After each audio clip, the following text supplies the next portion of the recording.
welcome in to the Brawl house. The kick's forward, the punch through, that's gonna be it! No way! We are about to head into the most competitive day in Brawl history, my friend. Are you ready?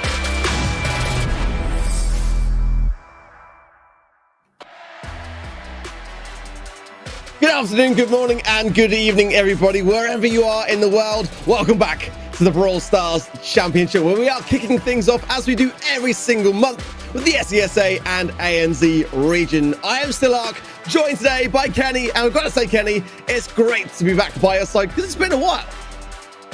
Yeah, been way too long, and you know, to make up for that, they've got us doing the double header here today, so I'm very excited for all of the matches that we have unfolding, and SESA is always a blast. I've been very grateful to have this region several months throughout the year. I'm excited to kick off another one with you. Always a good time in SSA and ANZ. Looking forward to some dab wars yet again. But first, let's talk through the formats. For anyone that may be new to the format which we have here at the BSC, it's of course the Power Match format, which you know from in-game as Power League, drafting and banning your brawlers, no duplicates, of course. Today is going to be a top 8 single elimination bracket, so no second chances in that respect. Quarterfinals will be a best of 3 before moving on to the semi-finals and finals later on today, where you get a little bit of grace, a little bit of a chance to experiment and catch up with your rivals if you do fall behind. But again, you know, single elimination is a tricky business, Kenny. We've got a banger bracket lined up today. Talk us through which teams are facing up against who. Yeah, it's going to be a super fun one here today. We've got Final Stand Esports going against Mystic Esports SESA to kick things off. And look, a lot of the team names may have changed up a little bit, some shifts in rosters, but a lot of these players are going to be very familiar. And I think some good 50-50 matchups, especially when you're looking at matchup number 1 and matchup number 4. Of course, Stalwart are a team to watch. All they have to do is show up today, and they will be going to a World Finals. We have had alarm clock issues in the past with BSC, though, so we need to be careful, make sure everybody gets in on time, and we should be all good. But grassmuddoppin is definitely an admirable foe for them. I'm very excited to see how that one goes down, as grassmuddoppin in the past has actually pushed them to their limit, even bringing it to a 3-2 scenario, one of the closest teams to taking down the Titans in the region. Exactly. I'm very much looking forward to that. We saw in July, actually, that clash. And, you know, Stalwart, despite, you know, always winning a grand final, they have gone 3-2 in every, you know, monthly final bar one. So they have had some very close calls. Will it be a close call today? On the lower bracket as well, FA Team Wood, one of the biggest rivals in this region, definitely looking to cause a stir as well. And yeah, again, this region is so much fun to watch. We've seen Stalwart dominating all year long, but ultimately that places more pressure upon themselves. Are they going to finish this year strong going into that World Finals, or, you know, hopefully they've set their alarms like you say, because like you say, all they got to do is show up today and they'll get that golden ticket. Yeah, and when talking with Instinct last month, you know, they've got their sights set on Worlds. They don't want to hold back. They even said that the challenge has definitely increased. These teams are only getting better. Everybody's getting more experience. Only makes things more interesting to watch and more fun to see unfold as well. But I don't think they're going to want to hold back either. And remember, too, there's a lot of money on the line during monthlies. Every single team are not only playing for pride, for Worlds, but also for a good cash prize as well.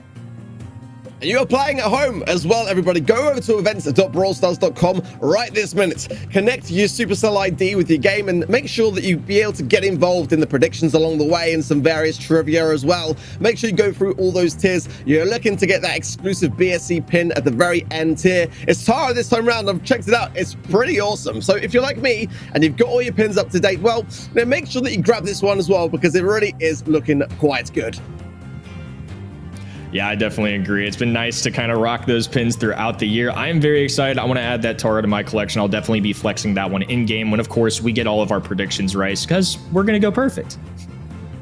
Exactly. You learn from the best, guys. And, you know, right here, we've got a pretty good track record. But ultimately, yeah, you've got to make the choice between going with the favorites or taking a risk. But, you know, there is one favorite that stands out to me, Kenny, on this leaderboard, and it is Stalwart Esports. There's no denying it. I mean, they've won every single grand final this year. But Will it be another one to chalk up for them today? Again, FA Team would have been close on their tracks. Until last month, there was a bit of a chance, bit of a potential for a comeback, but it wasn't to be. And again, as long as Stalwart show up to their game today, they'll qualify for the World Finals, gain that golden ticket. FARKN, who we saw last month, didn't qualify this month, but we've seen some roster movements as far as that's concerned. We've got Lark playing today as well on Oblivion, so look out for him later on today as well. Grassmuddoppin, again, a fantastic team. They've won our hearts this year, but sadly for them, outside of that qualifying position spot. But if they can cause an upset in their first game today, boy, will that resonate this region. Yeah, that would be absolutely crazy. And again, they've come close before. Wiggly Spoo is very familiar with a lot of the players on Stalwart's team. And Team Wood are a great looking team too. Some very good players. And of course, you know, like you mentioned, we even have, while this third place team didn't show up, we've got some players that are certainly very talented along these lines, still showing up on other rosters. This is going to be a very chock full bunch of matches that we've got in our hands. It's going to be awesome to watch. Yeah, and ultimately, again, you know, teams and players are looking to make a big impression going into next year, but that's getting ahead of ourselves. Let's take a look at the big picture across the world. Obviously, Reply Toastman, Tribe Gaming, EU for EMEA have just got to show to their matches next week, and they will as well earn that golden ticket alongside Tribe Gaming NA from the North America and LATAM North region, where there is still an ongoing battle with Vanguard Gaming, SCMN, and others over there. Of course, in EMEA, you know, you've got SK Gaming, Navi, Craze Clan, all battling it out with Team Kesso as well. Dogs the Lobster have risen up there as well recently after qualifying yet again. Battle of the Zetas, it's got to be said in East Asia. Who is going to be able to win this month? It's been back and forth all season long. LATAM South coming up later on today as well. We saw Ace Milan Clash last month qualify for the World Finals and gain their golden ticket, but Shazmat Gaming BR, Zero Zone, and others can still battle it out for those two other remaining spots. In SESA and ANZ, where we are today, Stalwart, yet again, you know, will qualify for the World Finals if they show up to their match. And if they don't, that's going to be a story to tell. For sure. And I'm super excited to see what Stalwart can do as well. This is a team that did qualify for MSI. However, it definitely wasn't to full strength. They obviously had some roster issues, wasn't to exactly their full extent. And I really think this team has potential to really show up against Worlds. I can't wait to see how they all stack up against each other. I really do believe this World Finals might be the most competitive yet. And we also saw a roster change, didn't we, this month with Stalwart, bringing in Orca, who we saw sort of dabbling around the EMEA region recently. But let's line up our first matchup for the day. Starting off with Final Stand Esports, we've got Shran there on the cam as well. Roster coming in with Ari, Aaron, and Darky to add to that. And this is the former Monarchy roster. So some players have got some pretty decent experience here in the BSC, Kenny. Yeah, these are no slouches. And again, they made it out of the upper bracket as well. Anytime you see the team on the top side, that's going to be the ones that didn't lose at all during that qualifier process, which I think is always super impressive, especially in a region like this where there's a lot of turnover, a lot of roster changes. So the fact that these were one of the 4 teams that made it out on top, obviously super impressive. And I think goes to show that they're certainly a competitor and deserve to be here in this top 8 teams. It's going to be a fun one to start things off, and you know, again, some sort of new org names, but some pretty familiar faces for the most part. There's Chuglin there on the player cam for Mystic Esports SESA, and there's going to be Magma as well, Shubin as well joining him, and Ash King. And you know, this is the former Blitz roster, and Blitz have had, you know, a pretty decent run for the most part. I mean, they've been fairly, to say, overshadowed by some of the, you know, major front runners, but nonetheless, July was a really good month for them, making the semi-finals where they lost to FA Team Wood as a 3-1 there. But nonetheless, you know, a lot of these teams don't even necessarily get to those semi-finals, so they've got that experience. They've gone through some, you know, some pressurized circumstances, and FA Team Wood, you know, they were they were nothing to be trifled at. They were a very, and still are, a very, very solid team. But Final Stand Esports, Mystic Esports, Kenny, going to ask you the question: where are you placing your predictions for this one? I know what I'm thinking, but I want to see whether we're in line.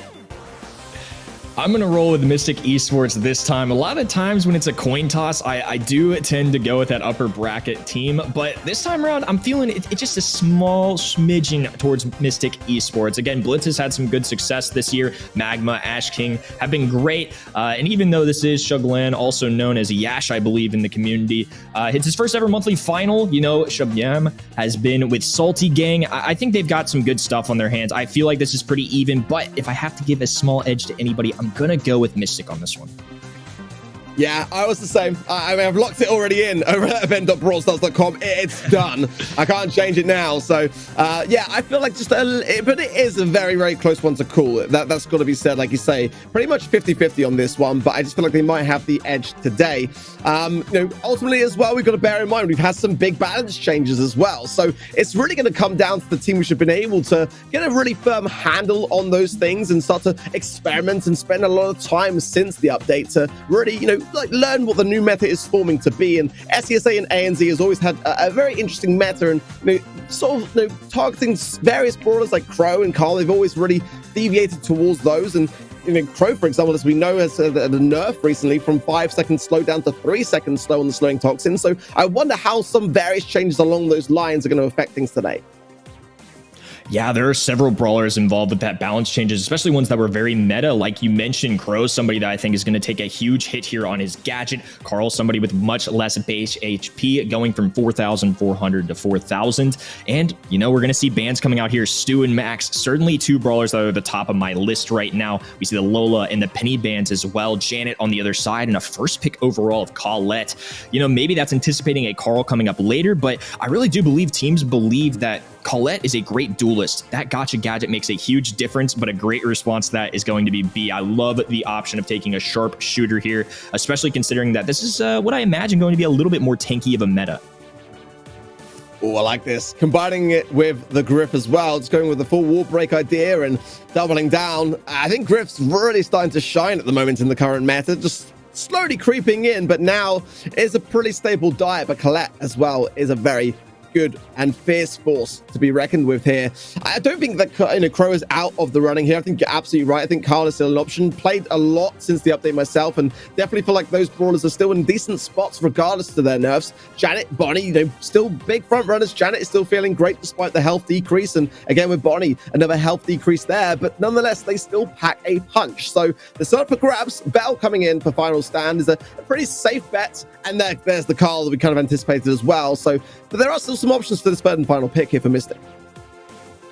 Yeah, I like this choice. If you're going to take Carl, do it after the Colette, at least in this draft. At least they have one counter already on their side. This is one of the best plays going into Carl as of recent. However, I still really like what Mystic Esports have done too. I like how you mentioned that Griff is somebody that's really shined in the current meta. It's somebody been all across the EMEA region. I think it's because of the recent switch that pros have made and went towards the healing star power. It's something I've heard Drage talk about. It's something I've heard Creator and previous pro Spen talk about. I think it's done really well.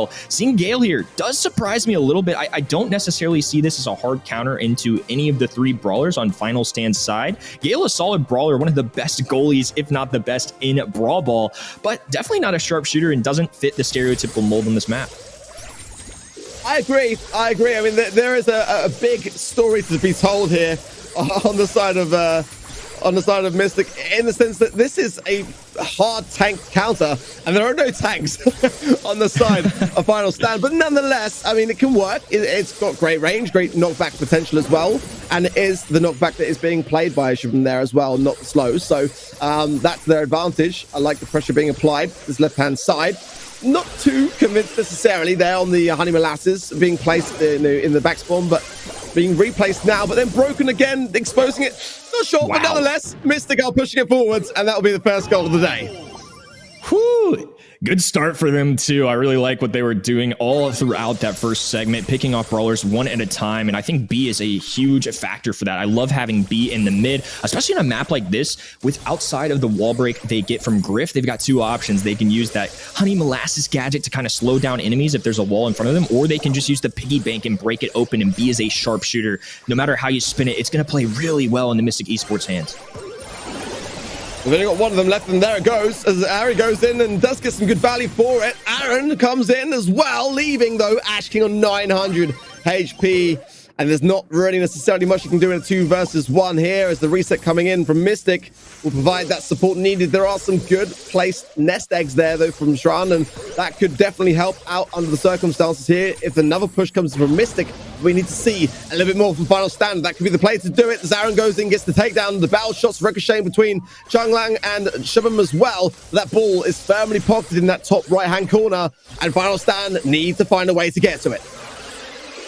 And now a takedown going on to the Gale as well. Airy going to be moving up this right-hand side. Carl available. Ash King with a super takedown on the B, and things are looking very scary for Mystic Esports. They do have some great defense, though. They have the Gale super, which is being demonstrated there. Takedown on the Aaron. And, of course, Griff is going to be able to dish out so much damage all at once. He's not afraid. He's actually going to be challenging this, and maybe unrightfully so. It's just going to be Gale left standing. The Tornado being placed down. Can't get the ball in time, though. Airy able to scoop it up for the goal, and we are approaching overtime. Nicely done. Very nicely done as we go into overtime, but this is where I feel like Mystic Esports have got the edge realistically here. I mean, being overtime, I mean, nothing really can beat it, but Ari's going to give it a go. He gets the takedown, allowing Shroud to go on the aggressive on the left-hand side, but the shot didn't connect nor to the mark, but the super pass coming through. Oh, my word, the takedown is there, but who's going to get the ball first? Oh, my goodness me, it's Chuckland. He gets it clear. And that is going to be a saving grace, a very, very clutch moment for Mystic to hang on in this one. I had a little bit of a heart attack there. I mean, that was such a close call, having to sprint straight forward out of spawn. Now a super shot available to push back as well. And Chuglan, his opening debut to the BSC, and he's picking up the clutch goal for game number 1. Oh, my word. I don't know whether both of these two teams were quite expecting that kind of back and forth to start off the very first game of the day, but what a close one. It genuinely could have been Final Stand that took that in those final moments, but nonetheless, just getting to that ball first. A bit of a helpful spawn in that respect. The timing just spot on there for Mystic. There goes another early Honey Molasses, and I wanted to see a little bit more preservation on them this time round, as we did see them get exacerbated so quickly in the last game, but setup is there as well for Final Stand. Some nest eggs being placed into the mid, and defensively so, as you'd expect, but you want to reserve a little bit of those as well, because in the eventuality that Mystic do score a goal here, you want to be able to reserve them for the next game, for the next round of this game, I should say. Yeah, I think they can be so helpful. And honestly, going into both Colette and Bell, you know, typically it can shield a sharpshooter shot, but Colette's going to be able to delete that instantly. Bell, of course, is going to get the benefit of the bounce shot ricocheting off of it. You know, it's really difficult to kind of use those. I think instincts kind of kick in. It's great into brawlers like Piper, but in this case, I feel like using them against those walls for defense or slowing down the enemies is going to be much better off. A lot of trades going down right now as well. The damage amplifier hitting Ash King just a little moment ago, and that's definitely going to play a factor here. They're actually going to switch it now to the right-hand side, being transferred over to Gale. Great pickup by Aaron there. Now a 3v2 scenario. Maybe Final Stand can make a push towards this goal. Loving these taps here from Shran. It's allowing a lot of pressure, but still Mystic stands strong, and there is that cover on the top right. It's a bit of a saving grace. Ash King, though, getting double teamed now by both Ari and Shran. Still no goal, though, on either side. And a lovely mark yet again, and Shran has been connecting them much better this time round. Shovel staying alive on their right-hand side, but again, that's the power of the mark and the double team there potential. The gotcha gadget as well is going to keep Aaron in the mix. As Aaron goes in the aggressive pass through here. It could be great, but the Gale knockback is there. It's used on the right-hand side a bit aggressively, not on the defensive, but nonetheless, enough time to allow that respawn to come in and Mystic get the reset. Yeah, despite all these takedowns, I feel like Final Stand are doing a great job and might even have the numbers in terms of the kill-death ratio. But with that long wall right in front of the goal, you know, it's really difficult to make that push. Great shot coming in from Chuglan as well. Airy, and now Aaron on the right-hand side picking up a very pivotal kill. There goes Airy as well, trying to pick up another takedown. Ash King surviving, though. The passive heal coming in from the star power kicks in there. 10 seconds to go, and this one is looking like it's going to be another overtime matchup. This is exactly what we expected before the broadcast here, just an even 50-50 competitive matchup, and that's exactly what we're getting. Oh, both Shran and Ash King on the left-hand side, both low, and Ari goes on the aggressive, doesn't quite get the takedown, and there's going to be a super shot cleanly in there from Mystic, and they will take this first set. Lovely stuff.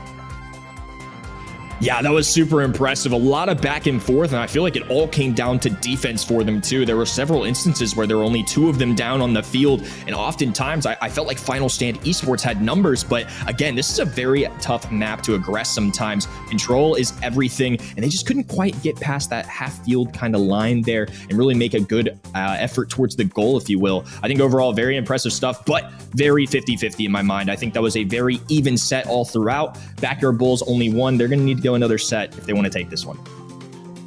Yeah, it was, like you say, very, very close. Genuinely, I think Final Stand just struggled a little bit. I like the positioning that Mystic were starting to get themselves into in that final game, going into the potential overtime. But we did see some resilience, some resistance from Final Stand, and that makes me confident that going into Bounty next for Shooting Star, that if they can just harness like how close the last game was, then this one's far from over. This could go to the third and final set, I feel, with the way that I'm seeing things shaping up to be. But again, that draft is so important here, and there weren't really, for me, any warning signs in that same respect in the last matchup. I mean, you know, we knew going in that Mystic had like a really strong, sort of tanky kind of counter idea, but it's not necessarily the worst of ideas. I mean, you know, ultimately, those brawlers are going to pack a punch. They're going to have some delays, strategy as well. The Gale could have come into play. We saw any eventuality of a delay. We didn't necessarily need to see that with the Twister idea, but it was there. You know, the Mystic had a game plan there ready. The question is, going to Bounty, have Final Stand got the same level of preparation to be able to,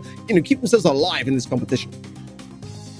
Yeah, I'm really curious to see how this draft goes as well. You know, with all the changes we've had recently, there's certainly some new brawlers that I think are going to be rising to the top. You know, we mentioned Poco earlier. I don't necessarily see him being a shooting star kind of guy, but there are certainly brawlers like Max, in personal opinion, that have really escalated as of recent. Will we see a surprising Griff? I mean, Backyard Bull and Shooting Star have similar mechanics. There are a lot of brawlers that could do well on both maps. I think this one's a very interesting one in the current meta. I think if anybody's just returning to Brawler here for the first time, when you look at these maps, you're thinking Piper, you're thinking Bell, you're thinking these long-range sharpshooters.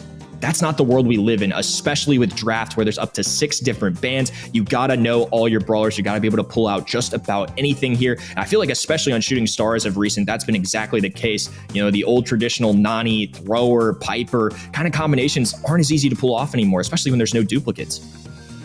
And I love that, because last year that was the meta on this map. There wasn't really anything else other than that. And I think you got to ban Nanny here for me. I think, you know, Piper's up there for sure with those bans as well. You know, again, Max, I think you have to ban Max here now, because ultimately when you are banning out those kind of like, you know, more obvious choices, banning out Tick, possibly even a Brock. I mean, it's not my choice, but we do see it in some of the other regions as well. And, you know, Max here can have such a great aggressive ability attached to it. And I think that if they're able to secure it in some way, shape, or form, then that could be a great thing to combine with Poco.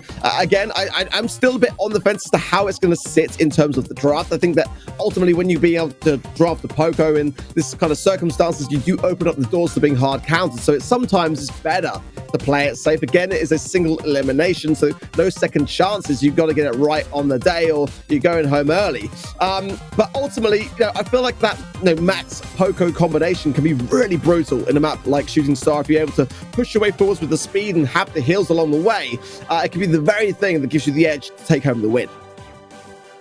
Yeah, and I'm sure part of the influence for Poco's most recent buff is the fact that we just haven't seen him as much this year. In the blind format days, he was so strong. But like you said, in draft, that's something you certainly have to consider. Even though he is really strong in personal opinion right now, Shooting Star is definitely not a map I necessarily foresee him showing up unless teams decide to get crazy. I haven't really seen even experimentation in scrims on this map with Poco. And we see these bans roll out as well. We see Janet, Piper, Carl on the left-hand side. Really no surprises there. And Bonnie is a first pickup. I still feel like that is going to be a very solid choice, all things considered. There's the Max and the Nani ban. That makes me very happy. I think those are two to definitely consider. I'm honestly a little surprised they're the ones ending up banning it, considering they have that first overall pick, but maybe Bonnie's their top choice still. Other side's going to end up rolling with Jean, very common brawler this day and age on this map. About to follow it, and yeah, I thoroughly agree. Bonnie for me is still in a fantastic place. I mean, despite the health decrease, it went down from 5,200 to 4,800. Still feels great. Still feels fantastic. I mean, the shots still pack a punch, and as long as you're being a little bit more, you know, resourceful around your HP, then no problems there for me. Gino's a solid first pick, but again, I agree without the Max there. It could struggle just a little bit. Lola is the pickup for Mystic. Interesting to pick that into the Bell, simply because Bell can really counteract it. But Lola's still in a great place as well. A few tweaks here and there to the gadgets. So the freeze frame will not be able to withstand as much HP in that same respect. It's gone down from 70, well, damage reduction decrease of 75 to 50% now. But for me, a bit of a questionable choice, just simply because they're going into a belt. So you got to make sure that you manage your lanes correctly in that respect. We could see some swapping around of things. Sprout for Mystic. I mean, for me, this is crying out for a call, but ultimately the ban there being quite a smart one in that same respect. So How they handle this will be interesting. Tick, though, could be a decent thrower to sort of go around the situation, but those Sprout walls, they can really slow the advance. Yeah, Brock sticks out to me here too. I think going for a wall break could be really beneficial for them, especially into somebody like Sprout. You're going to have to absolutely pop off on this map. I know a long time ago, Tick and Sprout were very common on this map, but that's a lot harder to pull off in a draft setting. The other team has a chance to go for an aggressive brawler that counters. Carl, of course, like you said, could have been a really good option for that too, but that might have been part of the influence here. Stu is one that I actually don't mind here. I think people will be a little bit surprised to see him. He definitely doesn't scream a sharp shooter, but he's a really aggressive brawler. I think right now he is in a very, very solid spot, especially since I don't know if they patched it quite yet, but there was a glitch or at least a return to the fact that one of his breakthrough gadgets could give him an extra little boost and he could get a free super off that. Doesn't look like he's going to be running that, though. They're going to be going with the speed zone, which I know pros have been loving as of recent. This is a very interesting draft, I would say. I'm very excited to see how it pulls off on Shooting Star.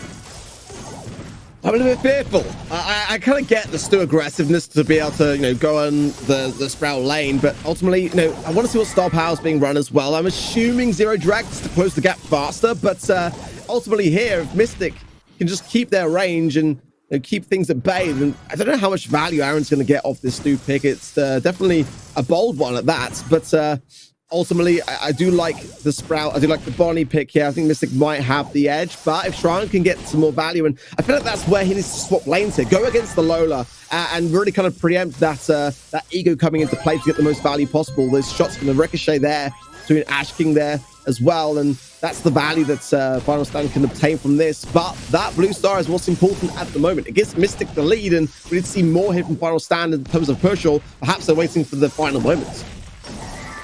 Yeah, this pick from Aaron definitely makes me nervous, and I do believe that was a long dash there. Ash King's really been taking advantage of cycling out these supers. It's going to give sharpshooters like Bell some real problems. There's not a lot of walls, but the benefit of Sprout is he can make his own makeshift. There you go, going to cut off that entire left-hand side. Aaron trying to do anything that he can, and that's certainly going to be a brawler to watch throughout this whole set. Definitely not a stereotypical one to see on this map. It's more of a pop-off brawler, so Aaron's going to have to bring his A-game, and Ari absolutely brought the A-game with that pull there. Take down now, and that's going to be a 2-1 lead. They can dictate the pace a little bit, but a good counter there from the Bonnie jump in. 12 seconds to go, and both sides looking to duke it out. It's going to be a 5-3, and right now, Mystic Esports do need to make a move. Everybody kind of backing away at a good pace here, though. Another pull just for extra measure and fun. Final Stand going to be taking that first game.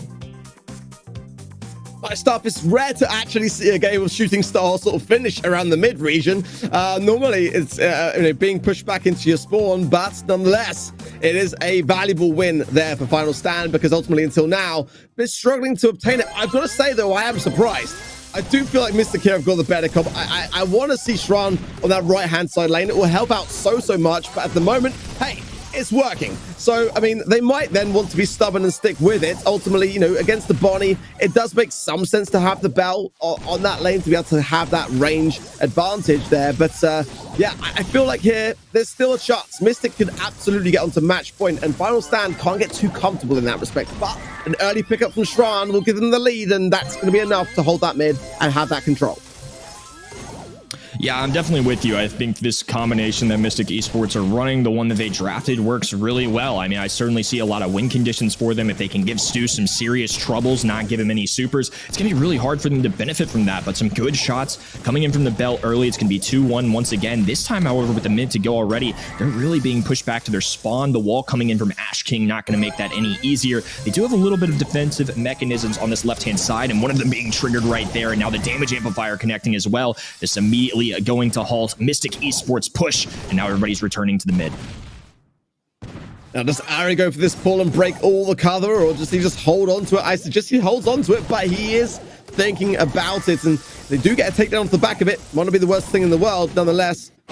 Chuckleland there on the top left is marked up now, and that will mean that he can't really push us with as much aggression, and some big taps there from Shran will keep him at bay. In the meantime, though, Ash King there as well just does connect with Ari, and that speed zone here just being utilized so well here on the defense as 20 seconds remain. There's a great connecting pull there from Ari, but will a turnaround happen here? I'm not too convinced it will.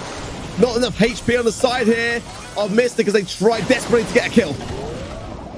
Yeah, it's going to come down to the final moments. Dive in now. Airy with another pull, though. He's going to get taken down, though. 4-3. Close call. Final Stand Esports do squeeze on by, though. And what a close one, too. I do think all things considered with the draft, there was a really good chance for Mystic Esports to take it home there. Great plays from Final Stand, though. I don't think that was an easy composition to run. Yeah, exactly. I mean, I'm surprised genuinely that it went the way it did, but we did say going into it that we figured it would be one that could go all the way to a third and final set. And the fact that Mystic were able to, Final Stand were able to make that comp work under the circumstances, you gotta hand it to them. I mean, they obviously tried it out. I mean, I haven't really necessarily seen Stu play that much, to be honest, on Shooting Star, but it worked. I mean, Zero Drag for me was the right star power to run there. Gasser Hill would have been something of a more perseverance idea to have more HP along the way, but I feel like they had to have that maneuverability, and that's kind of why they survived. I think some great pulls as well on the side of the Gene really helped and able to release some of that pressure when the pushes came in. So some good plays all around. But going into knockouts, Gold Arm Gulch then to decide this one, and this is a very, very important draft now for both of these two teams, showing they can both go the distance and make things work along the way. Yeah, and honestly, this is another one where I can see Max very well being banned. In personal opinion, I really do feel like Max is in strong consideration for kind of a top 5 spot right now. And I know it's not necessarily somebody that got affected by balance changes, but it's somebody that's already been really solid in the meta. When Crow's slowing Toxin Gadget gets a nerf as well, that's going to be one of the best counters. I think that's another reason why B is going to show up even more in my home region of North America. We've been seeing a lot of B as of recent, a lot of Stu even before these balance changes came out. I think this is all the more reason to kind of bring it out a little more. I really do think this could be an interesting draft. I think a lot of the times the stereotypical brawlers that we've been used to seeing for the past month or so could really get a good shaping out here. I think still ones like Carl, Bonnie, Janet even could certainly show up here, but I'm really kind of curious to see how players are adapting here. This is another one where, we're on Poco watch today, but I would be a little surprised to see him on Knockout in general. This just doesn't seem like the map or mode where I think he stands out. Yeah, for me, Poco is going to be very map dependent, much so. Probably more likely to be in Brawl. I think if there's any game mode that we're going to see it in, like a map that's kind of got more terrain than we saw earlier today so far in Backyard Bowl. But nonetheless, I feel like, when that Brawler comes out, it's going to be a tough one to contend with. But I think you're right. I don't think we're going to necessarily see it here. I think we're going to see much of the traditional ideas that we've kind of come to know and love so far. I wouldn't be at all surprised to see that Max ban, like you say, and possibly even things like a Rico ban. I think ban wouldn't be a bad idea here either. I think Penny realistically here for me has kind of got to be one that if you're not going to ban, you're taking into some serious consideration also. Sprout's a great kind of final pick. I don't necessarily expect to see it on the ban side of things, but nonetheless, not a bad one to go for. Going to see Janet, Bonnie, and Rico on the side of Final Stand for the bans, as well as Colette, Penny, and Fang for Mystic. These are bans that I can really get behind. Yeah, agreed. I don't think there are any questionable calls here whatsoever. First pick overall, absolutely a good one in personal opinion as well. I think Gene can be a very safe brawler on this map, and it really doesn't bind you to any one strategy. Doesn't really reveal too much. There's not a lot of hard counters that they can go. Bo, another great option as well too. I definitely think that's a brawler that comes to mind when I look at Gold Arm Gulch on a map like this. And look, mines can be a little difficult for any level of player, especially when players at a pro level are getting the right pinches and things like that. Mines can go a long way for some good area control. Pairing that with the Colonel Ruffs, again, really safe, but that does lead to Max sliding it through the draft, and that's going to synergize super well with Gene. I'm really amazed that they've been able to lock in Max and Carl and Gene here on Gold Arm Gulch. I mean, this comp is looking gnarly on the side of Mystic Esports. There's saving grace on the rough side. It's going to be something of a consideration for those magic hands on the side of Gene to make sure that you're pulling the roughs and not the sandbag. It's going to be a really good final pick. I wouldn't be at all surprised to see like a Bell coming in here for me for Final Stand, but it's going to be a Dow. They're going to go on the aggressive, and that's a great thing to have, but it does put you at a bit of a disadvantage in the early game. So as long as Final Stand are, persevering and valuing their lives in that respect, then in those later stages you can get some good value from it. I would like to have seen maybe a Pam here as well for that same reason, to be able to have that greater survivability rate in those later stages, but depends how Final Stand play this one really for me. I think it's more the daring comp of the two. I think Mystic have got more the aggressive comp that can overthrow a lot of situations here, and if they can get just a Gene magic hand early on, they'll be able to sit behind that and just kind of have a bit of a cushioning but the Super Totem goes down early on, taken down just as quickly by Kung Lang there. At the same time, I do feel like Final Stand might be at a disadvantage here. Yeah, I certainly think the Mystic Esports composition might be a little bit easier to play. Now the speed reining in as well. Chunglan trying to get aggressive here. Aaron trying to back them away. Eri going to be falling weak. Tran falling weak. Super going down for Carl, and he's rushing the Bo. Bo is going to fall. Will the sandbags be enough? It looks like Eri is going to be able to escape for now. There's Gene right in the bushes, though, lurking. And it's just Daryl left standing. Great start here for Mystic in round number 1. Ideally, want to get either the max super to hand from King or Chuglan, and yeah, go straight into the smoke, I think. But there was a shot there taken by the Carl, so that will help tick that super over just a little bit. Either way, though, it was a convincing start, and Final Stand have got to stand their ground a little bit more here. Bowmine's out early. Daryl rolls in play, and Ari as well, if he can get some supply drops rolling and give his teammates some encouragement on the side of their buff, and that will help out tremendously. But there is now max speed to hand the Let's Go at their disposal, as well as the magic hand as well in the Gene, and Mystic can just kind of sit back and wait their time. Yeah, and I think Aaron has to play it passively, and I do see the logic for picking him. Daryl has been one of the best counters as of recent to go into Carl. It's something a lot of pro players are using, but it is going to lead to them being very passive, and even though he does have that super, you know, he's going into 3 brawlers all by himself, one with max speed. Carl is just a good brawler right now overall, and does have a gadget that he can get away with at any given moment. I think this is going to be really tough for Final Stand. They're going to have to play this very calculated, very together, a lot of coordination going to have to be involved, and Gene can kind of just throw down some chip shots here and there. Max can kind of hold on to super until they're ready to get aggressive, and I imagine they're about to do so here as the fog closes in. Yeah, good speed coming in. Bowmines though could cause a problem, but not. That takedown is there. Aaron on his own here, 2 versus 1. I don't see him holding on, and that is going to be yet another game going the way of Mystic, bringing them to match point. Yeah, 1 away, and again, I'm with you. I'm surprised they got all 3 of those brawlers in the same exact draft. I'm a little surprised Max escapes the ban phase, and I'm surprised they're able to pick it up at that late in the stage. You know, they pick up the Gene first, and then they get the Max. That's a long time Brawl Stars synergy that has been great.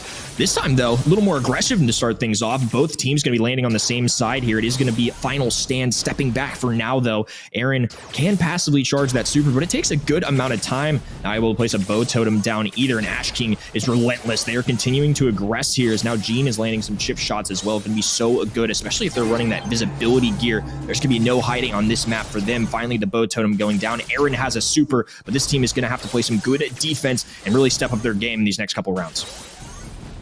Yeah, so far the strategy is just not really cutting it, and Bowmines there will allow some breakage of the walls, and that might help just a little bit for Shroud to be able to connect some of these shots. But again, it's such an aggressive comp which Final Stand are facing off against here, and so far so good for Mystic of 2 supers on the side.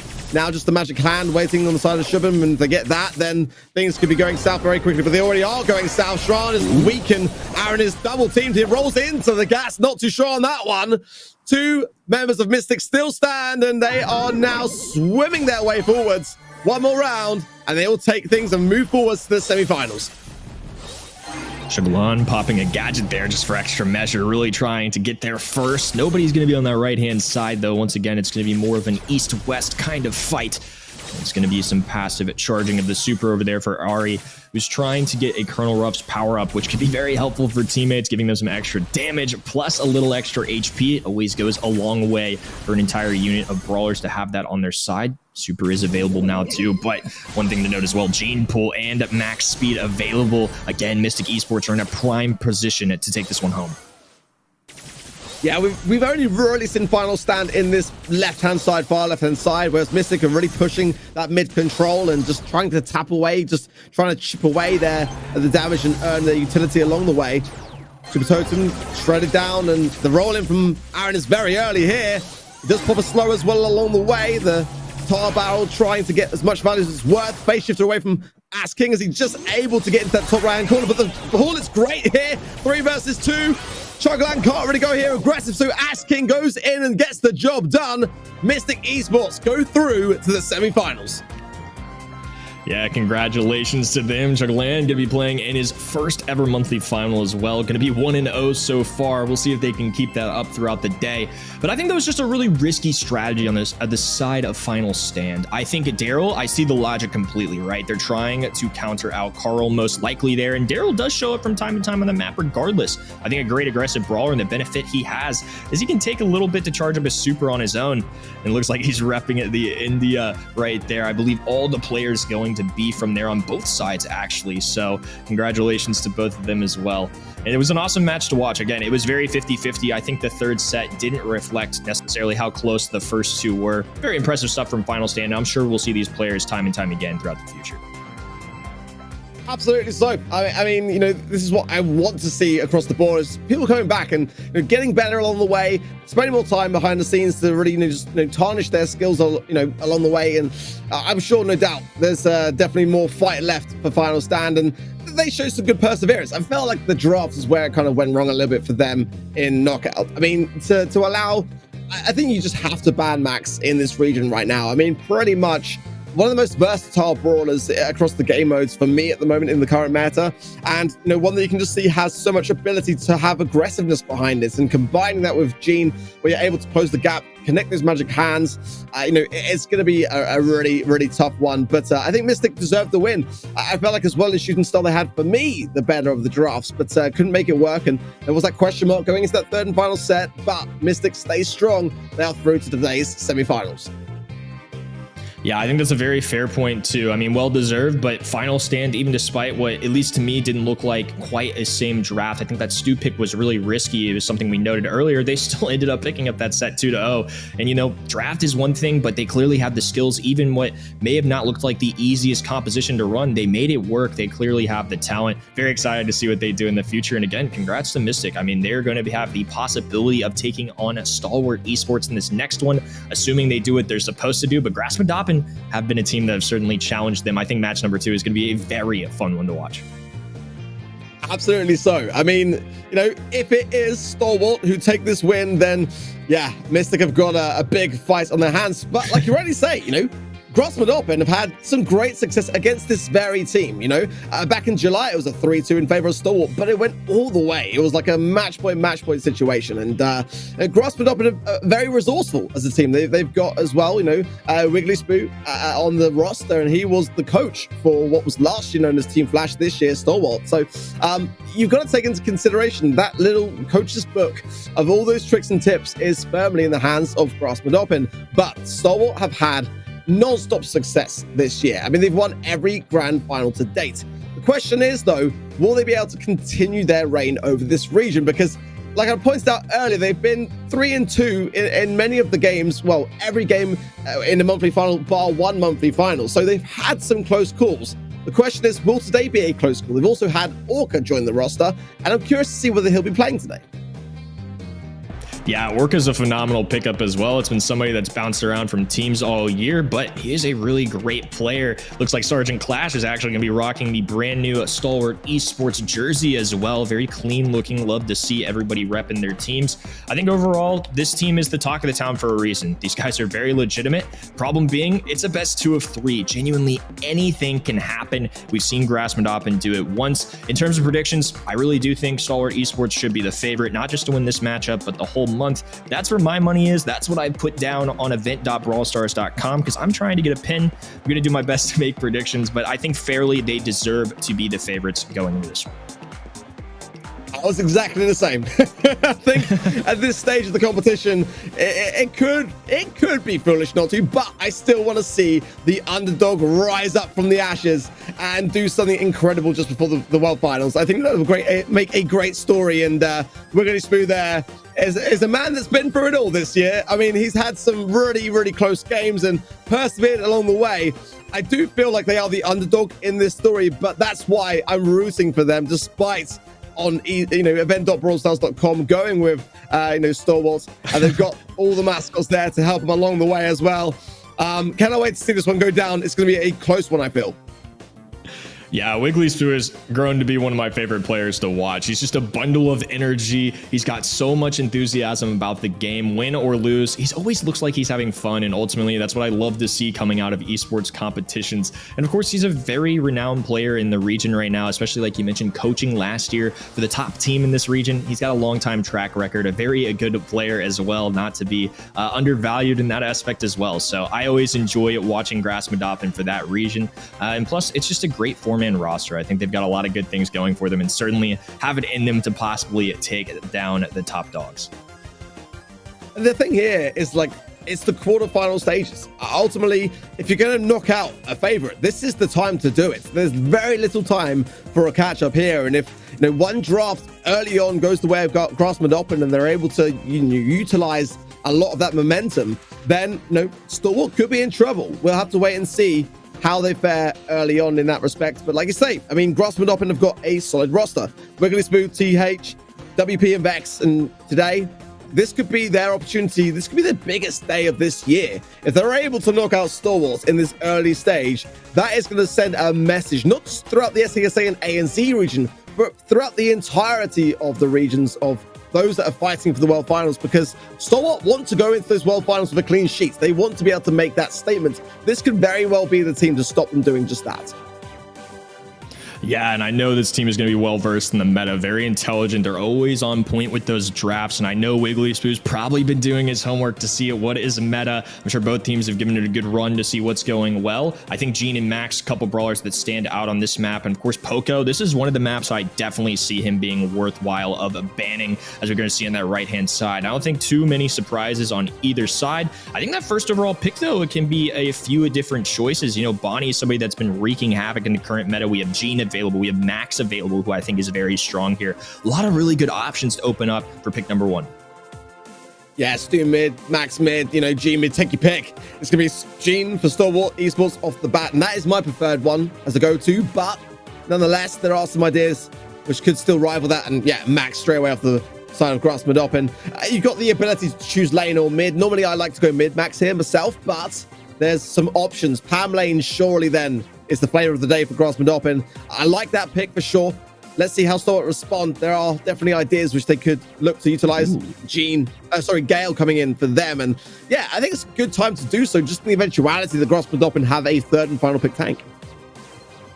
Yeah, I think Gale is just somebody that's very solid in the meta right now. Just in general, I don't think he's really gone anywhere. I think he's still going to be a great brawler for the stun star power. He's got his Twister, which can play great defense, get some good choke points for your team. And Lola was somebody I kind of had my eye on. She did receive a recent kind of changing to her gadgets, and I wanted to see how that would influence her pick rate. So far today, has not been a factor whatsoever. And we even see the Penny come out too, got a small nerf as well. I think overall, good compositions for both sides. I'm not surprised. Both of these teams are very intelligent with their game sense. Now it all comes down to how they play. Well, Penny can be a real issue here, but will grassmuddoppin make it work? I like the Lola pick here. I feel for me as well, it provides something which a lot of people don't necessarily notice, and that's the ability to scout the bushes with your ego. And in a map like Double Swoosh, where that really is key, information on this map is key. And if we are going to see Orcus straight away with that mid, so again, that new signing for Stalwart coming fresh in, and whether that goes for or against them, we'll have to wait and see, because again, when we see a roster change, more often than not, there are some teething issues along the way. Not to say that Orcus is not going to be able to win this game today, but just a consideration to have in mind, as that was a nice gene pull for the turret, but one that actually ended in Stalwart's slight temporary demise. 5 gems in the pocket for grassmuddoppin, and a great start for them. Yeah, grassmuddoppin barely slide by with those gems. Vex with a very solid phase shift there in order to stay up. A pushback coming in from Sergeant, though, and now things are going to get very hairy here for grassmuddoppin. They do manage to pick up those 5 gems. Appreciation coming in, I'm sure, for them for that Penny barrel. Very much clutching up for them and shielding some shots. Vex now back in action. Coupe is trying to get aggressive. Great gadget placement there, too. He's going to be able to stay alive, and both teams looking very sharp to kick things off. 5-6, only 1 gem making the difference. Okay, well, Wiggly going on the aggressive here, but that ego's still standing strong, and somehow Coupe manages to get the lane for it. Now the gem lead is with Stalwart, and there's a magic hand as well on the side of Orca. If that connects with WP, it could be devastating, but nonetheless, just get rid of the aggressiveness. Make it a 3 versus 2 and keep that mid control. I like it here. Now the countdown begins. Can grassmuddoppin get the reset? Oh my goodness. Orca looking like a great addition to this team right now. A couple major pulls going through as well. It's going to be at 10-5. Wiggly Spoo, the only one left standing. 2 seconds to go. Orca, Coup A sitting comfortably. Game number 1 going to the current number 1 team in the region. Well, a strong finish, but a bit of a shaky start. I think it's fair to say there for Stalwart. And we did see potentially that moment where grassmuddoppin had some momentum to be able to potentially take the game win. So let's see how they start this one off and whether that last game was enough for Stalwart to feel their pace and pick up their feet a little bit. Those pulls were really important for Orca. Helped deflate a lot of the pressure, but already the pressure this time coming from Vex here, and does get a takedown for it. Coup Ace is a 2 versus 1 and going to struggle a little bit, surely, under the circumstances. On the right side, though, Sergeant and WP having a little face-off, and it's WP that comes out on top. Yeah, and that penny barrel certainly going to be helping out there as well. Speed now going down. And Vex is going to be able to move very quickly to pick up these gems. 5-0. Another one spawning on their side to give them a little extra cushion. This penny turret has certainly helped them out a little bit too, applying a lot of pressure on this right-hand side. Sergeant going to go down once again. Orca with the pool available though. They play this right once again like they did in that last game. They certainly could have a big play here. Gene's the kind of brawler where sometimes it only takes 1 to 2 major pulls or plays to get the job done. Even though grassmuddoppin have a major lead, it can really make a difference. They're going to elect to go ahead and take down that turret, open up the map a little bit. I'm sure with the visibility and speed here, Orca's going to be able to take advantage. Nice knock back there from Orca. He'll get the healing value off the back of it, but the double team is there, and the snatch is with grassmuddoppin. Now on countdown, and Stalwart are in a big load of hurt. They've got to get the reset, and it's got to be Vex. 10 seconds to do it, and this is a tall order. Yeah, 3 seconds on the clock, 11 gems still in the hand. Sergeant making a good effort, but not quite close enough. Wiggly Spoo and the squad are going to tie things up. We've got a 1-1 on our hands, and already a great start. Double Swoosh has kicked things off very well here for this match. This is what I feared a little bit, especially in the quarterfinal stages. Stalwart Esports have got the world on their shoulders, but then as well comes along the responsibility of it, and the pressure can mount. Let's see. grassmuddoppin, though, have got to be feeling really good about things. Again, that first game could have gone their way as well. Big early pressure, though, from Coup Ace, and Wiggly Spoo so low here. And yeah, just over committed a little bit there. I would like to have seen a bit more passive play, but it's so difficult to get the balance against a team like Stalwart. You've got to have the aggressiveness to really go against it. But now that all that mid control here is with Stalwart and looking much, much better for me. Yeah, and Coup Ace is just applying so much pressure on this left-hand side. Vex tries to help out, but somehow Coup Ace is still going to pick this one up as well. Sergeant with a gadget to bounce WP off. Takedown for Orca as well. Coup Ace with the finish as well. And just cleaning house right now. Stalwart Esports not holding back at all in game number 3. They currently have a dominant 8-1 lead. Coup Ace is popping off. I mean, there's no way to put it. He shifted up about 5 gears in this game and just thought, well, you know what, guys, I'm just gonna put my backpack on here and carry everything to victory, because he is absolutely tearing it up. Countdown now, but the gems are split. Those were very important taps onto Vex there to be able to ensure that nothing goes wrong along the way. And that should be enough, I feel, with a 3 versus 1. Surely WP, even with a salty barrel, can't do much about it. And Stalwart will take the first set. But again, it wasn't a smooth one. It was a back and forth that went all the way. So every possibility that grassmuddoppin can still bring this back and take it to a 3rd and final set. For now, though, Stalwart are looking good. Yeah, absolutely. I think that one was very competitive. I think Wiggly Spoo and his squad were showing what they had. And again, they've challenged the opponents before. You see the smile on his face there too. He's just having fun. I love that about him. I'm sure he's going to be reflecting on the next draft as well, trying to prep his team for what's to come. I think overall, it was very good drafts from both sides. I think there were definitely moments for each team where they played super well. That really could have gone either way. And once again, this is going to be a team that has challenged Stalwart Esports. Definitely not out of it yet. Still 2 sets left, possibly, but it's going to be a tough one here to come back from, especially when you're down against the #1 team in your region. Yeah, but I would say as well, like back in July, we saw so much perseverance in that same respect from grassmuddoppin. When they were behind, they were able to bring it back, and then we just saw this fantastic back and forth. I think that for me, Stalwart showing the cracks that they've shown so far today is a slight concern for me, simply because, especially in the quarterfinals, this is where you really need to breeze your way through. In the semifinals, sure, you've got a bit of a chance to kind of like, come back when you're behind, but in these quarterfinals, if they give an inch to grassmuddoppin in this next game, then grassmuddoppin will take a mile, and then that's pressure going into Heist, which is a tough game mode realistically here to really come out on top in a sort of third and final set situation. Open Zone though is definitely a map and a mode for Hot Zone where when you're behind it's a bit more challenging than when it is when you have that lead. So it's going to be a real test here for grassmuddoppin as to how they want to go about these situations that are going to be faced upon them, or it could be a quick match point situation against them. So getting this draft right is going to be so key, making sure to really cover your bases, because I've seen a lot of situations here with a third and final pick can be quite key, especially if you have some really squishy brawlers like a Squeak and others. A third and final pick's Mortis can do wonders on this map. So I just hope that they're kind of prepared in that respect for anything. And brawlers like, for me, having B or Bell, or just having a lot of long-range utility, I think you've also got to ban the max, because as we've seen already today, that brawler is so fierce and one that is a go-to for this region. You kind of got to eradicate that on this particular map mode. Yeah, you mentioned some great brawlers right there. I think Max is somebody you certainly have to consider. Stu's somebody on my radar as well, especially when talking with some of the North American pros. They love the speed zone on this map. There's a reason why Stu is showing up so much in Hot Zone in general. I don't expect that to change here either. There's some brawlers that we've seen earlier as well that could show up here. Griff is somebody that's risen through the meta and does show up quite a bit here in the EMEA, your home turf. I think overall there's several brawlers that could definitely make a difference. I'm curious to see if this is a map where people ban Poco as well. I think this is one of the maps that I could see it being considered. And I think people look at this map and it's another one where it's just, it looks like it's a long range open map, but really the brawlers that are being played aren't always sharpshooters. There's a lot of different strategies that can work. And I know both these teams know that, and they're gonna have to be very careful about what they end up banning here. Yeah, I think that you still got to ban out Bonnie and Janet, depending on the coin toss, of course. Look at that. You're right. Absolutely so. Poker ban on both sides and the max. Janet, Colette as well to add to that for grassmuddoppin, and the Lola for Stalwart. Definitely still some options though here. I feel like Bonnie first pick wouldn't be a bad one. It's always quite safe.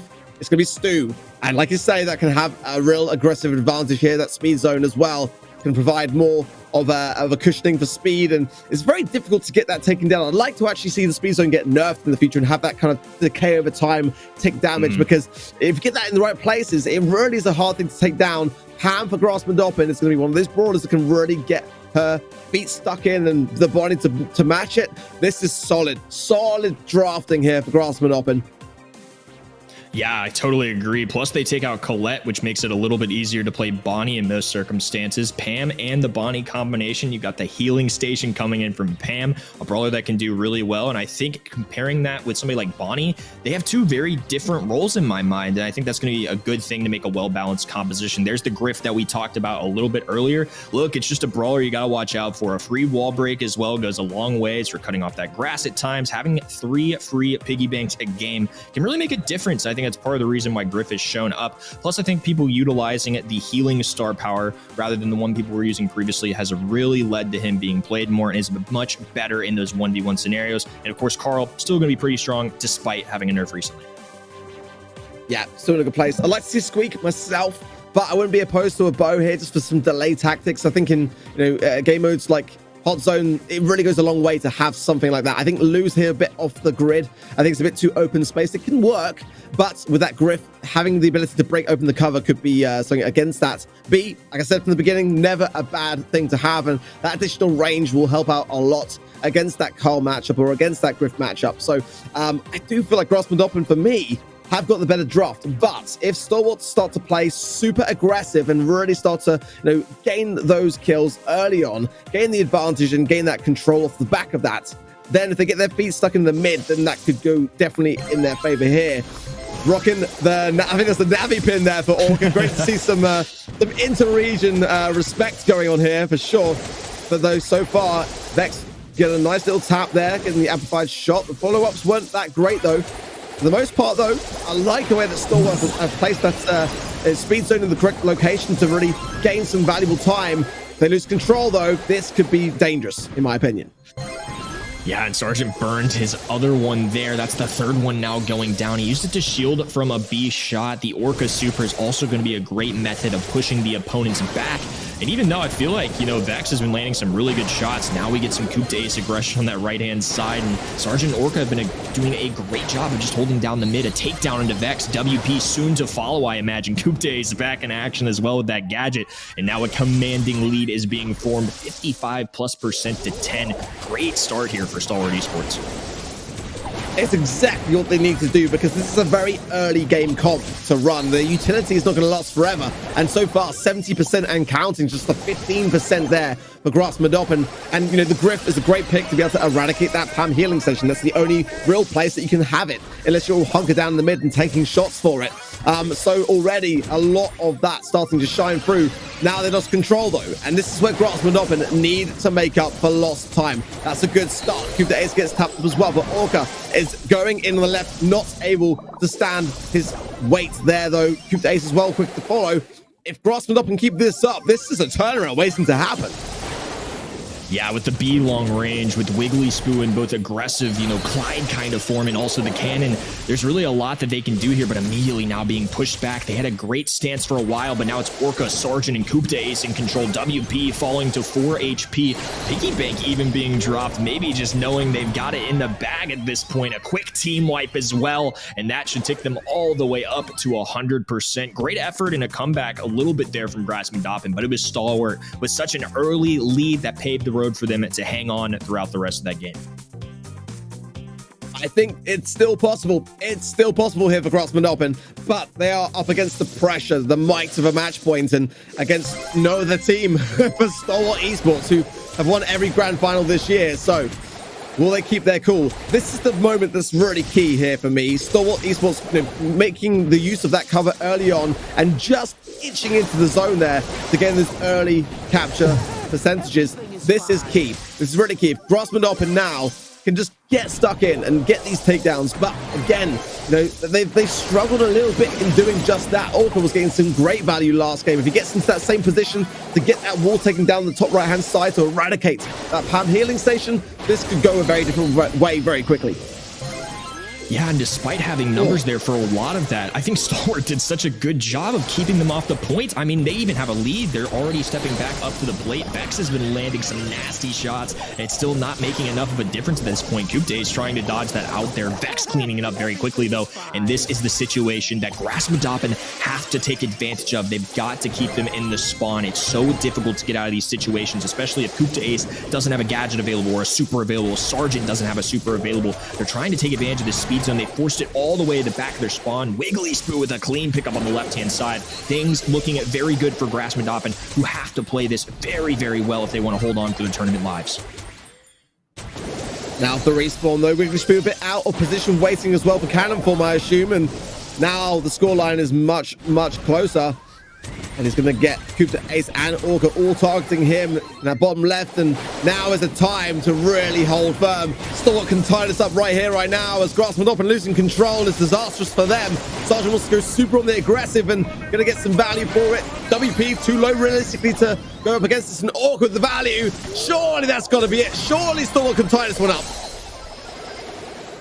Yeah, and that should do it. I think they're going to have a little bit of a touchdown dance moment, get that final percent now, and they're going to be able to celebrate the win. I think overall, exactly what we expected. Stalwart were the favorites, but certainly the side of grassmuddoppin put up a good fight. Great drafts overall. I look forward to seeing them in the future, but for now, it is going to be the favorite, Stalwart Esports, moving on.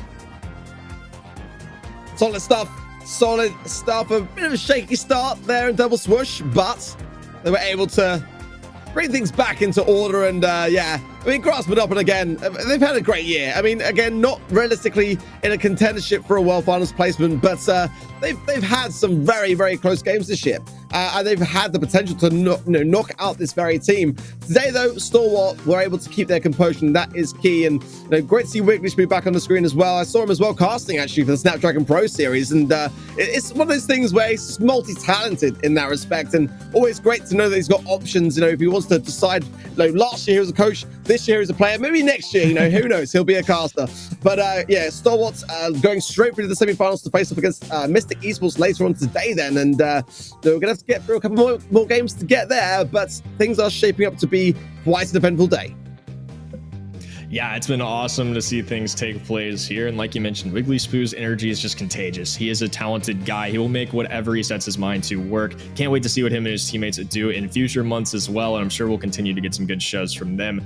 And now we get to move on to kind of a team that's going to be very good here momentarily as well. FA Team Wood have been another fierce opponent for a lot of the teams in this region. They currently hold that #2 spot for a reason. They've got Jay, they've got Response, they've got Aaron, they've got CZK. I think overall going against a team like Oblivion, which definitely have a name like Lark in mind that did very well last month, this could possibly be a very competitive one. I'm looking forward to this. I really am, because FA Team would have been a worthy adversary to Stalwart Esports. That's kind of like their biggest rivalry. But if Oblivion can cause an upset here, then it could make for a bit of a different kind of grand finals that we're kind of used to seeing. Blitz Esports later on today against RPG Nation as well to decide who's going to go forward to the semifinals in that lowest areas of the bracket. But so far, so good for Stalwart. They're still on track. But any of these teams that we're about to see could well be the team to cause the biggest upset in this region this year so far. FA Team Wood, they started off the year with a different roster and kind of reshaped and reformed themselves along the way. And it's been a bit of a tough one for them because they've come so close along the way against the might of Stalwart. You know, their own former roster rivalries in there as well. So I feel, for me, Kenny, I don't know about you, but predictions wise, I'm siding with FA Team Wood. I think that is the kind of safer bet. I know Lark is watching this VOD back, or probably watching live, and is probably going to react to the camera to give me some grief for it. But I feel like here you kind of have to run with the favorites. Yeah, I think it's fair to go with Team Wood here. That's where my gut is going as well. I think they're the #2 team in the region for a reason. There's Jay on cam as well, a phenomenal player, joined by some other Titans as well. I mean, Response, Aaron, CZK joining them as of recent. That's going to be an awesome roster to watch. And, you know, when you see those names, there's a reason they're at the top of the leaderboard. They've had great success. They're very mechanically great players, but Oblivion also going to be very solid as well. Lark was a very fun player to watch, especially last month in a huge reverse sweep to make it to the finals. It's been awesome to see them as well. I'm very excited for Oblivion. And on camera, it is going to be Reap here. They will be joining us playing in match #3. Very excited to see what this combination of players can do.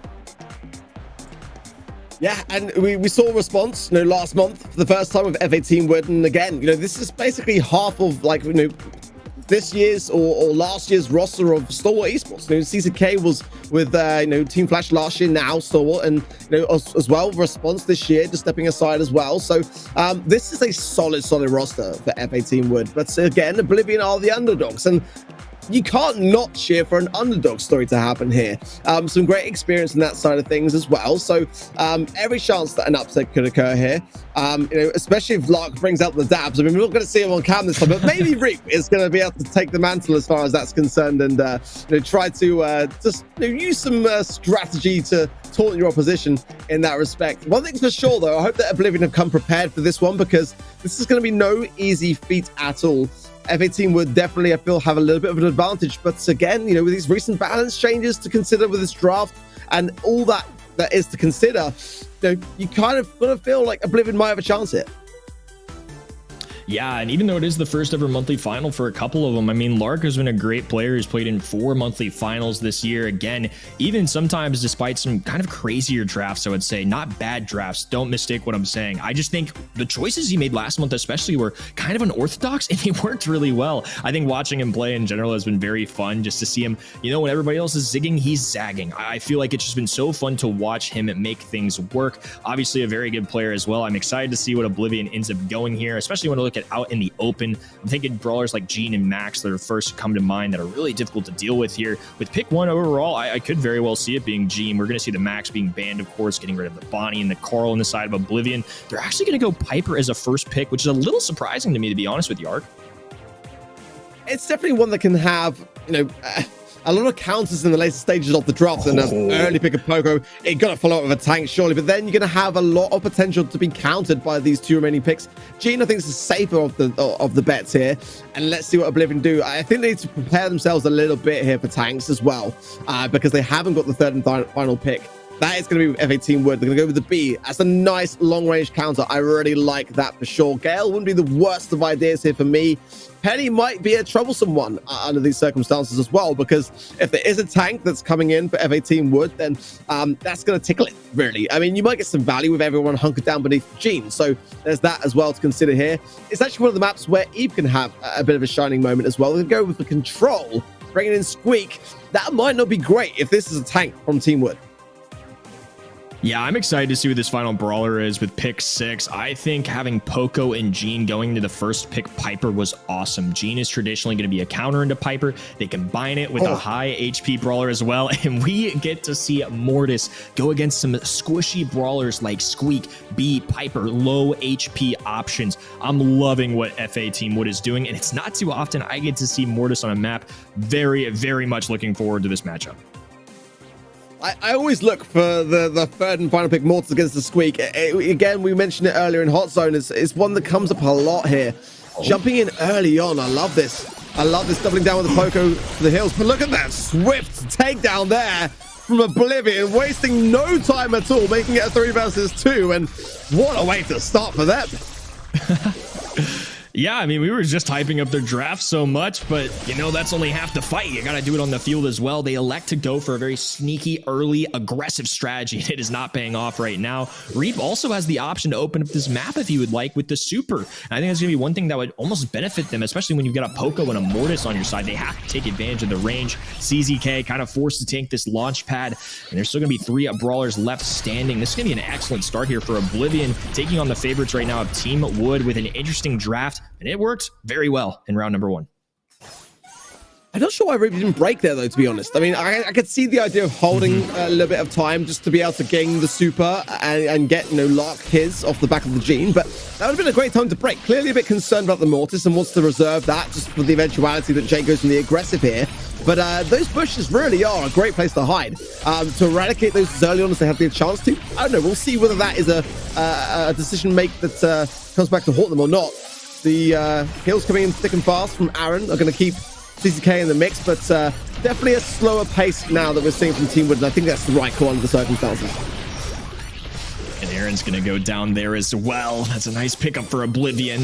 The gadget on the left-hand side. CZK is going to be very weak here. Squeak trying to cut off CZK. He's going to be forced to go on the open. Nice tags on the J as well. Lark putting in work right now as Rabbit Hop is going to be on this left-hand side, applying some pressure. Reap in the mid. I think a lot of things going right for Oblivion right now, but a pull going their way as well. That's going to tie things up. It's going to be 2-2, and it's going to be some sharpshooters going into this in-game. Jay needs to be careful, though, and dodge some shots. Evil Spirits going out. Reap is going to fall. A cleanup coming in from Jay.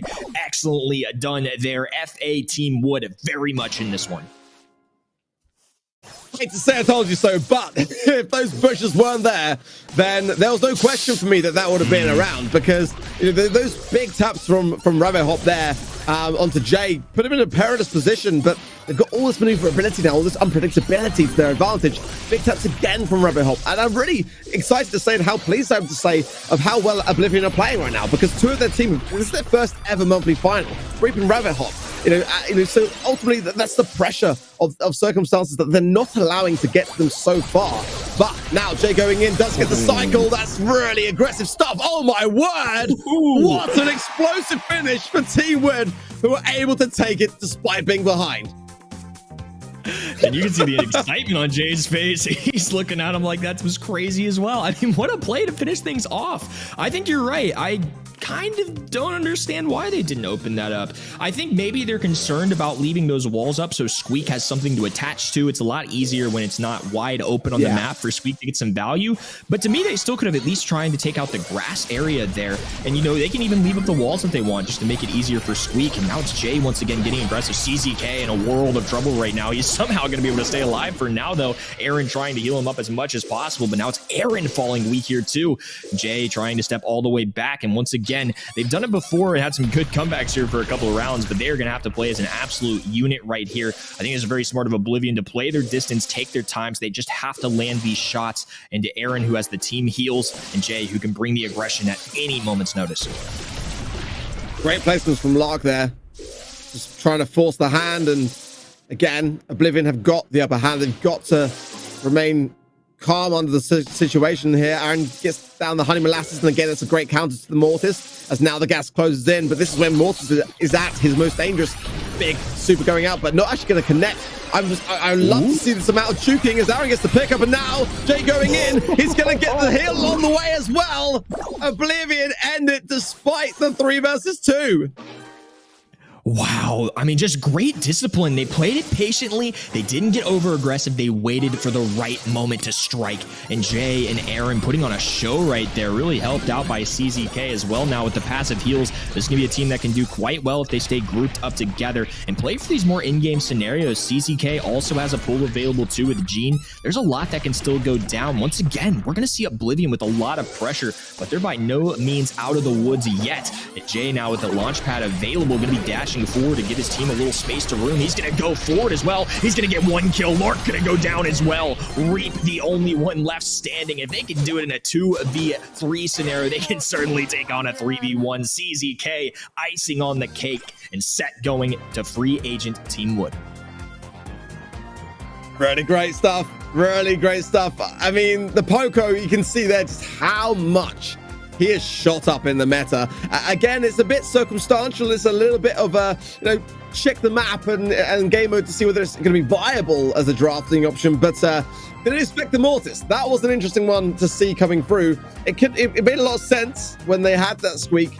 But there were opportunities there, I felt, for Oblivion, actually. I felt like, they had to really get those early game advantages. As soon as the poker hill started coming in, like every tap that they were able to land onto the Mortis was just kind of eradicated by the utility coming in from the hill. So it was a tough one. And those pushes for me were the very thing which, Team Wood utilized the most to stay hidden, to stay in control of the situation. And despite sometimes finding themselves in situations where they had less of a number advantage, they were able to bring it back and stay confident. But that is, again, what comes with experience. And, in response, and CCK, they have that. And, Jay as well. They're all players that have been around the block in this region. We all know and love them, and for good reason.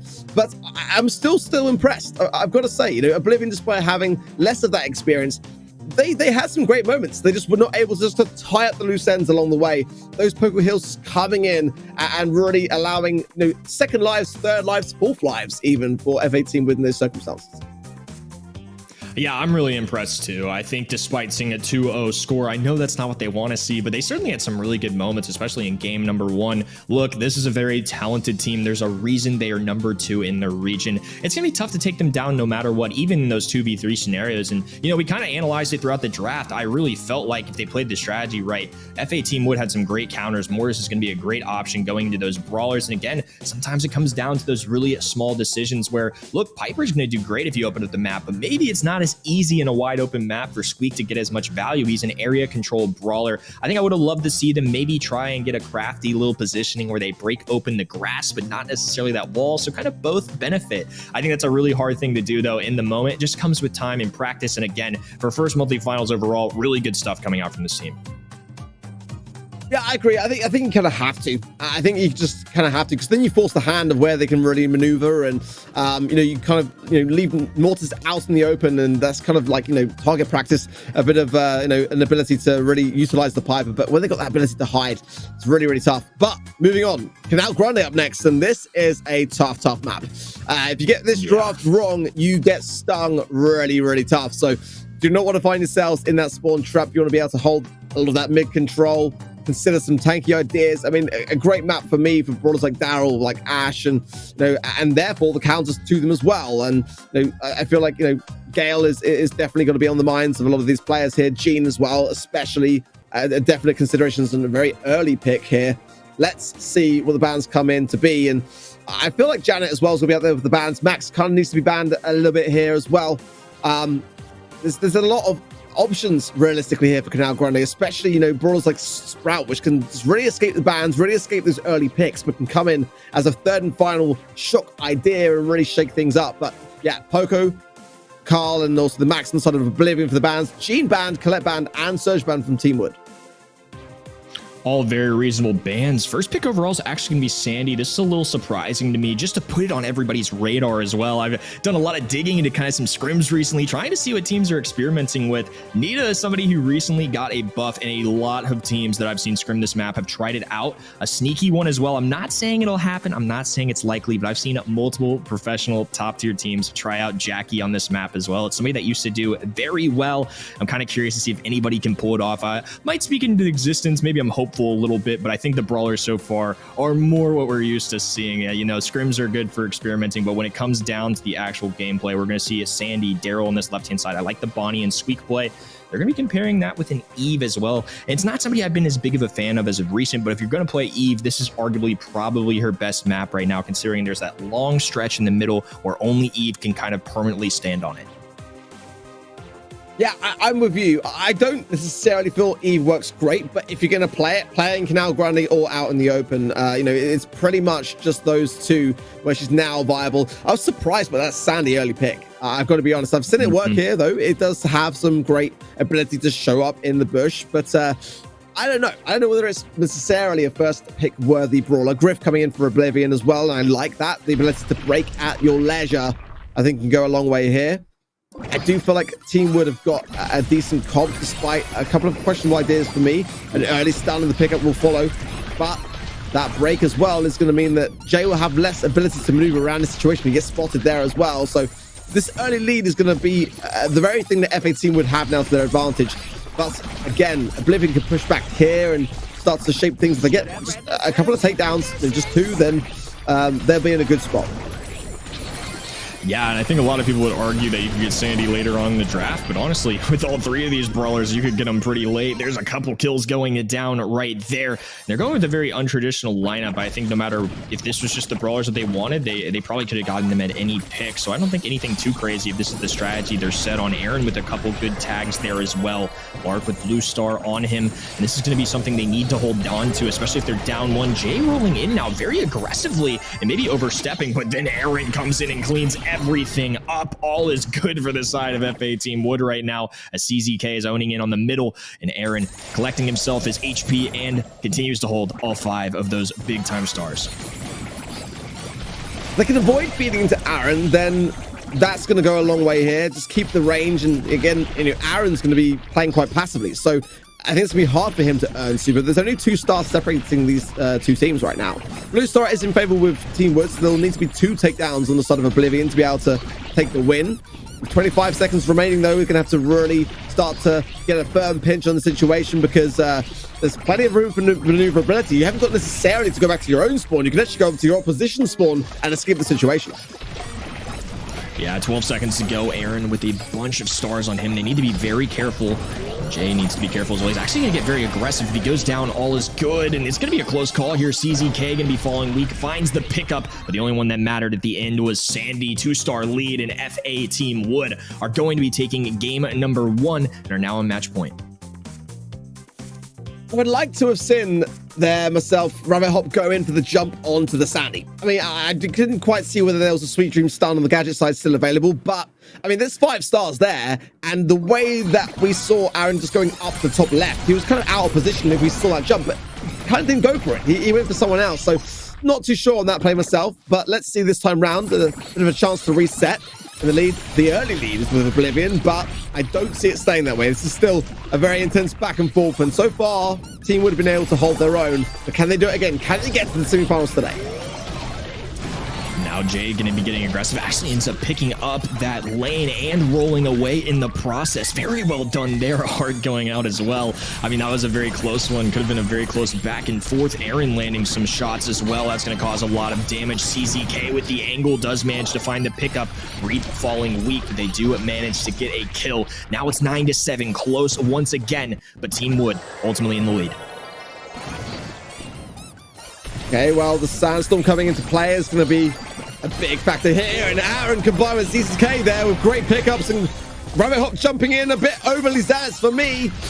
That is going to be a healthy lead now, 7-star lead for FA Team Wood, and again, they haven't really dropped the ball so far today.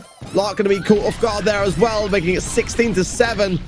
Aaron weak, but able to heal off the back of this, and CCK just coming in to scrutinize the situation to allow him to do so, and gains the egg out of the back of that one as well. Oblivion have got so much work to do, and they are so far behind with 30 seconds remaining. I don't know how they can do this. Yeah, this is getting out of hand here very quickly. They're going to be backed away into their spawn as well, and CZK just simply refuses to miss. The Sandy Super is actually going to be the downfall for a lot of them too, since they were so weak, especially playing brawlers like that. I mean, CZK has absolutely rocked Eve. I really don't feel like Eve is in the strongest spot that she's been in her time in the game, but man, he made it work there. Look at all the stars on CZK. Great match overall. Oblivion throwing in the towel at the end there, of course, showing a lot of respect there for the other team, and he's throwing up the L. Very tough coming in from Jay. No mercy, as his foes were willing to give him a little bit of credit there. Merciless, and I expect to see good things throughout the day for these guys too. Excellent match overall and well played, especially for a team that was in their first monthly finals appearance. Yeah, I feel like that's a really commendable thing to draw attention to, actually. Yeah, I mean, it's always tough.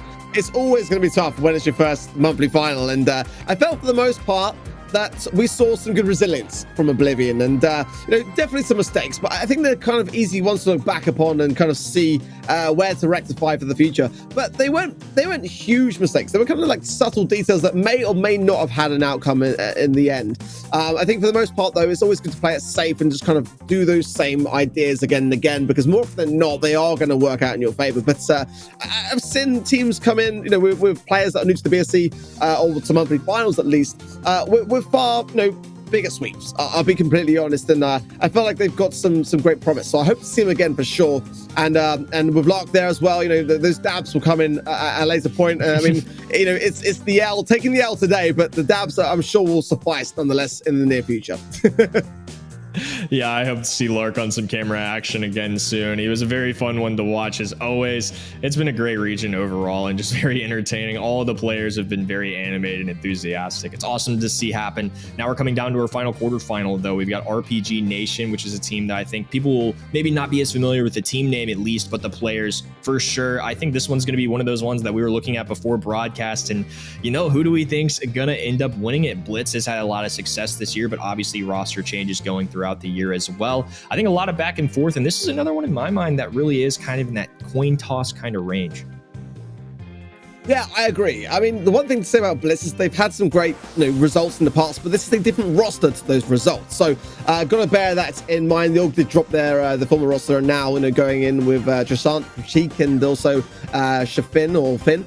And that's always a tough one. It is. So any kind of roster shakeups, any kind of new team formations does come with a time to adapt to the circumstances. So I think nonetheless, Blitz obviously feeling confident with their decision making in terms of that roster. So I think coming in here as a worthy adversary to this region, and definitely one which RPG Nation cannot take lightly.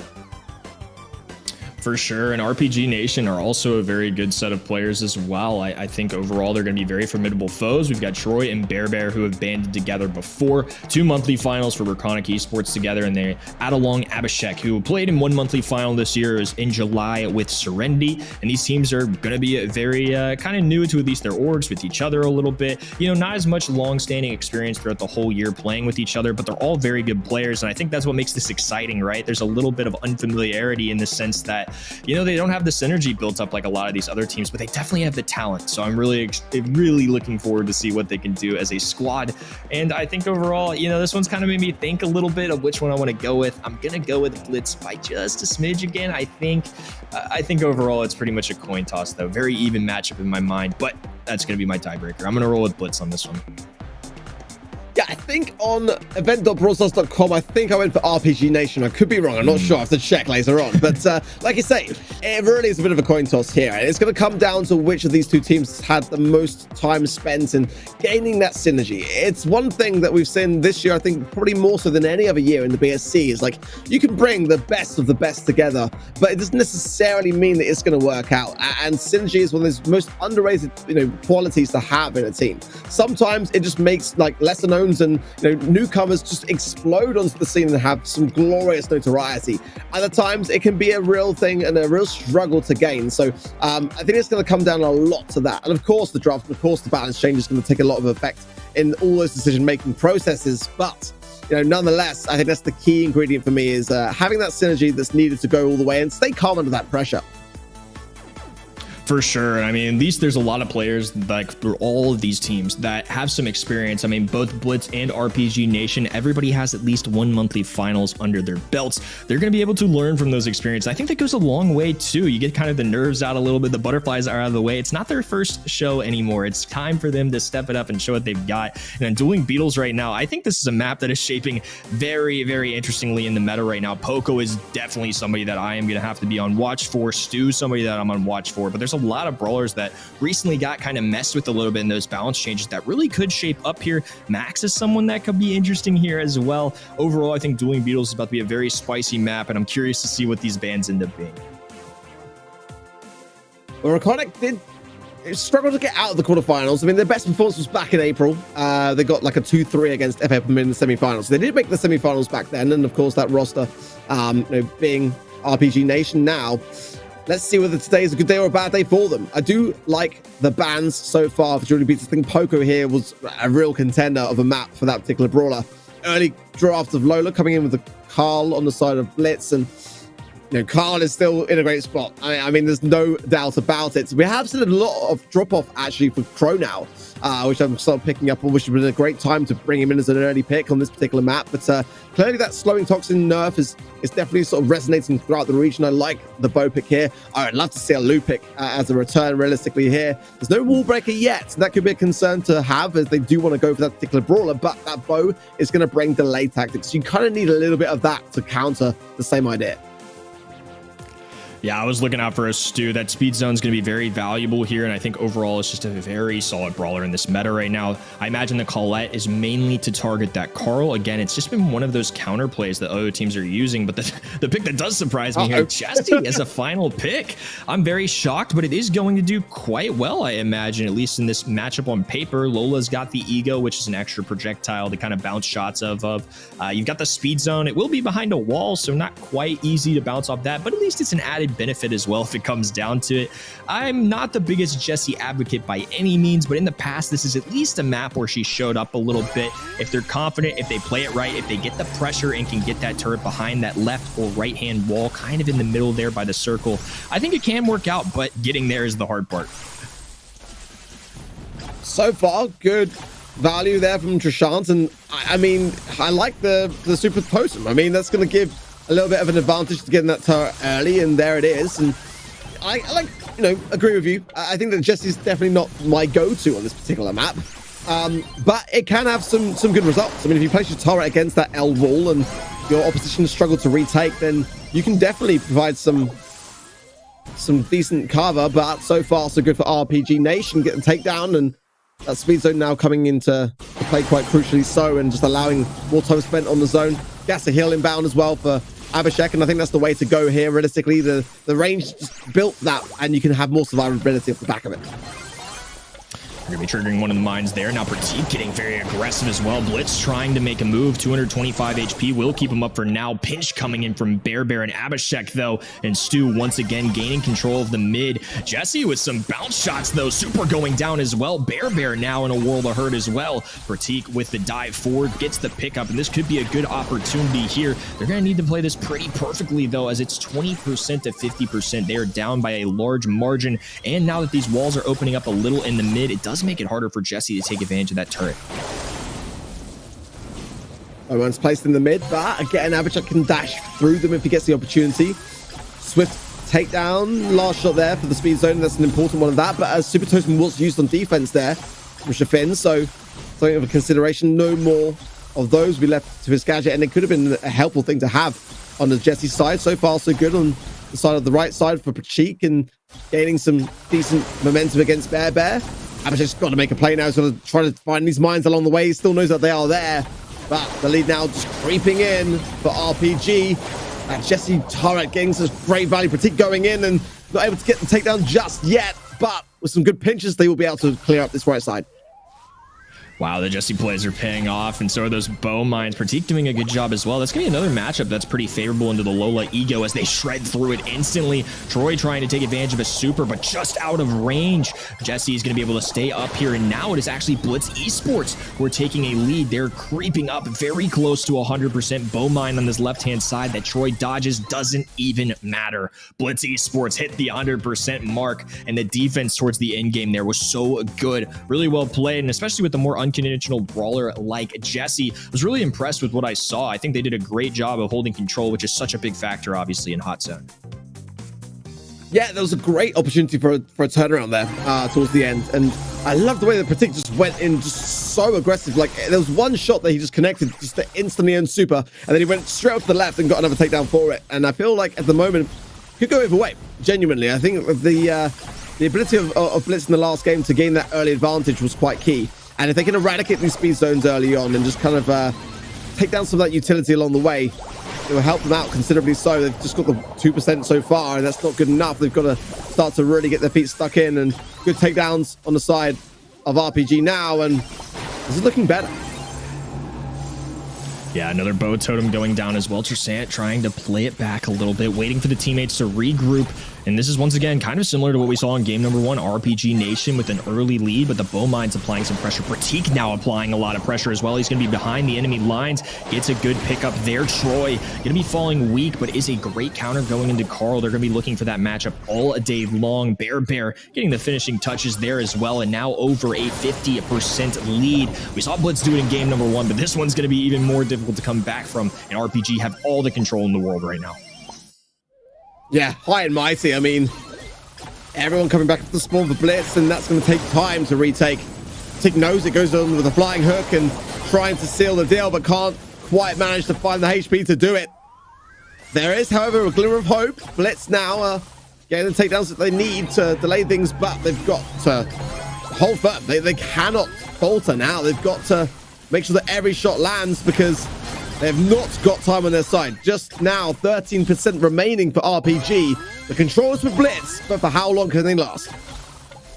Yeah, they're going to have to play some perfect defense here, but they're doing a great job right now. Stu now closing the gap, though. Bear applying some pressure. Pick up on Pratik, and they really can't afford to lose any brawlers right now. They do take down Troy. Abhishek, though, is taking his time in this hot zone. Even if he goes down, that's a huge boost for them.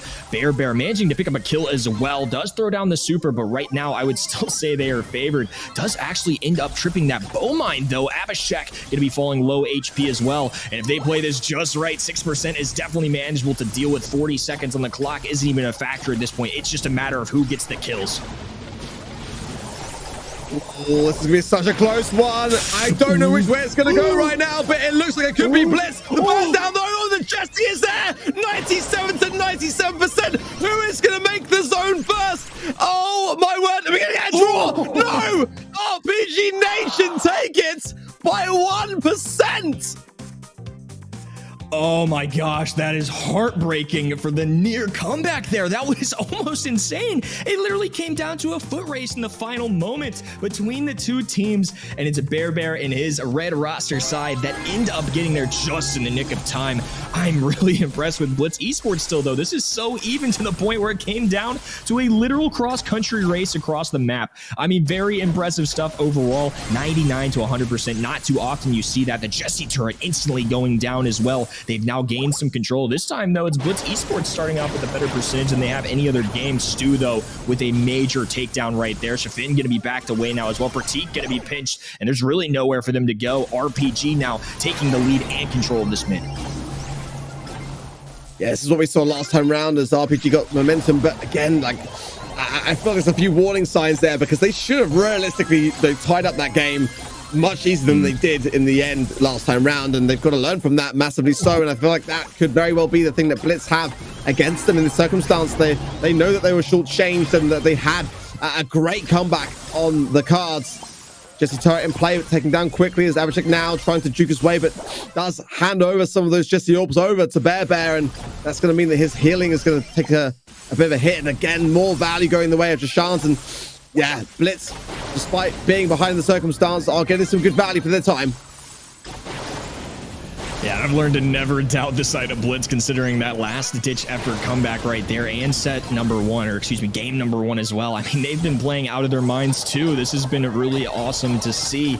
And now they have a Jesse turret down on this L-shaped wall on the right-hand side. Bear trying to take that thing down instantly. Trisant trying to heal it up as much as possible, but the full team effort from RPG is able to do it, but at certainly a cost. They lose a brawler in the mix. Bear is going to fall weak as well, and Pratik is trying to creep his way into this hot zone. They're trying to hold it for as long as they can. Another Jesse turret already in cycle, but it is taken down quickly. That is certainly going to help the cause, as now it is RPG Nation with a little over a 15% lead.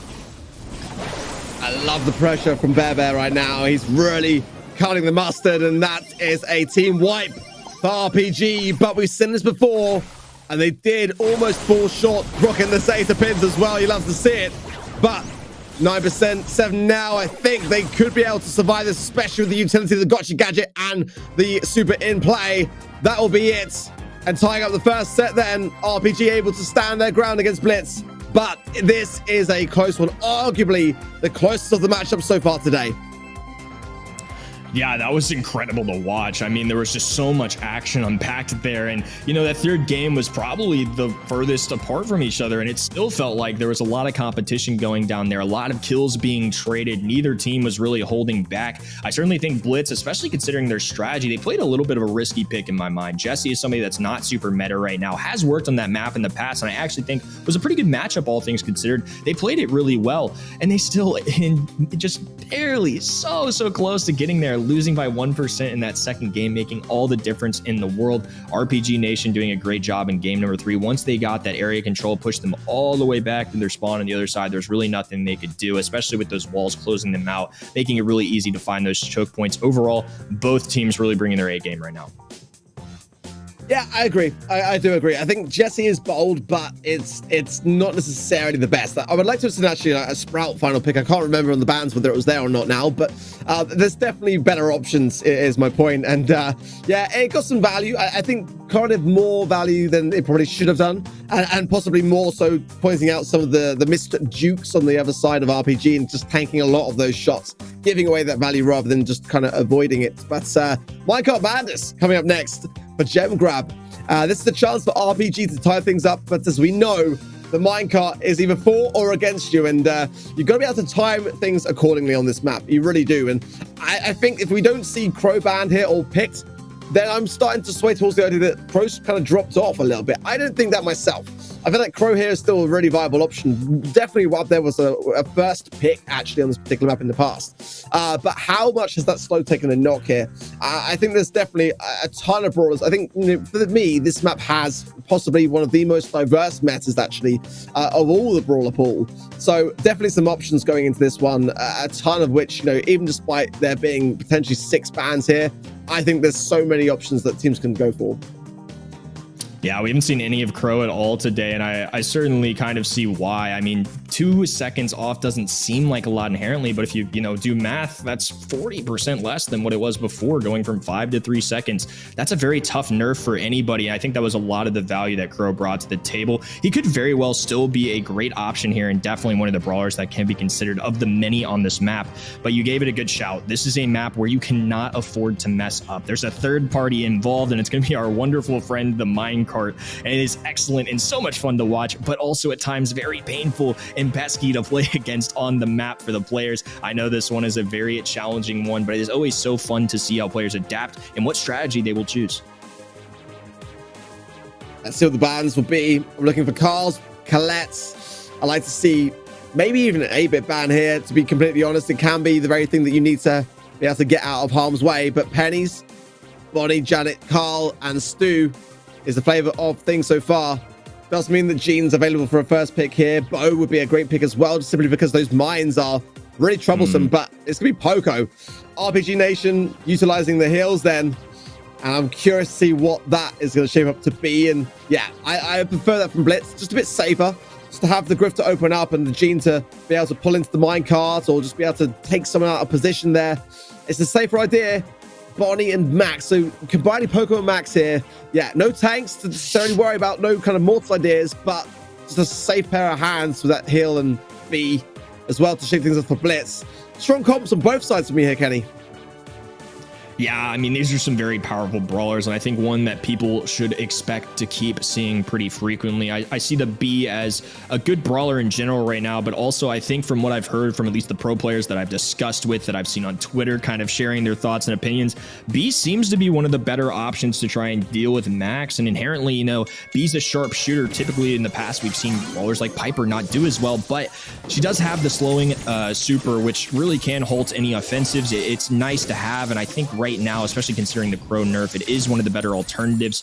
I think overall, very good brawlers from both sides. It's not too often I think you're going to see Poco, Max, and Bonnie all on the same roster, and so far it's doing great work as it's leading them to a 3-0 lead, but a big Griff super going to put that to a halt for now. Bear going to be falling weak as well. The minecart claims its first victim, and Troy able to pick all of these up and his super, so he has a getaway option at any moment. But Pratik threads the needle, finds the shot just in time, and now it's Bear and Abhishek struggling to claim these gyms once again.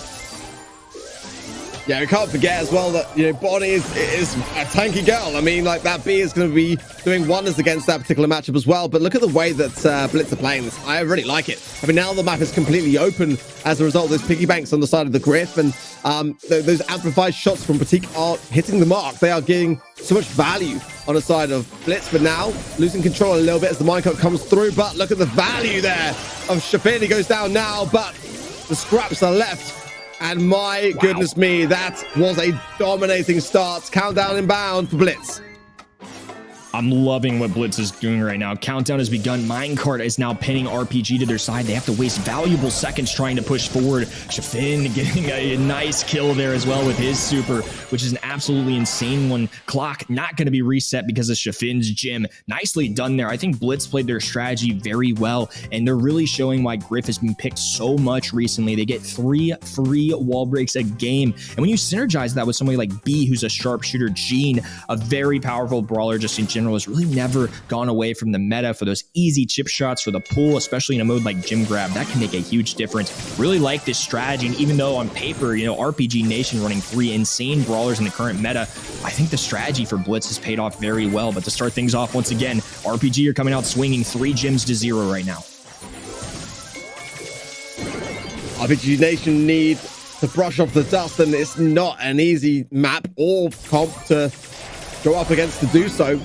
More value from Shafin and pushing everyone into that middle channel, and Pratik able to connect so nicely against that Poco and the Paul as well. Just to eradicate it immediately. No chance to get the heal off even when it's going to jump into the air, but not much more than that. And Troy there, you have to wait, and that's time which, to be honest, RPG don't necessarily have. They got the gem advantage, but now Pratik should be able to defend this a little bit, but no, now Troy's coming in as well. Shafin can't do anything about this. Those gems are going to go over to RPG.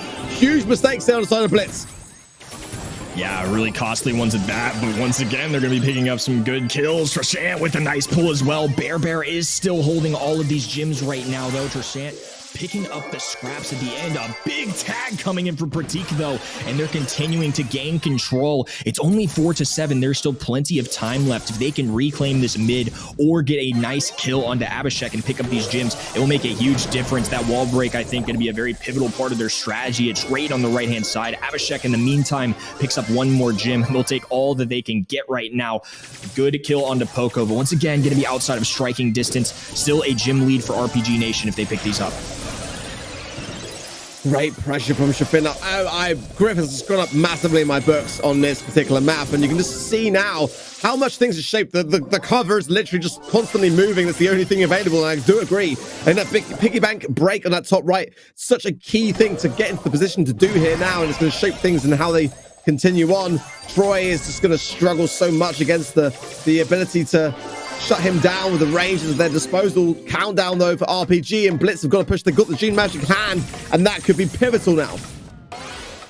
Yeah, 10 seconds to go. Phase shift away just for extra safety. It's going to be 9-11. They have to find this kill on the Bear. They're not going to be able to get it in time. He's going to be falling very weak, and the countdown's been reset. Pratik in the wide open only needs to grab a few of these. A very intelligent and calculated decision, and now they need to pick up either Pratik or Trashant here. They're going to be pressing forward. Abhishek not going to be able to deal the most damage very quickly. Shafin with a great defensive super there. Pratik landing a final blow on the Bear as well. Overall, Blitz with a major comeback in that moment and executing their strategy to perfection. Very well played set from them.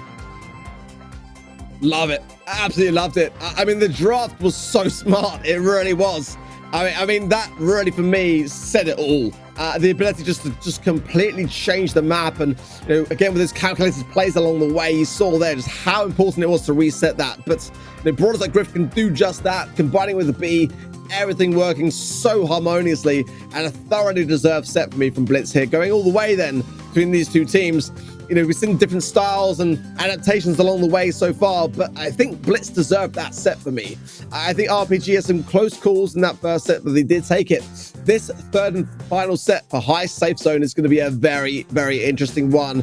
Genuinely still go back to what you said at the beginning, Kenny, saying this is going to be a coin flip. It's turning out to be just that. There's so much on both sides, so much back and forth.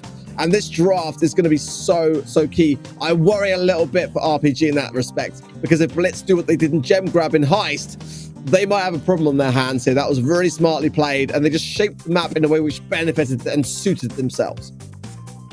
Yeah, if you're a newer viewer, I mean, this kind of reminded me of an old synergy we used to see before the draft days. B and Griff were used a lot of times as kind of a wall break strategy, especially on maps which used to be in the rotation like Split. And it just reminded me just now seeing them execute that, how well that can work out when you combine the wall break plus Griff's current status. He could be good in the one-on-one scenarios. His super has always been phenomenal for dishing out a ton of damage. You combine that with a great sharpshooter in B. I mean, they were landing shots left and right, getting tons of takedowns, especially when you're going into more tanky brawlers like Poco and Bonnie in that situation. They did an excellent job, and if they can pull that off again in Safe Zone, man, it's going to be very tough for RPG to defend. And funnily enough, these are brawlers that are actually very, very similar to what we can expect to see on Safe Zone. I think Griff here is a great pick. I think that as well, you know, brawlers like, you know, Carl coming in and the long range abilities of those Penny coming in. I think that you've got to keep your guard firmly up on this particular map. I think Daryl as well. You know, we might see the Max Poco combo, which was having a real solid place actually in Safe Zone back in the day. I think combined with the BB. I don't know about the BB now. I mean, she's actually not in a bad place, to be completely honest. If someone wants to be daring enough for it, I am all the more happier to see it. But nonetheless, you know, that was a meta which we saw on Safe Zone. I think that it wouldn't be a bad idea to fan out the Max in that respect, because that's kind of where, for me, a lot of the key to that idea really arose from.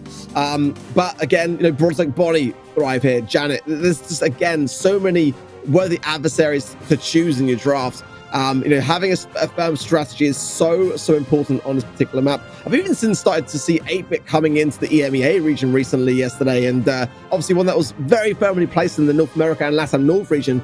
Not too sure whether we're going to see it in SESA and ANZ, to be completely honest, but one that you can't really necessarily rule out for anyone at home writing your notes, looking for good brawlers to play on ladder. It's definitely one to consider here. Yeah, I love the shout out to 8-Bit. Again, maybe not the most likely option, just considering what SESA's done in the past, but I certainly think people should be on the lookout for it. I think he named a lot of really good brawlers that absolutely could show up here. There's so many different strategies on Safe Zone. Now that we've had these balance changes, I feel like it's going to be a rework to almost the map once again. You know, we've seen anything from some sharpshooters. We've seen really interesting combinations with Max as of recent. We've seen 8-Bit, especially when paired with brawlers that don't necessarily have that wall break going down. That's really where I feel like 8-Bit shines, is in those closed areas, going straight down that middle lane. He can take advantage of having his turret up, some extra speed for him, some extra damage. I think overall there are a lot of good strategies on Safe Zone right now. I am curious though to see if any of these kind of new brawlers that have been affected by the recent balance changes show up here. We do see the Max ban on both the left and right hand side, and there's the Griff ban as well on both sides. I mean, those are just a couple brawlers that are clearly thriving right now and are throwing a wrench in people's plans. Why not get them out of the way? Yeah, absolutely so. I mean, we literally called it. You kind of have to. I mean, it eradicates a lot of potential comps. I think B here now is actually going to be something which could definitely thrive. I mean, having it is never a bad thing. Combining with Penny, I really like the idea of that. You know, Colette, I think, was a really solid ban from RPG, one that sometimes can slide through. But Carl as well for Blitz allows the ability to cross over the lake if you wish with the flying hook. And again, if you get, you know, on that safe uncontested, you're going to be flying in the damage, especially if you're low HP. The damage gear coming into play there can really pack a punch as well. Bell's a safe pick for me from RPG. I don't mind it at all. I think that one that can really swiftly take down brawlers, the mark, as long as you're placing it well, but the nest egg really as well to delay the advance can cause problems. There it is. Ooh. I mean, fair enough. It has trickled down to SESA and ANZ. I did wonder, but I think a lot of the bans here really did cry out for it to be an option, because once you get rid of the Max and Daryl and Griff, I think you kind of, whittling things down to a place which would allow for that kind of pick. Yeah, and I like if they're going to go with this 8-bit strategy that they combine it with the Bell, who's traditionally going to be one of the best sharpshooters to try and at least deal with 8-bit. It's not a free matchup. It's not a hard counter, I would say, but at least you get the bounce shot off of that turret, which a lot of times is why you see Bell and 8-bit kind of match up against each other. To round out their draft, they're going to be going with the Bonnie and the Bee. I mean, all three very solid brawlers. We see a Penny on the other side. No real inherent wall breaker here. I feel like 8-bit can be a very valuable option here, depending on how they play this. Bee, of course, can be able to dish out a lot of damage at once, but nobody really in a traditional heist brawlers here. I mean, this is playing out very differently than I probably would have imagined on paper. Nobody that I would say, other than maybe Carl as of recent, that has been one of those heavy damage dealers to the heist safe. And now we're going to see it all unfold here in our final set. It's going to be 1-1 overall, and to kick things off for our final quarterfinal, Blitz and RPG Nation are going to be fighting to see you move forward. I like the comps on both sides. I feel like Blitz have got the safer of the two, to be honest. And but if RPG Nation get control, get that 8-bit into position, and pop the extra credits and land those shots onto the safe with a damage booster, that's going to be a heavy hit to take. And that's why you see Blitz just playing it slow and steady.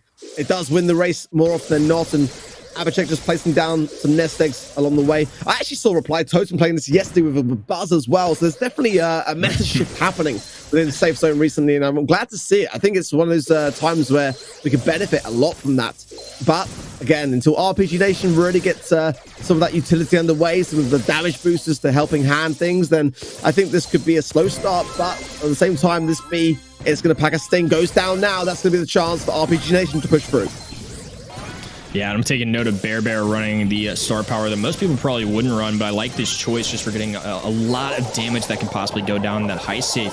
Trishant now picking up a good kill onto Bear as well, and all of a sudden it's Blitz Esports who are the ones in control. A couple shots landing on Abhishek there, and he's going to get taken down. Troy trying to hold down this right-hand side while 8-bit does his best to deal with two brawlers at once. Already a slow brawler, and now Pratik landing that shot will make Bear basically immovable. Trishant now flanking the right-hand side. Pratik able to land shots in the mid, and all of a sudden things are looking very good for Blitz Esports. RPG are going to have to find a way to defend this.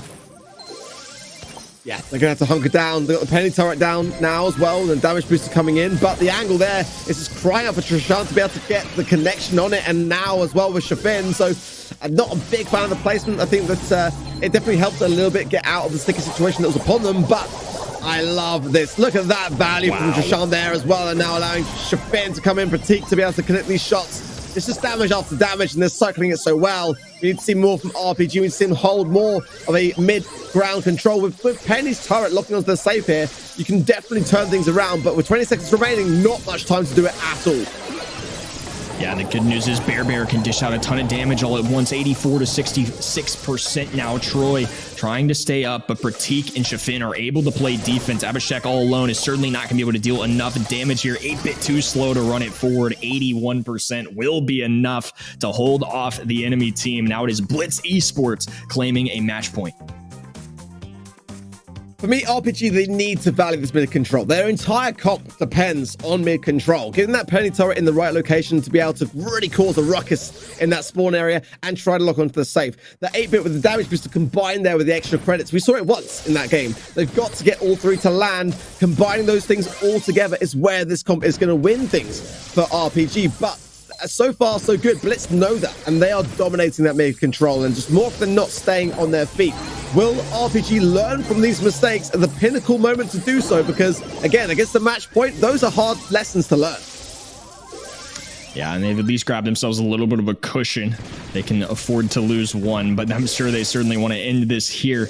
And a lot of kills being on both sides right now. Bear trying to creep up the mid here. And again, 8-bit can do so much damage, but he is a very slow brawler, very difficult to dodge. And B is going to take advantage of this. Pratik with a crafty angle. Shafin now diving in as well. Troy is going to fall, and this is going to lead to Trashant able to throw up a couple pickaxe swings, a couple at Bell, a couple at the safe. 6% lead goes a long way, especially when they already have this much pressure going down. And Bear is trying to multitask here. Trashant now giving them a lot of problems diving in as well. Penny turret placement is going to explode and take Trashant down right there along with Troy at low HP. And Pratik now going to be the one forced away. This is going to be RPG's opportunity, and they need to take advantage of it. Getting damage here early will be a big factor. I didn't like that from Bear. I felt like that needed to go down earlier. Just get the damage in as soon as you can, realistically here, because you never know when it's your last chance to do just that. And so far, Blitz have been controlling so well that you just can't really not go in with those moments. And I felt like it was just a bit of a hesitation there for me. Those gadgets can pack a lot of damage to the safe, and I don't know. We'll have to wait and see as to whether that comes back to sting. So far, the markdown on Shapin is good, but Shapin is working this body pick so well. I mean, the value that he's being able to get off the back of it, and Trishant as well. Everyone on the side of Blitz is juggling the situation so well. They've got so much range to be able to get this damage from such a distance, and that's the thing which RPG is struggling to really gain a firm grasp on here. Yeah, a couple trades there on the right-hand side as well. And once again, it's going to be left to RPG Nation to try and make a comeback here. 8-Bit can dish out enough damage. They certainly have the DPS to get this done, but with 14 seconds to go, they're going to need to get there very quickly. And 8-Bit needs all the time in the world to move forward, 2,400 HP, and they're going to be forced to play defense in this moment. Trishant going to be able to pick up a takedown. Pratik inching forward as well, and that is going to be all she wrote. A very close matchup, but Blitz Esports hold on in a great set number 3. I feel like they earned it. I feel like they earned it. Again, you know, the drafts on point. I also felt like as well on the other side for RPG, running the boosted booster plugged in instead of the plugged in star power on the 8-bit. I think against the B, you kind of have to run plugged in just to get a speed boost on the way. I know it's a bit tougher to land those extra credit shots with the save, but I mean, you know, for me, it was just better strategy, you know, on the whole from Blitz going in. Just not taking as many risks, but the ones that they did take really counted. We saw in Minecraft Madness how well they were able to bring things back through that situation. And just their drafts were the key for me here, really. That's what kind of took the 50-50 coin toss into a different realm. And you know, despite a really promising start from RPG, actually, and that could have been the very thing that they had in their, you know, arsenal to go all the ways to take it. Blitz survived. They persevered, and I love to see it.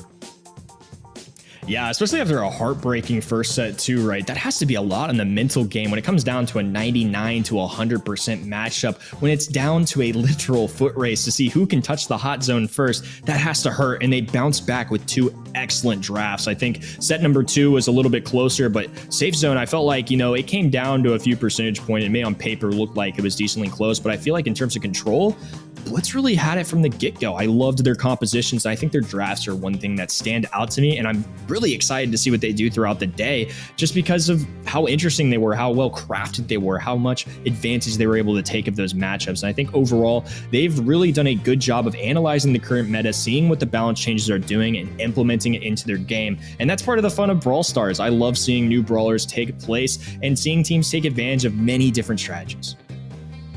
Yeah, being you know, able to adapt, I think is absolutely key in the BSC, and you know, that's what the best of the best are able to do more successfully than most. Well, we've got our first semifinals lined up. It is Mystic Esports up against Stalwart Esports coming very, very shortly. Again, we saw Mystic, you know, having a great first round of the quarterfinals. Stalwart, though, Kenny, they are the current grand final champions for every single month. So before we go to a break, let me ask you your thoughts in terms of your predictions. You know, Stalwart Esports were my pick going into the day, and until they are beaten, that's really not going to change. I think they very rightfully so earned being the favorites at home. I think if you make a prediction on Mystic and you're feeling a little bit of an underdog pick, I respect it. But, you know, when I'm logging into event.brawlstars.com, the pick I made earlier on was Stalwart Esports. I'm holding the line until proven otherwise. Well, you heard from Kenny. That's where you go right now, guys. Get those predictions in under that advice, and hopefully doing well on that side of things. We'll be back very, very shortly for our first semifinals of the day. It is Mystic Esports against Stalwart Esports. Right back after this.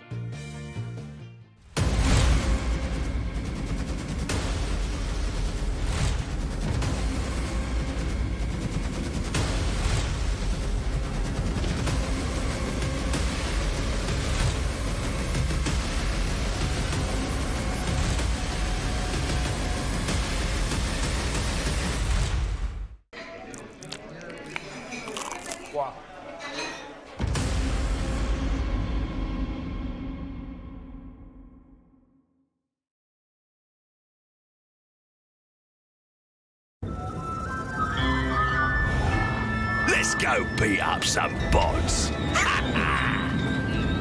Show some respect. That was a low blow. Come on, let's go, gang.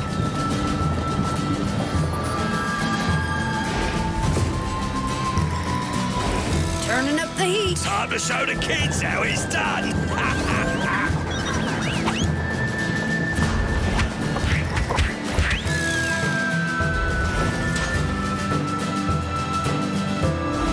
Crime does pay.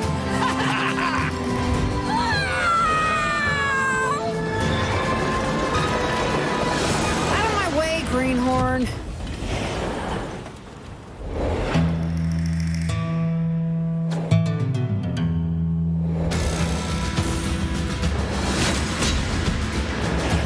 Double trouble! You messed with the wrong maw.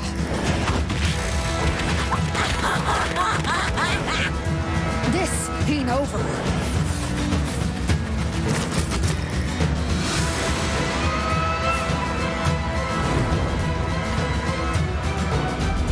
I'm the boss of bosses!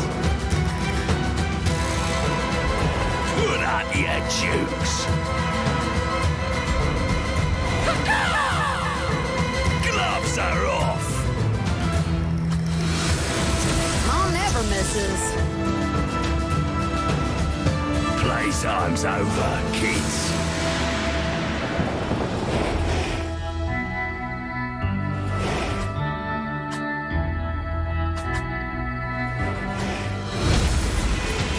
Come to mama. You got scrapped.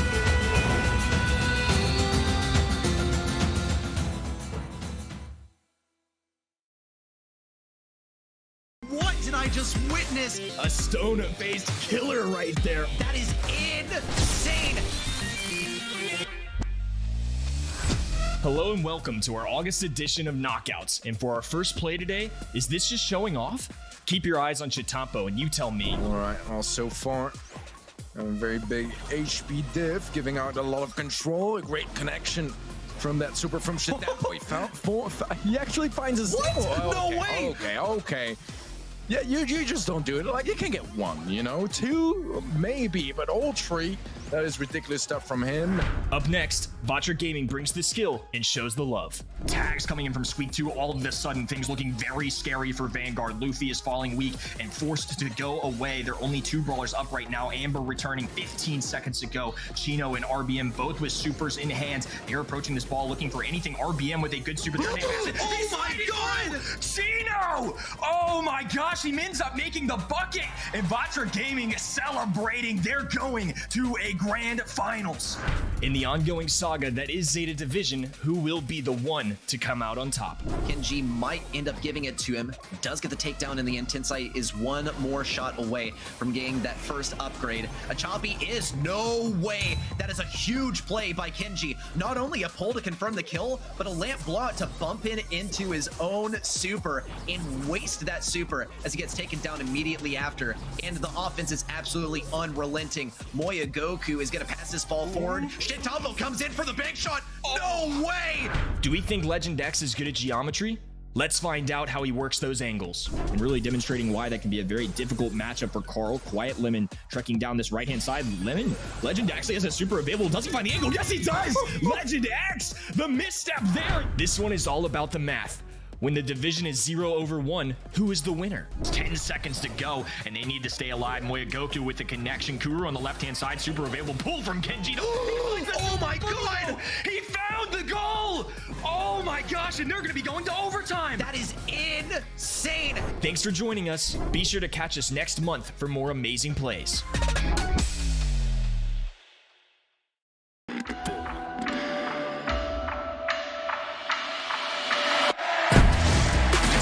Welcome in to the Brawl House. The kick forward. The punch through. That's gonna be it.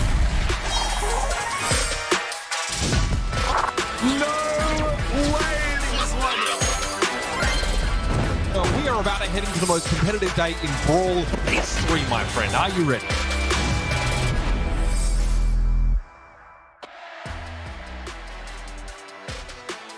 Welcome back to the Brawl Stars Championship. We are still in the SESA region, and I'm still Ark, joined, of course, by the fantastic Kenny. Kenny, it's been an eventful day. I asked your predictions before the break, and I think it's fair to say here that we're both going with Stalwart, right? I mean, it's hard not to. The question here is, will they make yet another grand final? They've always made the grand final, but Mystic Esports are the underdog in this scenario, and they could very well cause the upset. Here's how we got there. Final Stand took the loss against Mystic earlier, but it was very close. It was 2-1. And then Stalwart were a bit of a more convincing 2-0 against grassmuddoppin, found their way to the semis. Later on, we've also got FA Team Wood up against Blitz, who we just saw take the win against RPG Nation. Bit of a sour day for Oblivion. They couldn't quite make a set against FA Team Wood, but again, these are two big rivals. FA Team Wood and Stalwart is kind of where I'm kind of placing my predictions for a grand final appearance, but I am all for an upset. I would love nothing more than to see Mystic and Blitz have a banger of a grand finals, to be completely honest, and they've shown real great promise today so far. Yeah, I feel like the competition debate today has been top notch. I mean, even when you look at a team like, say, Oblivion, for example, you know, it looks like 2-0 on paper, but if you tuned in, especially for our first monthly showing, these guys have certainly got what it takes to stick around in the future. I'm rolling with Stalwart Esports, and I'm also rolling with FA Team Wood as well. We've pretty much been aligned in all of our predictions today, which makes a lot of sense. Obviously, we're big brained and we get those pins for a reason. So I think we can do it again this month as well, and I think we have a pretty good chance of continuing that win streak as well. Yeah, I feel that way. I do. And this is your chance, guys. Head over to event.brawlstars.com right now. Make sure you place your predictions, whoever you're cheering for, because ultimately that is the way that you're going to be able to earn your way towards getting that exclusive BSC pin towards the end of those tiers. But make sure that you do sync up your game with your Supercell ID in the website. That is the best way to be able to participate as well as a viewer. And we see you all cheering in the chats, but ultimately we want to see you cheering in game as well. So make sure that you get involved and get towards that pin, because again, if you're like me, you're a bit of a collector, right? So you want to make sure that you've got all those in-game aesthetics to hand to flex upon your friends and your rivals.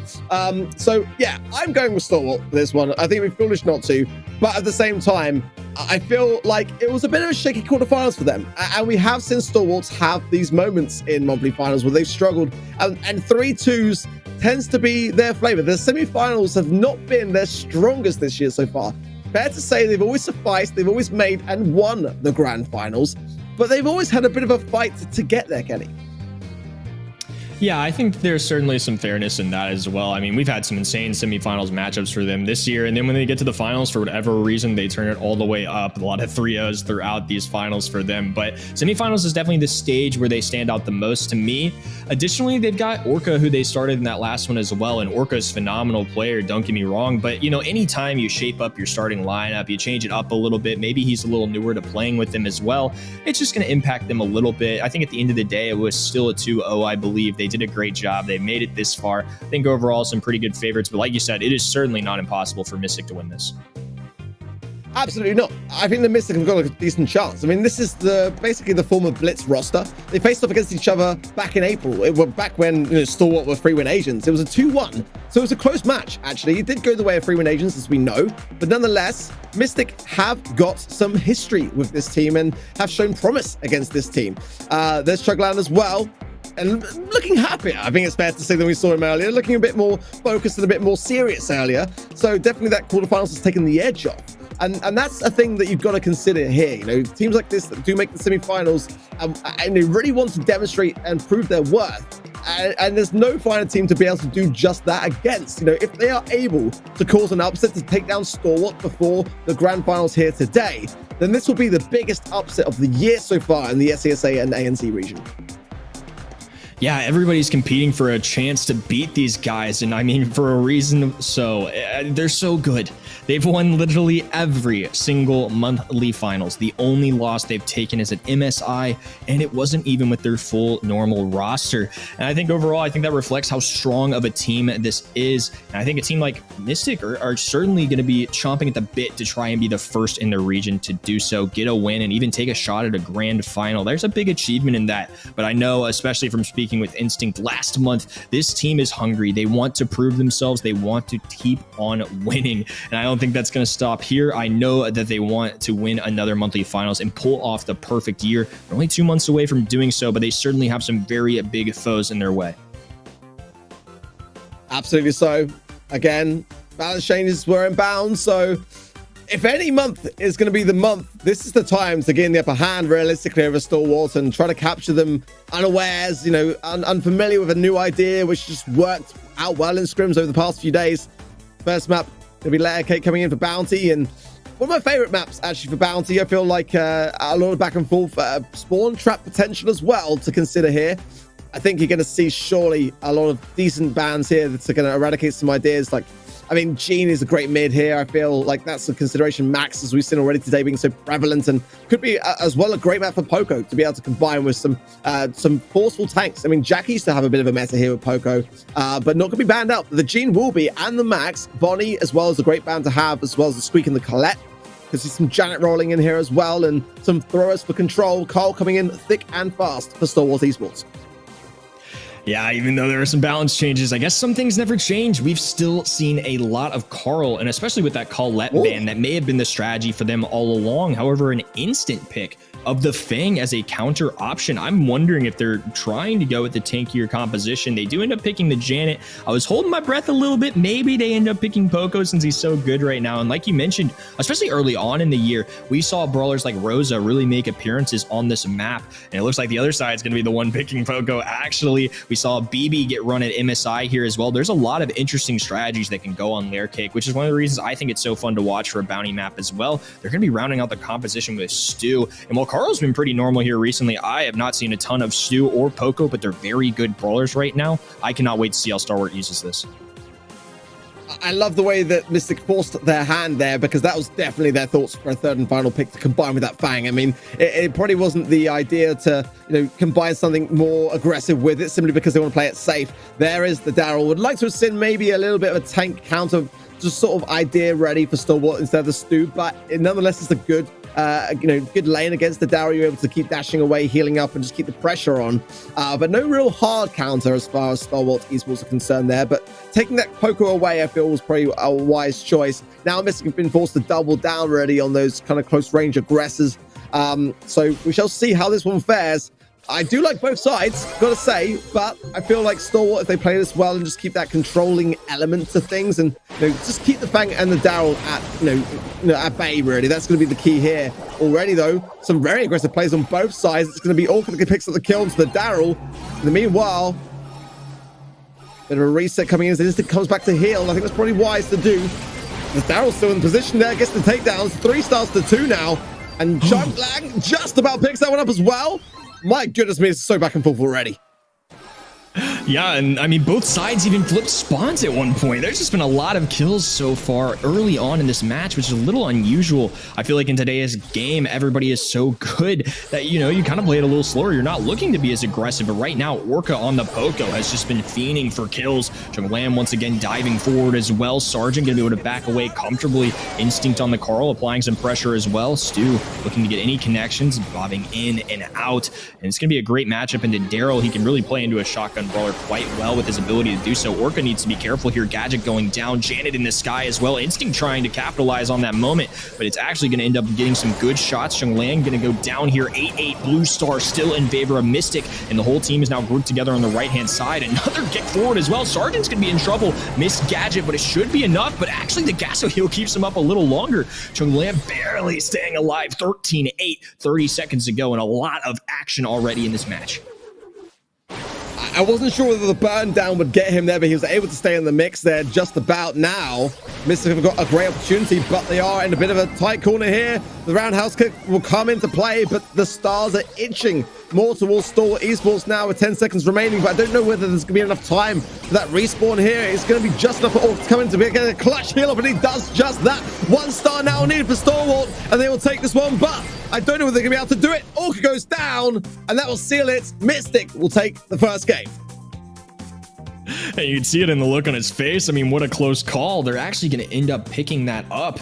Very well played as well, I might add. I mean, there was some good aggression going down from both sides, but they stayed composed, focused, and they're playing their strategy very well so far. I think it's a little more untraditional to kind of see two tanks go in here without a healer of any kind. No Byron, no Poco, no Pam, no availability. It's just Fang and Daryl playing to their strengths, and he's going to counter that Carl very well in that moment. Well played there to pick up the first kill of game number 2. Sergeant with the speed zone down as well, and now Stalwart looking to group up to try and find their first kill.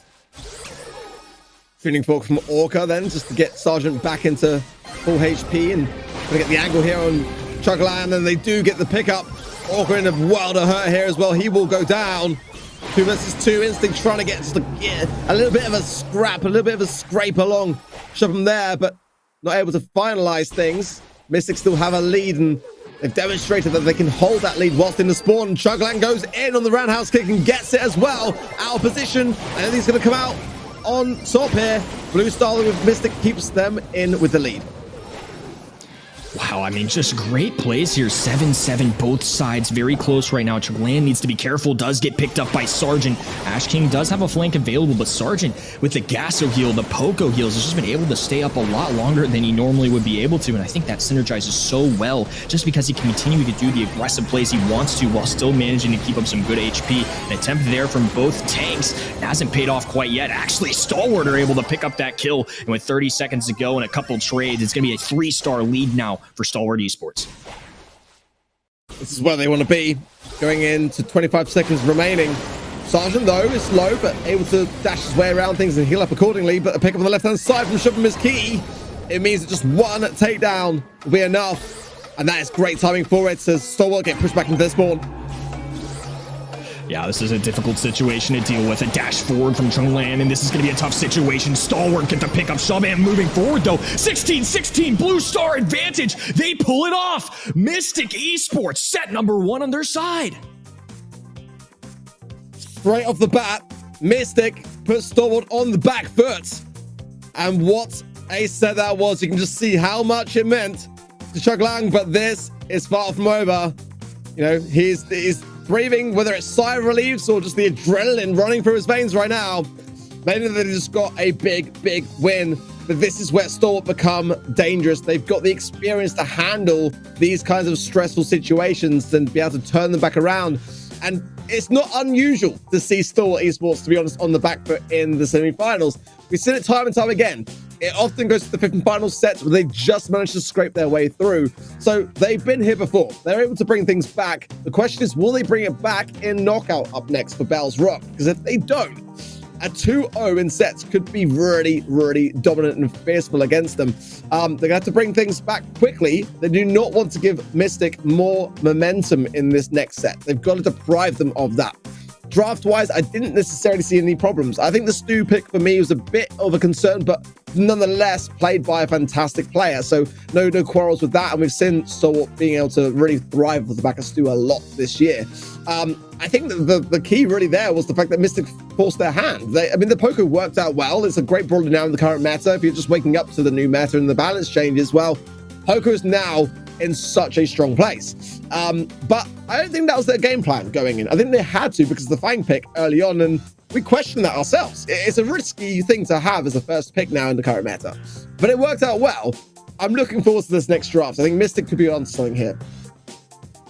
Yeah, I think Fang is an interesting choice. I know a lot of the times the priorities to go into Carl have been brawlers like Daryl, which they end up picking up too, which helps out. But Fang has been used from time to time, and I think on modes like Bounty and Knockout, a lot of those maps kind of cater to Fang if you play it right. You got to charge up that super, but once you got a super in your hands, you can cycle it every time you get a takedown if you use that star power. If not, you can run the shield star power, which allows him to tank a lot more damage and to play into those aggressive strengths he has. Overall, I think really well played, and Janet, a completely fine brawler to play. I mean, the fact that they're pairing that with 2 very tanky brawlers is still a problem for just about anybody. If they have a Poco there, it's even more dangerous. So it makes a lot of sense to me that Stalwart ends up picking up that brawler too. I think Stalwart played really well too. I think it just reflects how Mystic have really emerged here. I mean, some of the players on their roster are playing for their first time ever, and now they're really challenging the #1 team in the region. Well, Bell's Rock coming in soon in a fresh draft. And a chance, most importantly, for Stalwart to be able to recover from that first set and figure out where it went wrong and try to rekindle something for this next one and learn from those mistakes. I like to see some good bans here as well. Long range is definitely going to be the flavor of this one, and Max, I think, it's just got to be up there simply because you cannot find yourself pushed back, and it is going to be banned out with the Colette and the Squeak. On the side of Mystic, the Bonnie, the Janet, and the Jean. Really solid bans here. Carl first pick very early on from Stalwart. Potential for a bell here for sure for Mystic, and something else to be able to break open some of these walls. Maybe a bow could work out well. Let's see what they think, and it's going to be fine again. If it worked out once, you know, and it, why break the habit of a lifetime? Yeah, I mean, they're going for a similar strategy. This time, though, they're going to be picking up the Griff. This is a brawler that we've been on watch for all night. He's shown up in a ton of different regions as of late. I think it's a lot of because of the ability to fight in those 1v1 scenarios, plus the wall break. I'm interested to see how this kind of pairs with a Fang, though, who's somebody who is typically going to want to take advantage of these walls being up. But, you know, it may be working out well. Fang does have kind of that long-range mechanism built into him with his regular shot, but it just does so little damage from a long distance that he's certainly going to be wanting to close the gap a little bit here. We've got Piper as well that's going to come out, long distance brawler that could give Griff a little bit of trouble, but I really don't see any hard counters for the side of Stalwart right now. Just three really solid choices, a very well-rounded composition. I'm very curious to see what Mystic does here to respond with pick number 6. I think there are a lot of options, but really both sides scream pretty good so far. Yeah, I wouldn't mind a Sprout here myself. Mortis, on my word, Mystic. They are feeling so bold today, but I think that's what you got to bring to the table in these circumstances, to be honest. You got to be careful to not feed into that Piper to allow that, you know, jump away. Ultimately, that's going to be the thing that keeps it alive in that transaction. But I do agree, though, with the Griff combined with the Fang, you want to keep some of those walls available to the Fang to be able to hide behind. I wouldn't have been opposed to a poker there either, you know, to be honest, in the circumstances, because ultimately it might have allowed then more of a potential to counteract a lot of what this comp can throw at them. Let's see, though, as early on, Chug Lang in the mid, taking a lot of hot hits for it, but everyone hunkered down by Mystic, and this could be actually going against them.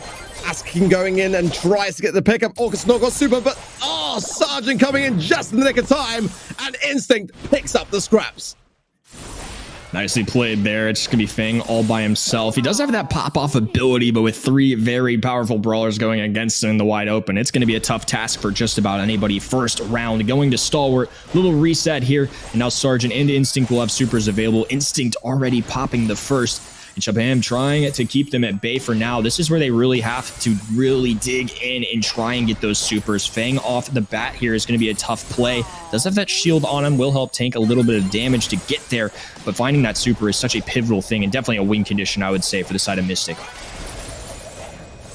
Already, this Mortis pick is, again, just...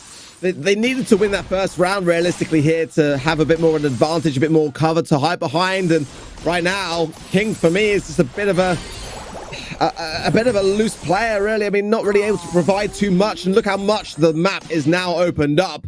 I mean, that's going to leave nowhere to hide here. The 3 versus 2 as if that wasn't bad enough. And now it's a 3 versus 1. This is going to be Stalwart taking this so easily, so gracefully as well. And exactly what they needed as they are behind. Yeah, I think just a tough go at it. I mean, that was very much in Stalwart's favor, I would say. That was not as competitive as our first set. I felt like overall they had great control. You know, they really didn't lose any players or anything like that either. It was just complete domination in that sense. And now Ash King electing to get very aggressive this time around, kind of moving forward. It's going to allow teammates to dash up a little bit as well. Gadget being popped as well there, I think. And that just very interesting choice to go right on in here.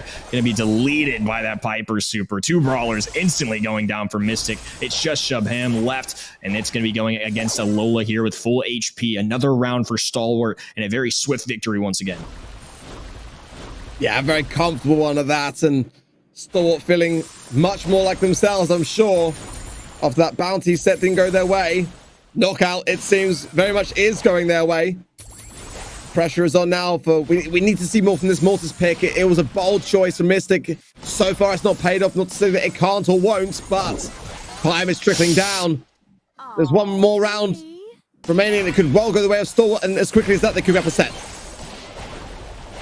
Well, a good effort there. Now Mortis is going to be dashing forward. That is 2 pickups. He does have a super available as well. And going into low HP Orca, if this zone starts to close in a little bit, I actually think Mortis can kind of take advantage of being the aggressive brawler. Higher HP, Orca can't do a ton of damage as well. Nice dash out of that super, but a nice bounce back. Good play of the gadget there. Ash King actually in trouble here. It's going to be close, but he gets the final takedown in the last moment and also goes in this next round with a super. It is wide open, but at least Mystic have given themselves a chance.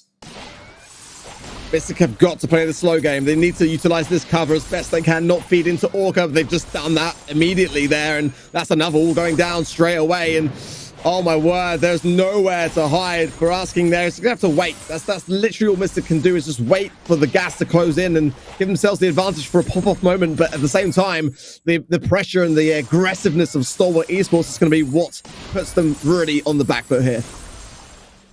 Yeah, this is a delicate situation they need to deal with. Orca now has free reign of the entire map at this moment. There are a lot of supers available. Big pop-off plays definitely in the works here for Mystic. A great super coming in on that right-hand side is going to apply enough pressure to put Carl back. Now a dive forward from Fang. That's going to get a pickup onto Instinct, and the strategy is now paying off. That's going to be another takedown. Sergeant low HP, and all Ash King has to do is dive in for a couple tags.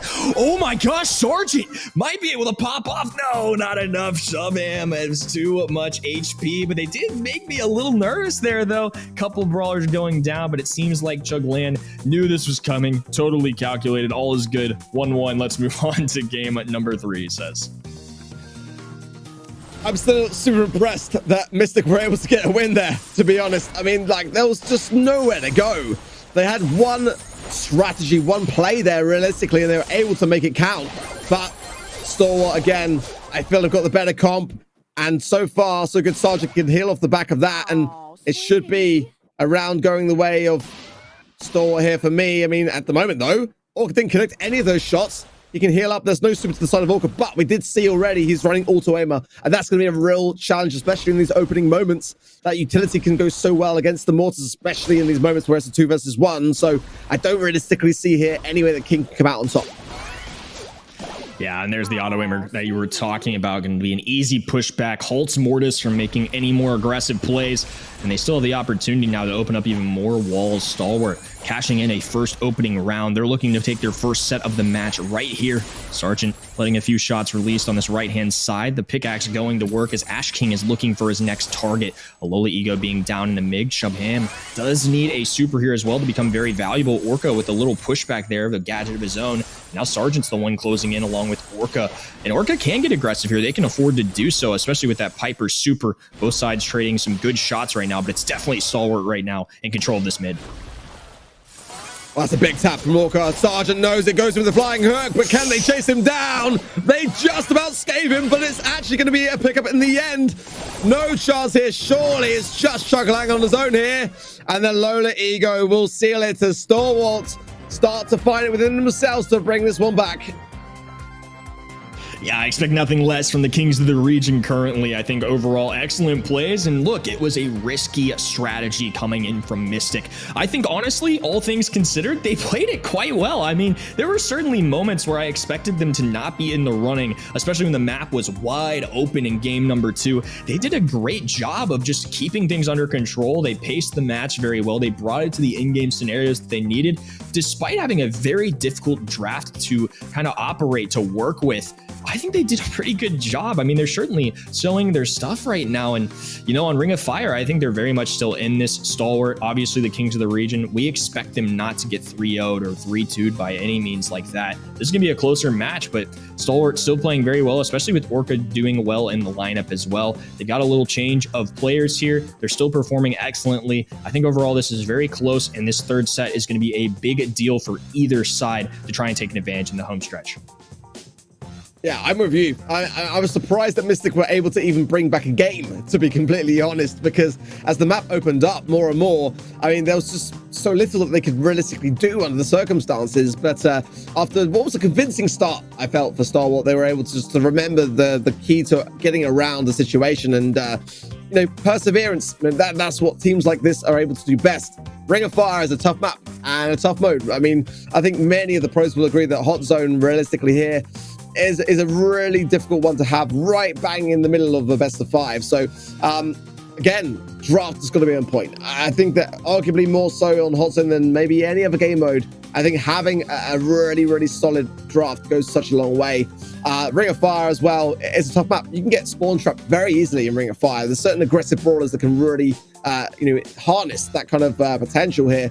Some are starting to creep back in, actually, into the meta recently. It's kind of interesting to see more Tara being played here. I don't necessarily expect to see it, but brawlers like that and Stu and Leon had a real place in being able to hold firm.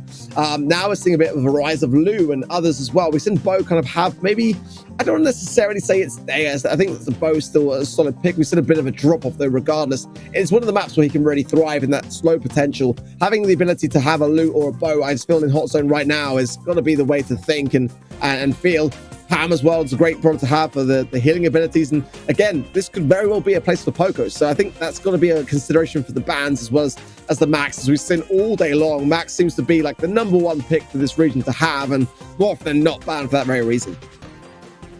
Yeah, you said a lot of brawlers that I was definitely thinking of too, especially some that have been recently touched by the balance changes. Poco certainly stands out, and the NA playroom, he perked up when you said Lou. It's somebody that really started over here as some crazy kinds of plays. I think people were kind of questioning it, but now it's really started to popularize across the world, and I think for good reason. I mean, Lou's super covers the entire hot zone. You were literally unable to move on it without skating on ice, and I think teams really want to take advantage of that. If you're a good Lou, it is awesome. But Lou is a pretty tough brawler to play. If you're not cycling out those supers, it's a risky pick. So I would say user beware if you're going to go with that route. We do see the Max come in as a ban on that left-hand side. There's the popular Poco as well being banned on the right. First pick overall, Stu. No surprise to me. Again, I think he's so valuable in Hot Zone for his speed zone gadget. It's going to be able to help out your entire team. You close the gap to the Hot Zone. You can return to action much faster, which is a huge deal, especially in an area controlled kind of mode like this. Griff and Ruff's going to be the response from Mystic. Good stuff from both sides.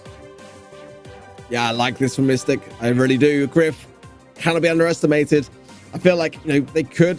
I mean, Stalwart could go Pam here, to be completely honest, but there's the B potential as well leering over them from Mystic if they want to double down with that Griff and B idea and just open up things. They can get control, break open that top part of the map as well for the bush to be able to see where Stalwart are spawning in from. Squeak. Great for control, as we know, with the residue as well, to really shut down the lanes early on, but it is one of these brawlers that uses a lot of that utility early on, so Mystic are going to have to be able to persevere through that. And Carl coming in as well from Stalwart. These are brawlers which they know and love, and we've seen them play time and time again, especially the Stu. I wasn't surprised either. I mean, we know that it's likely to be Sergeant on it, and he plays it so well. Yeah, it's just going to be a very interesting thing to see here. We've got the Coral coming out, which it continues to still be popular. I think he's still a very solid brawler despite the recent nerf to him. I like this combination though. I mean, Stalwart got a nice well-balanced roster. We've got Squeak with some great area control, Stu for some good aggression and utility for the team.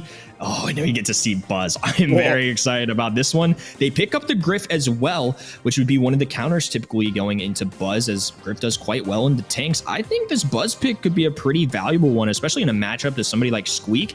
I think this could be really solid if they play it right. I think Buzz is somebody that I'm certainly keeping my eye on. He has been showing up, sprinkling a little bit in my North America region, so I think the rest of the world might be taking note as well. Like you mentioned earlier, Reply Totem is certainly a team that have used this brawler to their advantage from time to time. I definitely think it has its place in the meta. I'm very excited to see what it can do on Ring of Fire. Well, I like the fact that Stoll are valuing how crucial it is to get the Buzz down early. Now, it will be coming back in with a little shred towards getting super. So, a chance for a pop-up here. One juke there, but actually not close enough realistically here to utilize it. Allowing King to try and do his thing, but in the meanwhile, it is Stalwart that have just absolutely demolished things from Mystic, and it's got legs. It can work out, especially when Buzz starts to really cycle things through, but the way that Stalwart are valuing these early moments, I think, is quite key here. 51% now and climbing back. They lost mid-control, and Mystic now have got to hold this. Like this choice of wall break on the left-hand side. Chunglan once again taking advantage. Buzz able to pop off for another kill there. He's going to be able to keep cycling those supers, which is a very big factor here. However, being slowed down by the Squeak super Orca with a well-crafted shot there. Now it's going to force the side of Mystic Esports all the way back. Some good bounce shots on this left-hand side can be one of the reasons why Colonel Ruffs does so well. Another super going down for Buzz. Does manage to get the pickup, and you're going to need to keep him in this bush area. He has to keep staying aggressive if they want to keep Stalwart off this. But now, Ask King, he's going to be forced away as well. It's going to be Sergeant, who is bobbing and weaving in and out. 70% is the current leader, but they are doing a good job of gaining back some area control. This one is getting closer and closer. What an important pickup there that was, and now Mystic are in a great spot. Sadly though, we saw a moment where the buzz didn't quite get super, the cycle was kind of off because King kind of like went in and got the kill, which is what you want to do, but then you also want to allow the buzz to be able to cycle back in, and now they're just a little bit out of sync, and Stalwart know it. They're able to get themselves firmly stuck in. Orca's going to survive that one, and they will take this first game of Hot Zone, but it was close. Very, very little in it here. Mystic can absolutely bring back a game and take this to a third and final one to decide it. They're not out of the woods yet on the side of Stalwart, but so far so good. Yeah, I think overall a very good job in game number one. I think for the most part they had some good control, but Mystic showed some flashes for sure. There were definitely moments where they gained control. Again, I think a big factor for me is running this buzz. It is a win condition. If you play it right, it's going to be awesome for you. But if you're getting crushed by it, if you're constantly losing lane, if you're not getting trades, it's not going to pave the way. But right now it is certainly doing some good work. Even if he gets a trade here, he's still distracting the enemy team. Somehow Sergeant's able to deal with avoiding this buzz while also getting a pickup, and now a second one as well. It's going to be Stalwart who take an early lead. I love the way that Sergeant's been able to hold his ground in the mid. There's great work being done on the side of Chuglan, but at the same time, it's got to avail to the objective. It's got to shine and come through in the scoreboard, and that's a very good pickup. But Instinct will clear up that right-hand side lane. Then it's a residue down the mid. It is, so King can not necessarily be able to juke his way around this one. He's going to try and get as much as he can, and almost got a kill for it along the way as well, which is more than I thought he would, to be completely honest. Orca having super now as well. Instinct cannot contest that. He's got to go back here.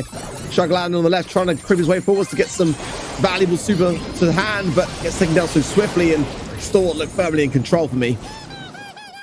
Yeah, I think they're definitely in a good lead right now. A good super, though, but it's just only going to lead to a trade. At this point, they're down by a pretty large margin. They just have to hold. King maybe attempting to hold down this mid area, as well as Squeak raining down a few shots. Now a gadget being popped, and that's where real value comes in for Squeak. It's going to really prevent them from moving forward, and at a bare minimum, they're going to have to creep along this left or right-hand side very carefully, and it's going to lead to Chunglan's demise right there. King trying to do his best, but now Stalwart stepping back up to the plate. Sergeant doesn't even care. He simply is fine with going down. A little surprising, but they're still holding this lead. Orca actually manages to stay alive as well. The last few percentage points is all they need, but only Instinct is left standing for now. I think Sergeant's disconnected. I don't see him coming back in on the map, and he's just still for far too long for me, and we saw a little bit of a mistake from Chunlang as well. I think Sergeant is disconnected. This could be the absolute pinnacle moment here. If Mystic can just take advantage of that fact, and they can still bring this back, and they are doing just that. Oh my word! It's going to go all the way, and Mystic by 2% are able to capitalize. Yeah, it very well could have been a disconnect, and that's a good break, I would say, if you're a Mystic fan, but obviously very tragic for Stalwart. They had a lot of control, and yeah, I feel like that must be what happened. I mean, he just simply didn't move there. I mean, I feel like if it was more of a celebration kind of moment, he would have at least done a little spinning, a little winning, some kind of jazz like that. But for now, they will at least have another attempt at it. Not a set loss yet. Stalwart had a really good lead on that last one. They certainly have a good chance going in here, especially with 2 pickups already. King going to be the only one left standing for his squad, and he's going to be falling down immediately. All 3 brawlers for Stalwart now in prime position. A good dodge from Instinct as well, avoiding the buzz shot right there. Squeak super going down. Instinct creating some good spacing for his teammates as well, and already a 30+% lead for Stalwart. Yeah, these early moments so important. Lovely residue. Look at the pinch there on the left-hand side, and King gets taken down for it, and in the process will drop the supply drop, so Shovel's gonna have to try to gain another one and hand it over to his teammates, and tanking a lot of Squeak shots here as well. Orca's surely 1 shot away from super yet again. Trying to force through the position now. The Rust Gadget, and Chunglang is really struggling to make the mark on this one, as now Stalwart seems to be more savvy towards it. Now Sergeant going down is very important timing, but look at the amount of capture points that Stalwart have been able to do in this time. 85% now, and Mystic cannot afford to let anything else slip. They've got to hold firm here, or this one is all over.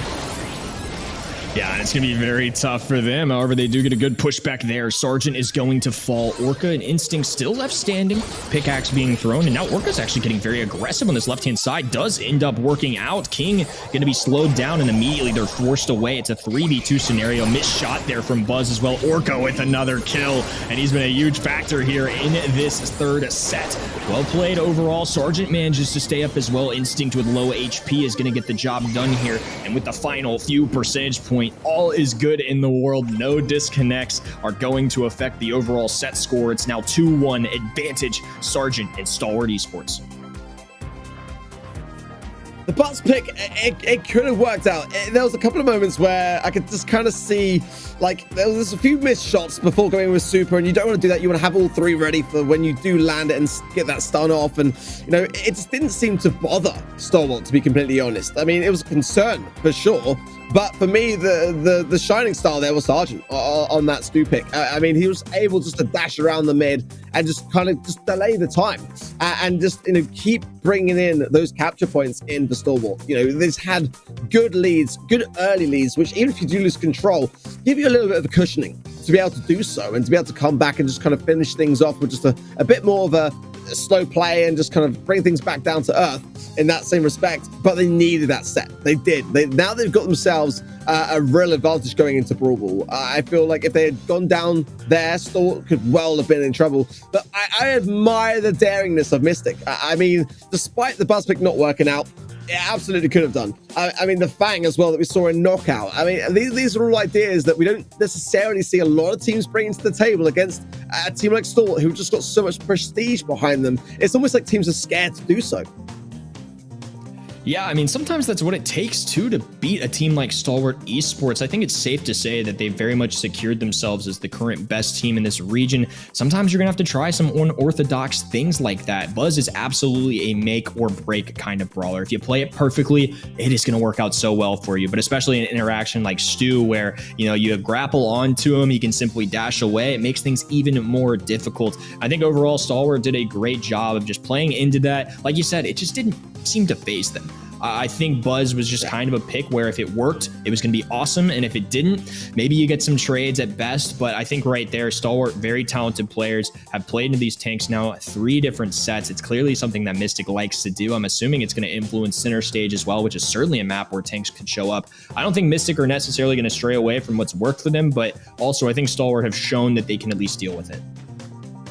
Yeah, exactly that. If they bring something daring, I'm all for it. And I think that it could go to the final set. I mean, let's be honest. It wouldn't be the first time, and I don't think it would be the last time that we see Stalwart Esports go to a final set in the semifinals, to be completely honest. And there's a lot of dangerous brawlers coming out for Brawl Ball. I mean, the Poker's got to be banned. The Max has got to be banned. And when certain brawlers like that are high up on those ban lists, it does put things into a bit more of a perspective. It does sort of trickle down a little bit towards what's still available to utilize in terms of the comps that you want to run. And I think the coin toss here could be important also.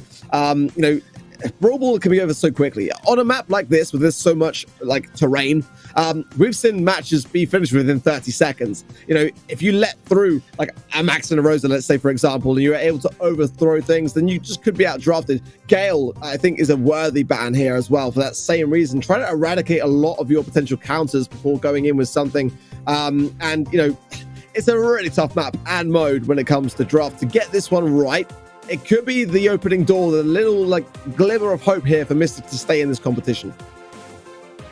Yeah, they made the tankier compositions work before. We'll see what they end up selecting here, as they have the #1 choice overall. Stalwart Esports are prioritizing Colette, Janet, and Squeak as the bans. I am a little shocked to see an Ems pick. Not that it's bad, it just doesn't really resonate with anything we've seen from Mystic so far. I think as a pick 1, though, very safe. It's also anti-tank, so they can kind of deal with that. But when they trying to prevent the tankier matchups, now they have a door open for somebody like Amber, and I really like this selection just because it's going to help with visibility for your team. And Stalwart completely abandoning ship from any ideas of trying to go a tanky route when they see the M's. They're going to go with 2 brawlers that are very solid in this meta, and they're going to be able to kind of deal at a longer distance range into M's. But Max and M's is a dangerous synergy, and they now pair that with a Gale. I actually really like this combination. I feel like these 3 brawlers have been paired together for several Brawl Ball maps throughout the meta this year. Finishing off with a Griff here, I kind of see the appeal for both sides. Yeah, I think the Gale was a must, really. It's just in the eventuality that Stalwart just decided to go, do you know what? Actually, we can Daryl roll. Well, not Daryl's his banned, but obviously there's other brawlers that could really counteract the M's in that same respect. Ultimately, though, I would like to see a Gene here actually combined with the Max. But you know, with the Vision Gear here, it can just go such a long, long way. But I'm sure, no doubt, we'll see a lot of Vision Gears across the board, pass through to King, and oh, didn't quite get the pick up. The face shift could still work there for a goal, so never missed there for me from Mystic. A bit of a tough one to still make work, but nonetheless, still able to get the ball clear. Wow, some good defense right there. Instinct able to hold off for the moment. Chunglan is going to be able to defend for a moment as they get that sorted out real quick. We'll see what happens here in Brawl Ball. But overall, very good compositions for both sides. I really do like that Gale that you mentioned as well. I think Gale just a very solid brawler in general. I think he's going to be one of the best goalies in the game, as I've said before. And you pair that with Max, who's arguably one of the strongest brawlers in the game right now. I think overall that was very, very well drafted from them and gives them at least a very good chance to try and steal a set here.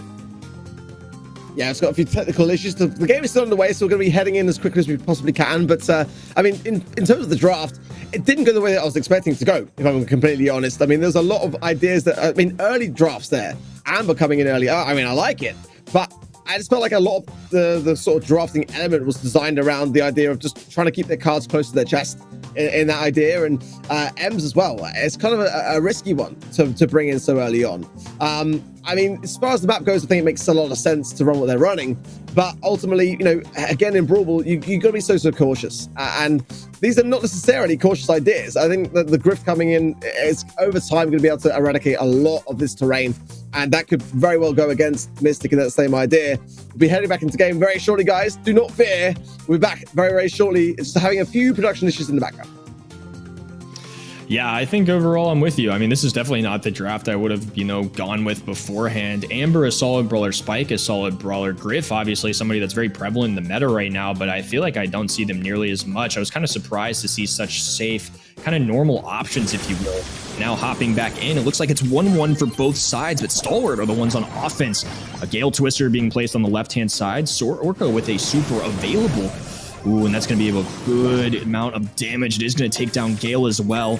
King does have a super available, but now I think it's Stalwart just trying to count down to this overtime setting. A super going down as well. Orca trying to dribble the ball forward. Life plant on the ground, but Gale able to muster up a little bit of defense here, actually. And Sergeant might be falling victim next. They are able to dribble this ball out, pocket it in this right-hand side, and for now they are staying safe, but they need to be very careful as Instinct and Sergeant are very much pressing the goal. Wow, I love the way that with that invulnerability of the back of the spawn, it just allowed Chunlan to be able to just go super on the aggressive like that. Spike super on the floor didn't even matter. Now just playing it safe, keeping the ball in the corner. I think that's the wise call as Stalwart and not the sort of team to play this one passive. Twister goes down as well, and that's going to slow the advance of Stalwart. Let's see with the respawn how long they've got. They've got the speed. That's going to go such a long, long way. Look at the ability that Gale has. Just to delay the inevitable and just to bring things back into your favor. But there's still 15 seconds and everyone on the side of Mystic is low. Stalwart can still do this. Ooh, and the Skill Twister isn't going to last for much longer either. Speed coming in from King. Very low HP and dodges are necessary. Instinct, though, has a super that's nearly impossible to get that done. 3 seconds to go. Kick over to Orca. Super shot available. Not enough time. It's going to end up being a tie ball game in our first one. And we will be replaying game number 1. So close. I mean, the draft is quite close, actually. I mean, you've got that the Gale pick I really like. I think that it's kind of more suited for those overtime scenarios where you can just see how much value they were able to obtain off the back of it. Ultimately, there's still so much of the cover to really, you know, utilize your super early on, but nonetheless, it's just a really safe pair of hands. Interesting as well that Orca's not actually running curveball. It does take a lot of pros by surprise, to be honest, because they're so used to practicing against it and being able to juke around it, that when you have Fertilizer come into the mix, it sometimes causes a bit of a problem, actually. Yeah, Fertilizer's an interesting one, but it's typically run against the tankier matchups just to try and give yourself a little extra HP and cycle out those supers. Some really good shots raining down for Orca right now, though no curveball necessary. He's on the money right now. Instinct now dropping the piggy bank as well, and that Twister won't make any difference if this map is opened up. Both the barrels staying put. Orca has ball in hand. Kick to the right. Sergeant going to be able to dribble it where he wants at this point, but King trying to give himself a little speed for his team, doing anything he can. And now that they have Gale back in action, this is much more reasonable reasonable to play some defense here. Super going down, no connection to the wall, but it is going to give Griff a little bit of trouble. He still picks up this left-hand lane, but a goal coming in out of nowhere. Well played to Sargent, who manages to take advantage of that matchup. 1-0, Stalwart with a lead. 1 minute is enough for Mister to turn this around, but you just got to admire the aggressiveness, honestly, of Stalwart. You come to expect it, but it's just, it really is everyone working in such great coordination here. And they got the control, they push back Mystic into the spawn area. There's a lot of utility though. You got the max speed coming in now, but it hasn't seemed to bring much to the table, though. M's coming around the left-hand side. It's going to take everyone by surprise a little bit. Super pass here, and it is actually intercepted. Beautiful play there from Orca, and this could well turn into a goal. Oh my goodness, a great phase shift there. Perfectly timed. I mean, 1 second late on that, and he was going down for an easy pickup of the ball. 28 seconds to go. This is not going to be easy, but at least now they have a chance. King with speed as well. They certainly have the ability here to come back as our countdown is about to approach. Mystic are going to need to find a goal here. And they do it. That's a great stun, but Chunlan does go down for his troubles, and that should be a solid defense now. It's just King, and even with all the phase shifts in the world, I don't see that one going to be going in.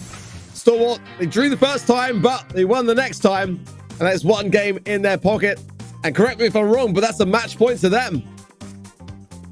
Yeah, we're looking at a match point here, and Stalwart doing a great job so far. You know, it came down to a tie in the first one, but once that map opened up, man, it was really difficult for Mystic Esports. They're more of an area control kind of composition. Max not a sharpshooter, M's definitely not, and Gale has a little bit of distance on him, but I would not call him a heavy damage dealer by any stretch. I think they can play some great defense with these walls closed off, but that's why Instinct running at the Griff is going to be so valuable for them. They need to take advantage of this, though. The ball is on the left-hand side. They're going to be moving forward. Orca with a light plant. It's not enough, though. King needs to dip this one in, and he does. It's going to be a 1-0 lead now. Mystic giving themselves some life once again. Solid plays. Really nicely done, and the only thing that concerns me a little bit here is just how early it was. And I say that in the nicest way possible because it's going to allow Stalwart time to recover, and that's a dangerous thing. I think Mystic have got to wrap this up quick, and Shimmer's in a great spot now, scrutinized and pushed back accordingly, and King as well, just surviving there at 150 HP. As Stalwart really are starting to turn some of these screws to behind, and they know it, but it's exactly how you have to play when you are. Is it going to break that right-hand side once it's got the time for it as well? But in the meanwhile, Shanlan is still in a good spot here, keeping HP as well on the way, and King now healed up nicely. Stunned to the wall there from Instinct, 2 versus 2, but where is the ball? That is the question. Yeah, it's in that bottom left-hand side. Now Orca's been able to pick this up. Aim's popping a super, but the life plant almost keeping him up along with that super. Not quite enough, though. Sargent actually going to be dribbling it back to their side so they can at least maintain control of where the ball is at. M's once again going down, and the longer this match goes, I feel like the more difficult it gets for Mystic. That's what we saw in game number 1 there when they took a loss. The more this opens up, the harder it gets for this area control comp. They need to take advantage of these pushes while they can and find as many kills as possible while these walls are still up. And that was a great instinct of it there. Well played, using the one individual box there to get the stun. And now they have 3 brawlers up. Sargent back in action, Instinct back in action, but Orca once again going down. All they have to do is survive for 30 more seconds to bring this to a game number 3. Yeah, Chunlang as well still got that twist of the hand, but at the moment just going on the aggressive, and it's working, so why break the habit? Instinct as well is out of position here for the stun, and yeah, absolutely so. Orca left all alone. Nothing that can be done realistically here unless by some amazing turnaround, Stalwart can push forwards with enough fight to make it happen. I just don't think that the time is on their side for it, and Orca with no super to hand can't do much. He's outnumbered, outmatched, and that is going to be Mystic just hanging on just a little bit longer. But can they deprive Stalwart of a second match point? It's not for everyone, but the way the Mystic are playing so far today, I think if there's any team that can, it's got to be them. Let's see if they got a little magic in them. For some of them, it's even their first monthly finals. Imagine doing this well into somebody like Stalwart Esports, but they need to do the same thing as last time. However, this time going much more disastrously. Instinct getting a free pass and a takedown on that right-hand side. Wide open goal. And they're going to be kicking things off very well for game number 3. This is only going to get more difficult for Mystic. They need to find a quick goal and really work with some momentum swings before all these walls come down. And Orca picking up that kill thing is only going to make things more difficult. Such an early goal. It really is. And oh my word. The walls could be coming crumbling down. There goes King, and Orca is still in the mix. And with Fertilize, he can heal up if he wants to immediately off the back of this. But he'll just go for 3 consecutive taps. Super pass the hand as well. Instinct in a goal scoring position. Should the pass come through now? The walls are there. Orca's trying for it. Trying to juggle his tasks and can't quite manage it. A bit of a saving grace now. Mystic can recover from this. But the more time that passes, the lesser likely it is to happen. Another wall going down to the piggy bank gadget. Looks to be all out of those for now. King, ball in hand, going to be kicking over the right-hand side as Gale tries to press forward. And there's a lot of damage trickling down into Ims, who is going to get taken down here. King might have an opportunity. Phase shift, ball intercepted, though. It came close, but King couldn't quite get there. Great defense going down. A nice chip shot there from Orca. It's just Gale left standing. 1 minute to go on the clock, and Stalwart only 1 goal away from going on to another grand final.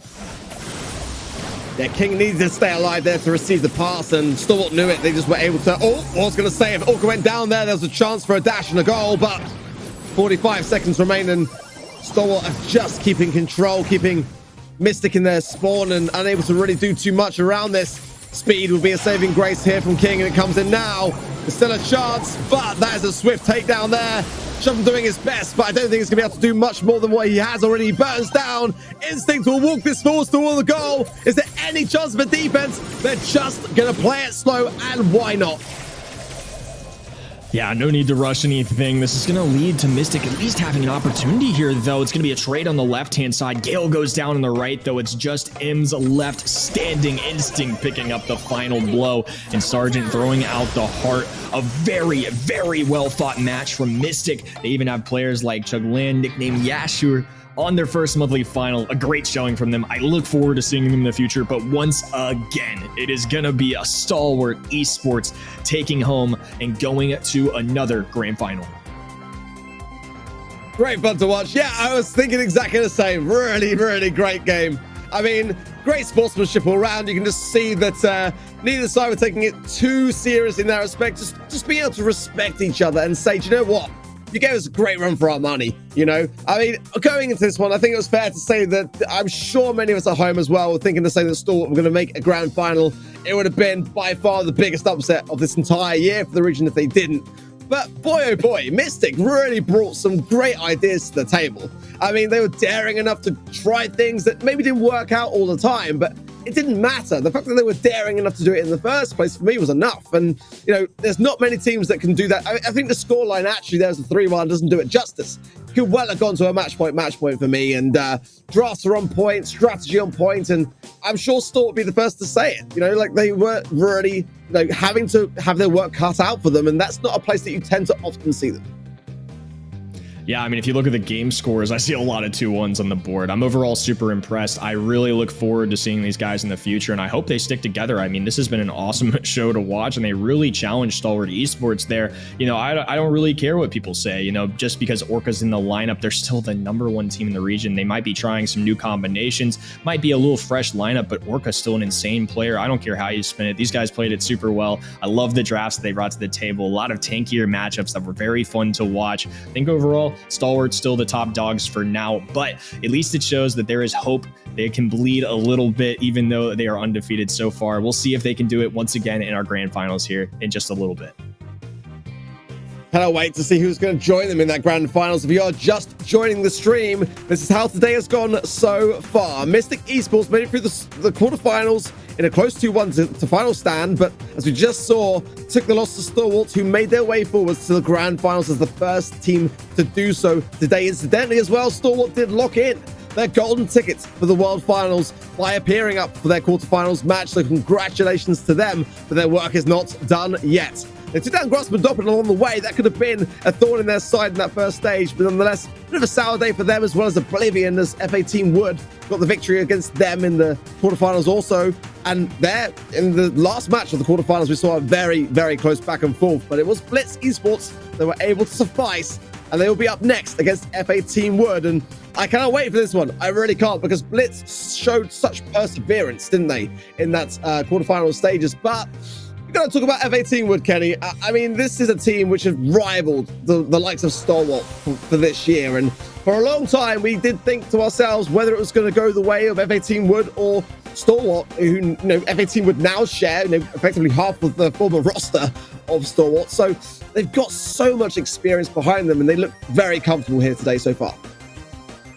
Yeah, they had a great first showing in the quarterfinals, and like you said, a lot of talent on this team. There's a reason they were looked at as one of the top dogs walking into the year. They've got a really, really talented group of folks, and also, of course, with Response, CZK, Aaron, and Jay, any starting lineup that they roll with is going to be a formidable one. I think overall, these guys are very well deserving of that number 2 spot right now. They have challenged a lot of the teams in this region. Obviously, they've gotten a lot of wins, and they've given Stalwart a run for their money at times too. I think overall, they are going to be my favorite hopping into this one, just simply because of the performance that they've had so far throughout the year. But I will say, Blitz really impressed me early on. Their drafts were crazy. Definitely don't think this is an easy one for Team Wood, but I do give them an edge here going into this final matchup for them. I'd agree. I've got to give them the edge. I think it'd be foolish not to in that respect, but Blitz have had a great day so far. Honestly, I really enjoyed watching their quarterfinals match, and I'm expecting great things still to come. I feel like they are a worthy adversary to FA Team Wood, but it's just that lingering experience on the side of Team Wood. But Blitz can do this. Shashant, Pratik, and Shafin. I feel like the way that they've been drafting and playing today is exactly what I look for in a team, in like a solid underdog story. They're able to stay very, very composed, but the draft and the way that they shape the map have just been really their forte so far. And I feel like this is actually an ideal map to do, again, very much the same kind of thing. Going into Kaboom Canyon then for Heist is our first map and mode for this series. And, brawlers like Amber here can just eradicate so much of that unknown. And being able to break open those walls as well can really shape the draft. And Team Wood have got, I feel like they've got their work cut out for them a little bit. But again, in terms of predictions over at event.brawlstars.com, I'm going to go with Team Wood on this one. I just feel like they've got the ice in their veins to seal this one. Yeah, that's what I've locked in as well. But again, it really does paint a great picture for Blitz Esports to try and make a good underdog story here. Their drafts were insane in the first one. And I think going into Kaboom Canyon, one thing that impressed me in our early ones was how well they were able to adapt to the current balance changes. You see the ban of Gale actually on both sides. To many that are maybe newer to Brawl Stars or don't really see that in their everyday gameplay, a big reason for that is going to be a strategy run between Gale and Daryl. There's the other guy. They're typically going to use that launch pad. This is the one map where that shows up. They're instantly eliminating it. I really like Blitz's choice, actually, of picking up this B first pick. I'm very surprised Team Wood goes with these two brawlers. Look, both very strong brawlers, but B is going to be one of the better ways to address both of them. So I'm a little confused why they're so eager to run that. Now they pair it with a grip too, which is going to open up this map and is a tank counter. Blitz starting off with a strong draft in my eyes. I absolutely agree. Potentially a winning draft for me here. Absolutely. I mean, you've got B to hard counter the down, to also counter the max with a slow grip to be able to really break things open at your will, and also a great tank counter, and you've got the heals to back it up. I mean, this third and final pick here is going to be an absolute banger for Team Wood, and it could be a body. I mean, it's not the worst of ideas to have. You need some range. I think the max is going to struggle there. The Dow's certainly going to struggle there. You kind of have to, or a bell, something along those lines, but I feel like they themselves are in a bit of a pickle where they know that they are struggling. They're going to go with Bo. I don't mind it, but I do love this Blitz Esports draft. I think it's the winning one, but FA Team Wood, they know how to play. It's not necessarily about winning it by a draft. It's how you play it. And sometimes what is in my eyes and others' eyes a potentially losing draft can be won by just great team synergy. Absolutely, and just because the draft has some good counters and matchups for the side of Blitz, I mean, they still got to prove it on the field as well. Wall break going down instantly here, like this Griff being laned against Daryl right off the rip. It's going to really make Jay work for it. CZK playing as the bow. They managed to get a tag team there along with Aaron. Good shots landing for Pratik once again. We saw him playing the B earlier, and he was excelling. He's going to pick up a kill onto Aaron there. CZK in a pinch as well, and now all three brawlers for Blitz are able to march forward. Well played, and this wall is also going to come down, which will give the side of Team Wood some real trouble as they don't have a lot of long distance. Yeah, it's Team Wood right against the spawn side already, but a great roll from Jay will release some of that pressure and a stun there on Pratik, and he will go down as well. Jashan not far behind either. What a turnaround. And this is what I'm talking about. Team Wood, despite in my eyes not having the better of the drafts here, are able to make plays like that, relieve pressure like that. That is winning plays right there, despite making, you know, a bit of a mistake in the draft, in my opinion. They are making this work, and now they've got the lead. Now they can sit back and just kind of control the situation as best they can, and they've got to do that now. A few shots here and there from Blitz, and they'll be firmly on the back foot yet again, so they're going to be very, very cautious, but they have got a healthy lead. CZK has been very aggressive with looks to be the tripwire as well. And look, just because they've got three brawlers that do great into Daryl, as long as Daryl can keep converting and cycling damage onto that safe, there's really not a lot of heavy DPS, I would say, on the side of Blitz. Definitely no traditional damage dealers in the high safe. But if you have two brawlers wide open, of course they're going to rain down some damage. Well played there. An extra little addition of the Griff Super too. And they're still holding mid control. Trishant on this right-hand side is just a problem right now as Pratik slides through a few shots, as well as CZK trying to throw down some desperate bow mines to keep them away, and all of a sudden this one's looking really close. Aaron with some speed, Jay with a dive forward, and teammate coming to the rescue too. Jay's actually going to get taken down. Healing station going to push away CZK as well. Aaron is all of the sudden being 2v1'd and pinches everywhere. What a great answer there from Blitz, but they still have a little bit more work to do. 2% is all they need right now. Aaron just unplugged himself from the Matrix. The jukes on this guy is unreal. He's still alive, and phase shifts his way through, gets a kill. What is going on? I mean, there's very little in it. That'll be enough damage to secure it from Jay, surely, with 5 seconds remaining. Cannot see how it can go another way, but my word, Team Wood, the way that they played that, unreal stuff, honestly.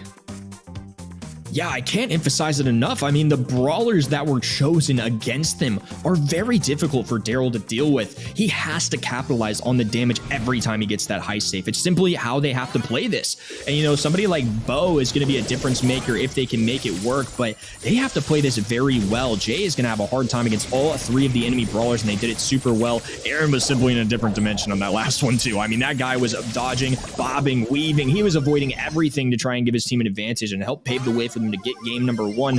Once again, very similar start. Trishant going to be opening up this map, and now it's wide open shooting season for B. Coming in from Aaron. This will force back everyone.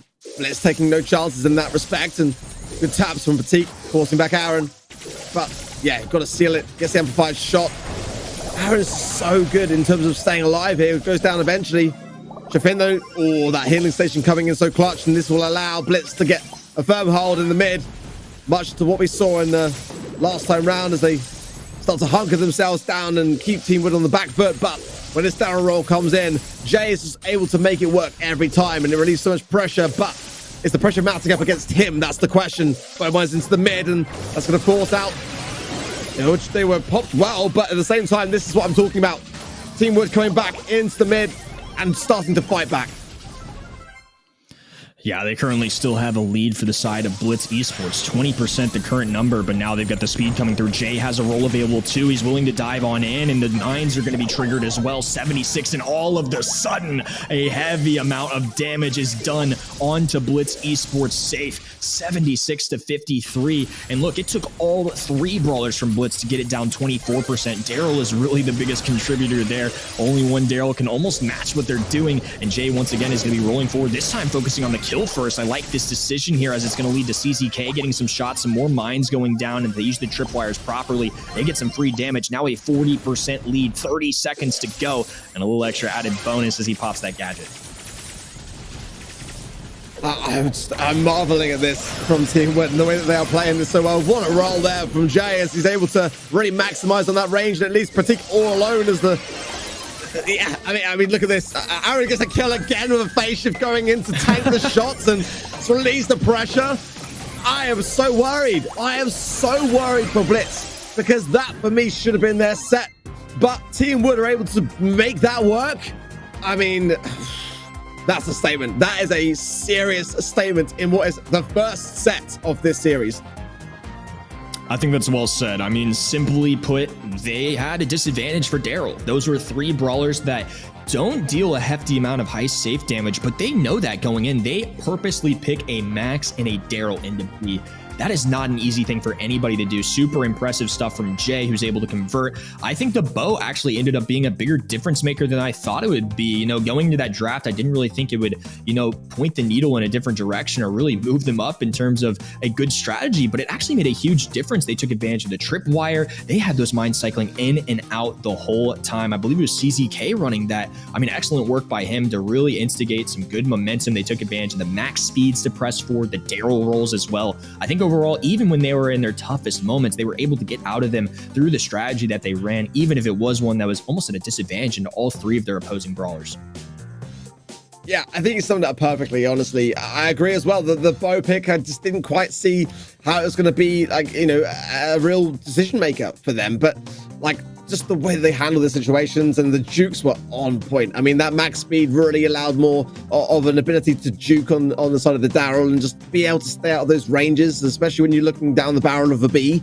You know, that's a dangerous thing to have, and to be able to maneuver around it and just try to catch everyone off guard, it worked out beautifully. Question is, can they do it again? Back your ball up next for Brawl Ball, and, you know, if you're Blitz at the moment, this is the question. You know, what are you thinking about this? You know, if you're their coach, Kenny, you know, what question are you posing to them as to how they're going to approach this one better? Because, I mean, when they were, you know, for me, having the better of the drafts there, that can surely only come down to the mindset of the players and having them think, well, then we must be not playing this well enough. Because I just think with the counters that they were running, they should have had that one in the bag. So that's got to be looming on their minds. You know, they've got to be able to come in fresh for this set.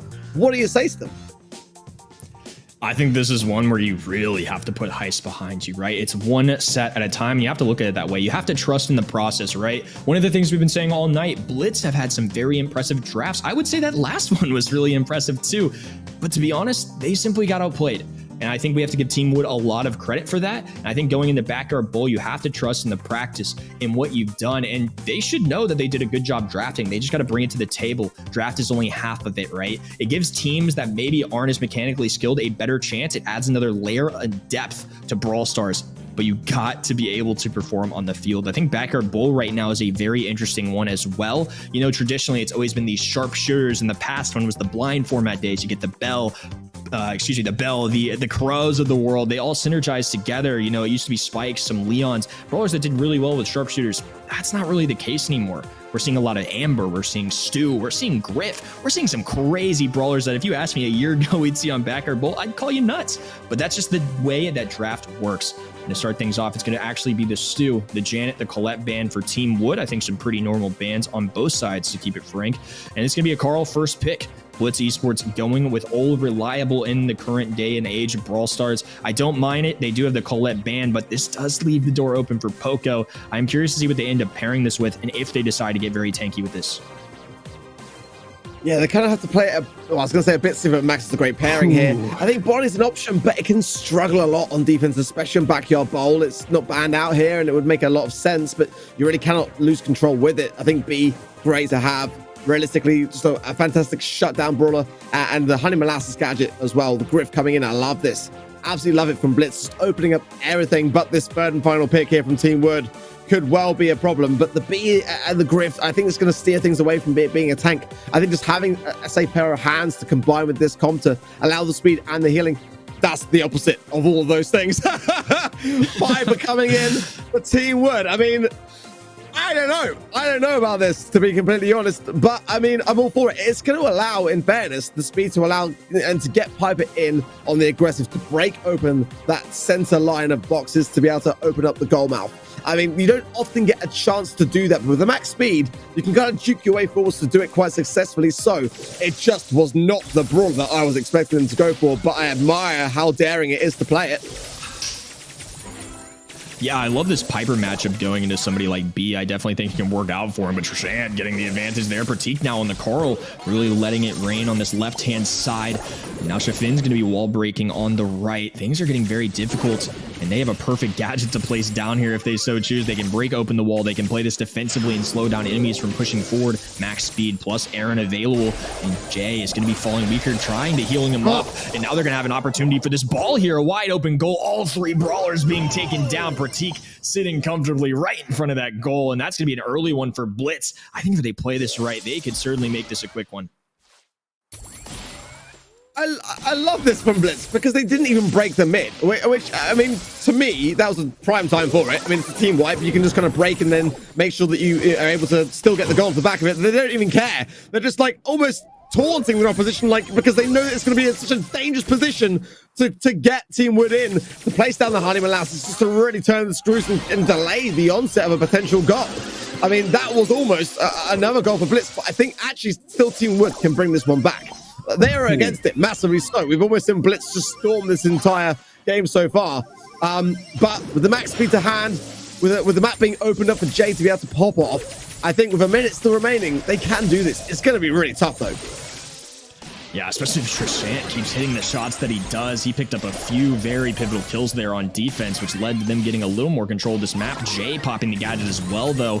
And now he's going to be trying to dive away. Can't quite make it over that wall, though. And it's just going to be CZK who is going to fall as he was very weak there. Aaron likely going to try and wait on some teammates here. And I think this was very intentional from Shafin and his teammates. They want to leave this wall there to take advantage of B in the gadget. And also is very difficult for Piper to kind of peek out and hit these shots, especially if they close the gap like they have. A little bit of movement there as we now see Jay going to be falling weak. The ball is still pocketed on this right-hand side. There is a chance, but with only 20 seconds to go and max speed, they're going to have to act fast.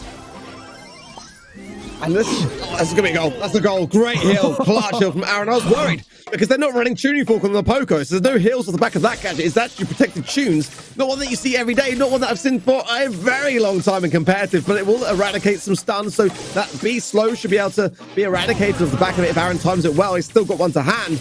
This is a chance, a massive chance for Team Wood if they connect these shots. But the advance from Blitz is there, and Team Wood are being pushed. Now they have a super in hand as well. Kickoff to the left-hand side, intercepted by Jay. Playing good goalkeeping right there. And now it's Trash and Shafin moving forward. A good super. Forced to use a phase shift. CZK still going to go down here, though. Jay has to play some perfect shots here. Three brawlers now marching forward. Super kick to the left. Pratik wide open. And Blitz going to be taking game number 1 of set 2. Nicely done. It felt comfortable, especially with such an early goal. I was surprised that it wasn't a fast one that followed it, in all honesty. Would like to have seen that wall break. Looking back on things, I think that maybe it caused them more harm than good to leave that open, and they could have maybe got a goal scoring opportunity a bit sooner on. But nonetheless, I love the fact that Blitz have just like shown them that this comp is a strong one, and it keeps Team Wood on their back foot, keeps them very much on the spawn side and just kind of unaware of what's coming their way almost. Trishant going to pass through to Shafin, and this is a really good pinch, it really is. It's going to play it slow and steady with max speed coming in. It's going to help try to eradicate some of this pressure, but I just feel like at the moment, Blitz have got Team Wood exactly what they want them.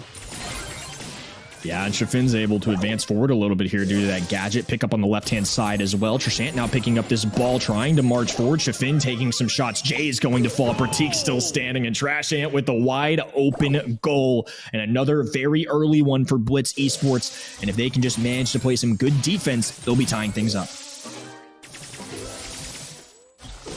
Well, Jay gets a tap, but he's got to get into a better position here. Auto aim will connect onto Pratik.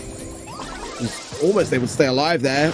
Break on the left-hand side. It's going to keep Shafin low. It's 3 versus 1, but look at the slow. That's where protected shooters can come in, but I still feel, for me, like tuning fork would have been a better shout. It relieves the pressure, but it doesn't necessarily serve to much avail still. It's a very short, like, a period of time that you're able to defend upon it, and yet 2 versus 1, nothing Jake can do about that. The ball going to be in the pocket, allowing Blitz to push forwards here, and I think Team Wood are in a bit of a spot. Yeah, and Blitz also had the opportunity to try and take that ball out of the top left-hand side. Looks like they're just looking to play some defense here, especially if they leave this wall up. It's going to be a hard time for Jay, who's immediately forced away, especially if they get it back into the spawn side. There's not a lot they can do. 40 seconds to go. Aaron going to be looking to group with teammates here, but so far, Blitz Esports, they are not focused on getting a goal. They just want to get the takedowns, the kills, and play some good defense. A little speed should help alleviate this situation. Nice tag there from Jay. But not going to be quite enough to get a kill. Pratik picking one up on the left as well. They finally take Shafin down, 2v2 situation, but 20 seconds to go, they have to hustle to the other side of the map. I feel like Blitz are just trying to punish Team Wood, and I'm all for it. I mean, it makes sense. I mean, just try to just tarnish the morale of the team. I mean, they can, I think they can score another goal out of this one, but just by leaving the ball there and being so strong and stubborn in their ground, I love it. I love it. And this is exactly what you need to do. I mean, if you can bring a team down, then why wouldn't you? This is all evened up now. And I really admire the fact that Blitz are daring enough to do it against a team like Team Wood, who in that first set showed just how dangerous they are. I mean, they are playing with fire and they're not afraid to do it. Again, I am all for it. Another good draft from Blitz too, but this time I feel like they had the strategy to back them up as well. They had some great plays going down. I think overall, just again, very impressive. This feels like a pretty even matchup, all things considered. I mean, I feel like first set really favored Team Wood, and even though I felt like Blitz had a great strategy and draft going into it, the performance was just too much to handle from Team Wood, and that was quite the opposite this time around. I really think they played a good defensive effort, and like you said, I mean, that definitely hurts the mental too. Blitz bounced back very perfectly there. I'm sure at this point you can forget about Heist because now they got the momentum on their side. This time it's going to be Team Wood who are looking to reset. Again, taking it one set at a time is very important. It's so easy to tilt in Brawl Stars between maybe you just don't have the perfect draft, maybe you have the best draft and you still end up losing. There's so many ways to go down here, and I think overall a great job from Blitz to maintain that. Now we're gonna have to see if Team Wood can do the same thing. I'm going to talk about that Piper pick as well, because for me, it's just like, it was a bit of a weird one when it came up, and it just didn't kind of cut the mustard really for me. It kind of struggled to get out of the spawn, as we saw a lot of the time, and that's obviously one of the downsides to bringing in Piper to back your bow. It's one of the reasons why it's kind of dropped off a little bit in that respect as well, as in terms of a viable option. So a bit of a questionable one. You know, Team Wood were able to make what, in my opinion, was not the best of the drafts in Heist work. I didn't feel like they did the same in Brawl Ball, so their time could be running out for them a little bit on that side of things. Blitz really got stuck in there. Going into Goldom Gulch next is the map for Knockout.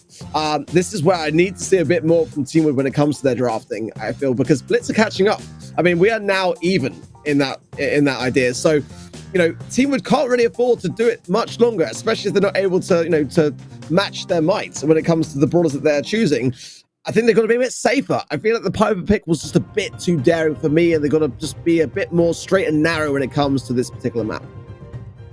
Yeah, it's so funny they call the Piper pick daring, but I definitely agree with you. I mean, intuitively, when you look at that map, you see sharpshooter. I mean, it's wide open. There's very few walls, but again, going into the brawlers they were playing against, I didn't think it necessarily provided them any kind of advantage. They do have the wall break with Piper, but you have to get to the other side, and Blitz's defensive efforts were just so strong there. On Gold Arm Gulch, though, I could see a Piper pick maybe coming into play as one of them, but I feel like there are a solid amount of the brawlers we just saw that could easily show up here. Max is somebody I'm still looking for. Gene now gets back in the mix here a little bit too, and you're going to see a ton of brawlers from time to time. We really haven't seen any thrower action tonight, but there are still some that could definitely do well here depending on the draft. I think both sides, when you take a quick glance at it, you see Colette, Max, and Gene, a couple very predictable ones. A first pick of Janet as well on the left-hand side. Nothing crazy on the right from Blitz Esports. I feel like both teams are now really focused up, and I'm a little surprised to see Janet first overall, just considering her recent nerf, but I still think she's a very viable, safe kind of option. And there's the Piper once again. All right, we'll see if it works this time for Team Blitz.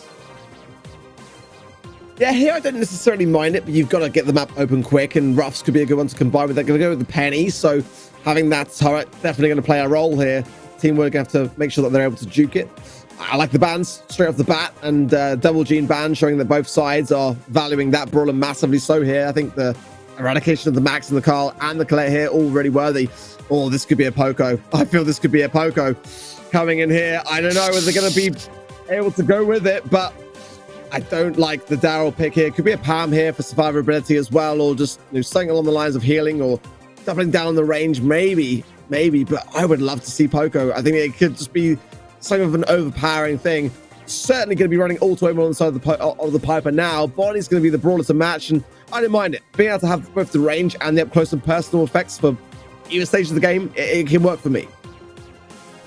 Yeah, and I think the good news is for Team Wood, when you look at all three of their brawlers as individual, there's an escape mechanism for each of them. If they get in a pickle or want to get extra aggressive, they've got a Daryl roll in hand, they've got a Bonnie jump, and they've got the Janet flight as an ability for them. Blitz Esports are just embracing the long-range composition. Again, Griff with that free wall break is going to synergize so well with somebody like Piper. Once you get this map nice and wide open, it's going to do a great job, and that's where Piper's going to shine the most. Penny can certainly work in that too, especially if they get a turret up, they can apply a little bit of pressure, but I will say Bonnie's got that long range capability. Janet's got a good little distance on her too. Jay will do really well up close, but the problem we've seen tonight with Daryl and in the past, a win condition for them if they don't get any value out of Jay, who's going to have to find a way again to really pop off with Daryl. It's going to be very tough for them. He's going to have to start off here just sitting in this bush hoping to charge up a super, and the wall breaks are just going to keep coming in as well, as there are multiple options for that with Blitz Esports. Well, Team Word are just going to have to wait their timer out. I mean, this is what is so great about combining Griff and Piper. I mean, like, the more the map gets opened up, the more that Trishant can do his thing, and Aaron receiving a big tap there. I mean, Jay's got his role, but you can't really utilize it in these early stages, not with the comp they're running. Good break as well again from Trishant, who's utilizing it. Look how much is left. Barely anything. It's that tiny 3-tile wall, and a lovely takedown as well. I feel like Blitz have got a banger comp, honestly, and already Team Wood are suffering, and they had cover in this match. There is no cover going into the next one. A bit of a missed time there on the jump for Trishant, but nothing crazy that's going to really bother them too much. But you want to try to get those jumps a bit earlier now, because the game will not have those bombs dropped towards the end. Jay has to go into the aggressive. He might get a takedown. Not going to happen. Aaron will pick up the scraps 2 versus 2.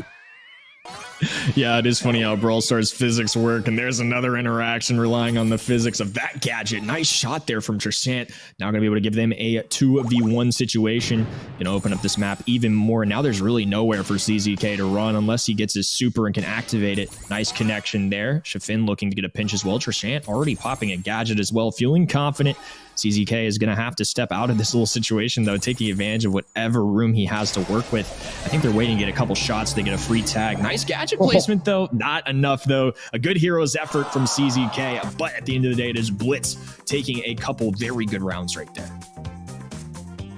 Yeah, they've got to be careful on the side of Team Wood here. You've got to really play more aggressive, and that's what Jay did.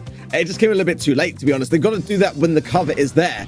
Ultimately, going into that second round when there's nothing to hide behind, it's going to be a struggle, but they also cannot feed into this comp, because as soon as they do, the penny turret goes down, and that's automatically going to force your hand. But this Griff pick, I feel, was just such a good one for Blitz, and probably one that Team Wood are probably looking back on thinking that they should have probably bagged, but it would go against their idea. They want to utilize the Daryl, but realistically here, they've got a few options, and already a penny turret going down, and dear oh dear, Blitz looking to be in decent control so far, but they're going to tie this one up. Yeah, Jay at least has a role available. They need to find a couple rounds here, though. I just feel like Blitz has owned the first game, and now they need to really step up in the second one here. And they're still trying to move forward with Daryl on this right-hand side. More wall break inbound as well. That's only going to make things more difficult, but CZK is looking for a follow-up shot into Pratik. Trishant are going to be very weak. Nice tag from Aaron. Pratik actually manages to stay alive after all this. Shafin going to be falling weak as well. 128 finally going down. The super not enough to save him with the heals, and a good round. A step forward here for Team Wood as they're looking to take game number 2. Yeah, they're starting to iron out their shots a bit and make them count.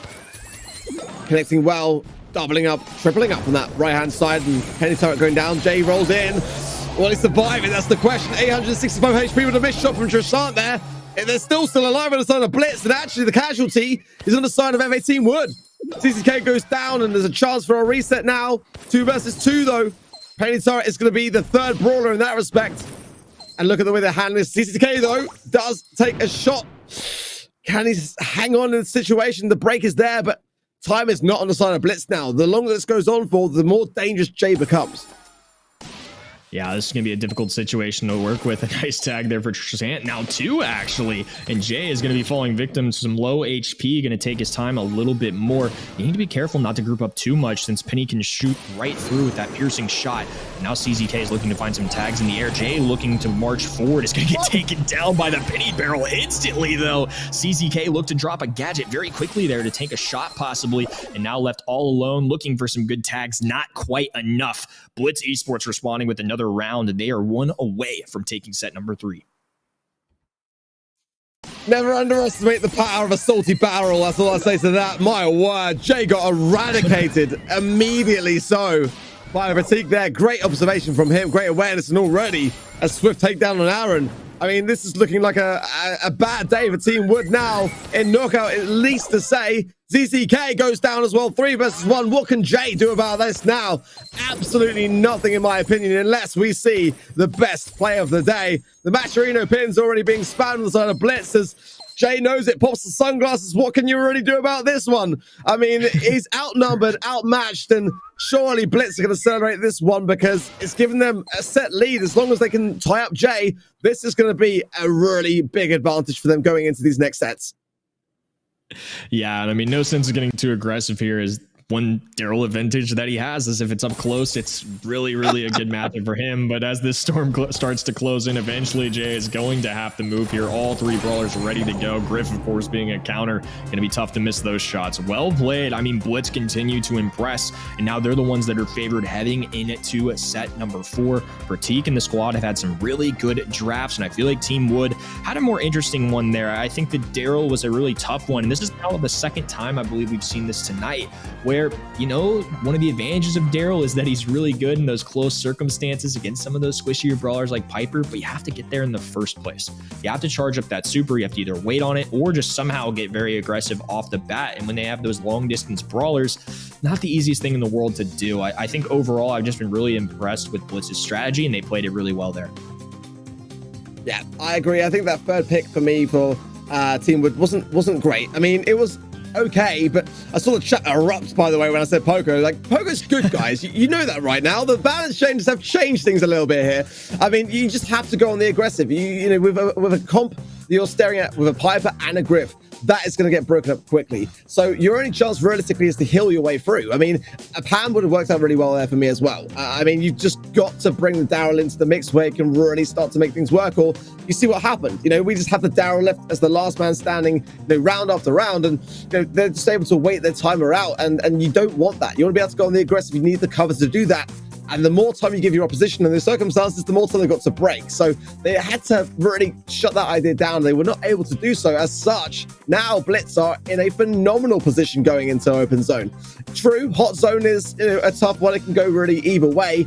All about control here for me. But one thing you just cannot discount here is that Blitz are coming in as the underdog and they're on top. That's exactly what you need, is fighting fuel going into hot zone.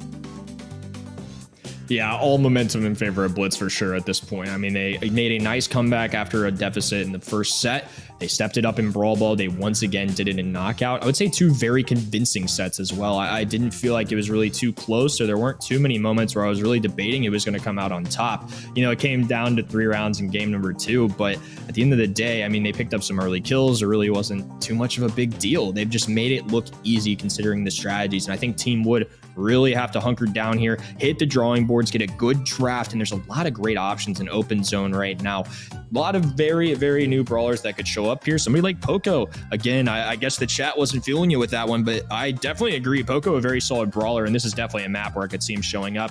Stu, somebody you have to be careful of. Max, somebody you have to be careful of. I think there's a lot of options outside of sharp shooters that can definitely work here. It's just a matter of what strategy you end up running, the bans that are delivered to you, and adjusting from there in your draft phase. Yeah, B, Griff, Squeak to add to that, and of course you've got to be careful, so careful here of that third and final pick. Look at that, bans. Poker being banned, guys. What do you think about that? Again, I fully agree as well. This is one place where he would absolutely thrive right now.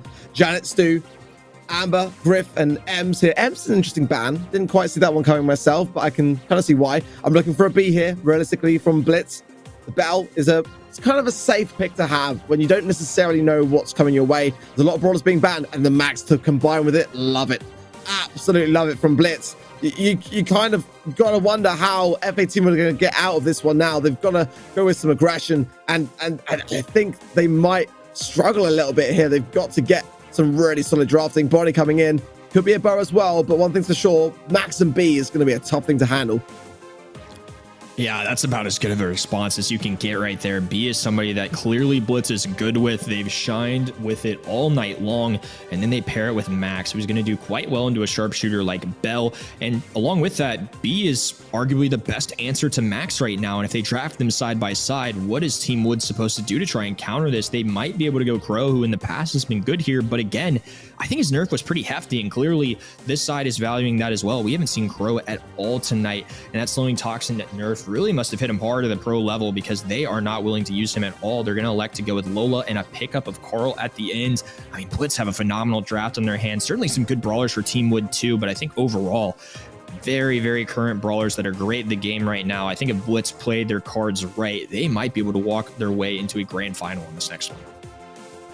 Yeah, I agree. I wouldn't have minded a Pam there instead of the Carl, but with the Bell, it makes some sense. You know, you can get some good Bell value against the Pam lineup. So with the Carl combined with the max speed here, that's going to be, yeah, troublesome to say the least. And FA Team Wood now have really got to show their worth, because Blitz have got mid-control early on, and a comp that is such a dangerous one. Amplified shot already for Trishan, and CCK goes down, and Jay on the left-hand side about to do the same, and just Aaron now as a 3 versus 1. Exactly the kind of start that you want to see from Blitz under these circumstances, with the comp to run it as well. This is dangerous. Dangerous stuff for FA Team Wood. Absolutely. I mean, this is a tough spot. They give a little max speed to Trishant. He's the only one staying up. Bonnie with a great dive. Pratik already ready to respond. Don't know if it was quite worth it. Does bait out a super from CZK. However, a big commanding lead so far for Blitz Esports, but this map is dangerous if you get spawn trapped. If they get some good control here, they can definitely take a stab at this hot zone and make a comeback. Overall, very solid stuff. And now it's going to be a fight once again. Blitz, once again, harnessing a little more control over this hot zone. They're going to be chipping away. A nice takedown to Aaron there. And now once again, Blitz have taken a commanding lead. And it's FA Team Wood on their back heels as they reclaim the mid. The 66% lead, though, the Blitz were able to establish in the opening moments, and it's looming over Team Wood. They brought it back a little bit, but that missed mark and that demise will say a lot. Jay jumps in desperately, almost so as Aaron slowed, and that is a T-wipe for Blitz, who are leering towards a match point situation here against the favorites. I mean, the chat it's no secret that they're all cheering for Team Wood. Well, Blitz are just playing and drafting better. Match point for them, and they are deserving of it, honestly. I mean, I'm super impressed. This is definitely a team that I don't think were really favorites walking into this. You know, we mentioned it before. They had great drafts in their opening match. They come into match number 2 against the number 2 team in the region. I mean, these guys are no slouches. They have proven themselves very worthy foes to even the best team in the region, like Stalwart Esports, several times. And they've come out here and they've certainly shown their stuff. It's going to be Trishant connecting some good shots along with Shafin. CZK trying to stay up, but the pinch is too strong. Already almost a 20% lead for Blitz, and they're continuing to take some strides to try and get themselves to a grand final. Pressure really is on. He goes in a bit overzealous there, though, and CZK and Aaron have both got a lot of HP, but my word, oh my goodness me, Trishant combining that with the shots there, Shafin just able to make something of it, and you just don't necessarily expect it to be the case. That's a prime opportunity for a turnaround here. I think surviving on, but now Team Wood starting to build their momentum forwards. They've got to get and catch up here in terms of the capture points, and approaching 20% now as quickly as that. Blitz coming back in full force, and oh, this is dangerous. It really is. I feel like Blitz, the way that they are playing right now, I feel like they win. Yeah, they're just playing fearlessly. I mean, Shafin just keeps diving in. These dodges are insane. Pratik just continuing to aggress on his left-hand side. Bonnie doing anything that they can to get some aggression, push forward, but Shafin is there to clean up, and Pratik lands a shot onto CZK. Aaron falls, and Blitz Esports. Oh my word, just good stuff. Some spinning, some winning. Overall, just so well played. I think a very well-deserved win, and we will be seeing them in the grand finals against Stalwart Esports. Amazing stuff. And they've earned it. They've absolutely earned it. You see it there. GG's well played. Blitz win. I mean, they're on top of the world right now. I mean, they just knocked out FA Team Wood in the semifinals. Not many teams in this region can say that. That is a huge outcome for them. And you got to ask yourselves the question going into the grand finals, like, how is this going to shape up to be? Like, I mean, is this going to be the month? I mean, I don't want to jinx it just yet. We'll talk more about it soon. But, I mean, we're still just coming off the back of that one. I mean, Team Wood showed in Heist that they were able to have a tougher draft and still come out on top. But then Blitz just knocked it out of the park, set after set. And again, I mean, just incredible stuff. They deserved it. They've earned it. And they've got their grand finals for the first time this year. Yeah, I think I've been super impressed. I mean, this is a dark horse. We were saying it before. They have all the traits that you'd want to see in somebody trying to get an upset against the #2 team. The drafts have been on point. They certainly showed moments, especially in the quarterfinals, and now we've seen it throughout entire semifinals. They've got what it takes to compete. I think Team Wood overall are still playing very solid. I definitely don't think they were simply outclassed, but I will say I was definitely in favor of a lot of the Blitz drafts. I think those were overall played, but there were even times where Team Wood showed their stuff. Set #1 especially comes to mind, where I really felt like Blitz had the draft, but Team Wood was just simply talented enough to get the job done. They played their strategy right. This one was simply well earned by Blitz. Team Wood, I expect to see good stuff from them in the future, but today Blitz very well deserving of this, and I'm excited to see if they can be the first to take down Stalwart. Oh, well, we'll get to that. I've got a thing to say about it. Let's take a look at the bracket now. If you are, again, just joining the stream, we are getting towards our grand finals match of the day. This is where it all started back in quarterfinals 1, final stand versus Mystic, and it was Mystic who came out on top despite it being a very close affair. Same couldn't be quite said for Stalwart against grassmuddoppin. Although Stalwart looked a little bit shaky, they were able to come out on top and were able to get the win over Mystic to secure themselves as the first team today in our grand finals. FA Team Wood, who we just saw take the loss to Blitz, started out strong, to be honest, with a 2-0 against Oblivion, and Blitz were very much a closer affair against RPG. Even a game of Hot Zone going and being separated by just 1%, were able to push their way forwards and just having a huge upset, arguably the biggest upset of the day so far, taking down FA Team Wood in the semi-finals, a 3-1 scoreline. And now Stalwart Esports up against Blitz. Stalwart Esports, of course, have always been in this position, but Blitz is their first time in it. So will the pressure get to them, or will they cause the biggest upsets of this year so far? Yeah, I really look forward to seeing what they can do. I mean, a 3-1 win over Team Wood certainly, in my mind, puts them in a good spot to try and take this grand final here. For whatever reason, Blitz have really shown up today. I think there's a lot of good plays they've made, some really good drafts. Stalwart is definitely going to be challenged here. I really don't see this being a blowout. I know, the semifinal stage has kind of been where Stalwart struggled the most, at least this year, and the grand finals have been where they picked up a lot of 3-0s and 3-1 kind of matches, but I don't know. This one might be, this one might be different. I'm really impressed with Blitz. I think they're playing phenomenally. I would just be so shocked to see a 3-0 here. I really can't see it. I agree. I mean, normally it's the 3-2 in the semifinals and like the 3-1s in the grand finals for Stalwart, who really need little introduction. I mean, they've won every monthly final this year. They've always made the grand finals, of course, for that same reason. But this month, they had some roster changes as well. They brought in Orca. I mean, it's looking decently. We saw a little bit in that quarterfinals of a bit of a shakiness, but in the semifinals, it seems to be more ironed out. But this is Blitz. And I've got to say, just having watched them today, like I on event.brawlstars.com, where you should all go and place your predictions now, by the way, put down Stalwart Esports, as I'm sure everyone probably did and still will after us talking about this very thing right now. But I got a feeling about Blitz today. I've put it down as Stalwart on event.brawlstars.com, so I can't really lose in that respect. But I'm going to go with Blitz here.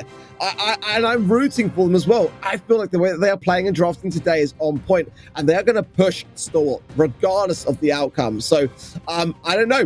What do you think, Kenny? Who are you riding with on this one? I'm riding with Stalwart. It's what I put before the day started. I locked it in as well, but man, I'm not nearly as confident as I normally would be. Yeah. I think Blitz have earned that respect. And you know, whatever happens here, again, I stand by what I said. I'm going to hold the line until proven otherwise. I'm going to roll with Stalwart. It's just until I see it, I don't know if I can fully believe it, but man, I am definitely not feeling the 80 to 90% confidence I'm normally feeling about Stalwart. And that's not disrespect to them. Their competition has just risen to the occasion. I think Blitz have certainly earned that. They played very well. Sargent and his teammates are going to have a tough task ahead of them, especially if Blitz continues to have the drafts that they've had. Overall, I think this could be a very competitive one. This one, I don't know. I feel more 60-40-ish. I still think Stalwart should be favorites, but certainly not by much. Yeah, they lack the experience, it's fair to say, in grand finals. This is their first for this region in the BSC, whereas, you know, this very team that we're seeing in front of us right now, Stalwart Esports have been there every single time, so they know how to handle that additional pressure. And going in this time round for them is going to feel much more at home in that respect. Sargent, of course, has been playing phenomenally well today. And the question I have now for realistically here on the side of Blitz is, like, have they locked on to like the things that Stalwart like to do, like, you know, Sargent playing Stu and X, Y, and Z. Pratik, you know, and his teammates have got to really hone in on that in terms of the draft and eradicate some of those ideas. I think Stalwart as well are a team that really like to value Griff, value B, and others along those kinds of lines. So if they can start to play that draft, which they've been doing so well today, that's why I kind of just have a feeling that as long as they can bring their research to the table and apply it to that draft, then Stalwart could be a little bit in trouble. But again, Blitz do have a disadvantage in that experience side, you know, and being under pressure. That is where Stalwart have an advantage. So I think it's going to be close. I hope it goes all the way. I'm rooting for the underdog, but, you know, again, it's a tough thing to even do because Stalwart have been on point this entire year long. And, you know, we're getting towards the stage now where there's little chance for anyone to cause an upset. But that makes me want it even more, Kenny. Yeah, I can't help but want a good match here too. Of course, as a caster, I always want to see the highest level of competition. I want to see everybody performing at their peak, and honestly, I think we've gotten that from Blitz today. I think if you're calling your shot, you're at event.brawlstars.com, you're pondering your decision a little bit, and you're feeling a little riskier, why not go with Blitz? This is the perfect time to do so. We just saw him take down Team Wood, which is one of the few teams that have actually challenged Stalwart this year. Blitz certainly have it in them, and I know this is a team that's kind of emerged a lot more as being a top contender this month compared to maybe some of the previous, but man, they've earned it. I'm super impressed, and you know, it's something Instinct said on broadcast last month. Their competition has gotten better throughout the year. They've had to step up their game too. It holds them accountable to keep representing their region well, and I think this is going to be a great showcase of that. Yeah, I feel like you're spot on. I mean, if you want a safer bet on the predictions, absolutely, of course, go with Stalwart. I mean, if you're struggling a little bit today and you think, oh, I've got some plans, you know, today and next week's a bit busy and I don't know that I can log in and get the job done. Well, you know, yeah, go with a safer bet. But I don't know. We shall see. Regardless, this is going to be one epic grand final for this region. And going into our first draft of the day for Deep Diner, Gem Grab, of course, being the game mode, and fans shortly coming in. I want to see just Max Griff. I want to see potentially a Colette ban. I mean, I think you kind of have to ban Griff realistically here. If you get too much of an opportunity to break open the map, then, you know, a strategy can really shine through. So let's see what both sides are thinking, and, you know, going into that draft, how they're going to approach it. Some interesting ones that kick things off. No penny allowed on both sides. Janet Jean on the left, a Bow and a Colonel Ruffs on the right. Stu, Brawler, like we've said all night, has certainly been somebody that's shown up a good bit, but I do like him on Deep Diner. I imagine they will likely run with the speed zone here too, and it can really help out in the mid a lot. If they elect to go with the breakthrough, I totally see it depending on the matchup too. I think Stu just brings some good versatility to the table, very solid brawler, and is becoming really normal as a mid and gym grab, especially on a map like Double Swoosh. While this is Deep Diner, I certainly think this is a good shout. Lola, Carl on the other side, Bonnie for Blitz as we wait for pick number 5. Interesting stuff. Wasn't the way I was expecting it to go. I like that Blitz locked in Stu because that's obviously one that Stalwart value quite highly. They picked it first in the semifinals earlier today, and that's kind of an unusual thing to see here. But these walls, I mean, I just kind of feel like if they just can just eradicate a lot of that, then a lot of this goes out the window here. But will Blitz do it? They got the Stu, so it'd be counterintuitive to do so. It's kind of more likely that Stalwart would like to pick that up as a third and final pick here, really. Gonna go with Surge. Oh, risky stuff. Honestly, you've got to get those stacks. You've got to maintain them. And getting there in the first place now is not as bad with the use of Gadget, but definitely not an easy feat. Stalwart now, what are they thinking? Are they going to go with Griff? Because that would be Michael. Griff would be a good shout. I do like this Surge pick, though, to be honest with you. I think if there's a map you're going to run it, this is a great candidate for it, especially going into the Carl matchup. I think this is the best time to really try and bring it out, as Surge has been one of the answers to Carl as of recent. They end up going with the Squeak. I think this one's an interesting one. It's great area control. You know, there's no wall break on the map, so they will be able to take full advantage of that unless the breakthrough gadget comes through. But overall, you know, Stu can kind of give Squeak some hard times with the matchups. Bonnie is an aggressive brawler as well when she gets out of that cannon form, can do some work in Surge. All Cakes is a couple tags, and he's going to be in a really good spot. Definitely win conditions for both sides, as we see Coupe Days now in action as well. The Navi Fin coming out from Orca. This one's going to be a good match, and to start things off, 2 really big kills, and another one probably soon to follow. That's a team wipe there. Blitz Esports kicking our grand finals off in a very dominant fashion. Predictions are live on event.brawlstars.com. Guys, got about 1 minute remaining on that. A little bit of a delay, but they are there now. So head over, place them in, because this one is getting started and you won't have much time left to do so. Great start for Blitz, and already making count of a lot of this draft. But 3 gems now in the pocket. Stalwart as they bring things back just a little bit. Shantha's going to bring 2 gems over if he's not careful here, and he will do just that. That is going to be a lovely little payday there for Coupe the Ace. Now 8 gems standing tall. Wow, and a good dodge getting out of there from Sergeant. I think this is well played. I mean, look, this is a game mode of momentum. If you start off hot, all it takes is 1 kill sometimes, and Coupe d'Ace is going to take advantage of that along with his teammates. Chafin trying to find a way to get to another tier level of Surge, but it's not going to be enough right now as Coupe d'Ace, Orca, and Sergeant get the pinch there. 10 seconds to go, super available for Trashin, but Pratik needs to try and close this gap. They're going to be dashing on through. They need any kill they can get their hands off on this left-hand side. Not going to be enough, though. Coupe d'Ace picks up Bonnie, and that's going to be a 1-0 lead for the favorites, Stalwart Esports. Yeah, they looked comfortable in that later stages, and a few mistakes, early mistakes there from Blitz, and they had a good start. You know, it was a good flying start. The team wipe was there, and just later on couldn't keep that composure long enough to secure the gems. Early speed zoners, and also popping up the gadget from the Bonnie side as well. Going to have that similar idea, and again, that speed zone is a tough one to reach on this particular map, but the Squeak, if it's able to push forwards, can do so successfully. So Chafin just knows to get those early stacks in. It's money in the bank. Sergeant flying hook in. He just wants that speed zone taken down, and the shots didn't quite connect along the way, but he's in a good position now to really cause a stir.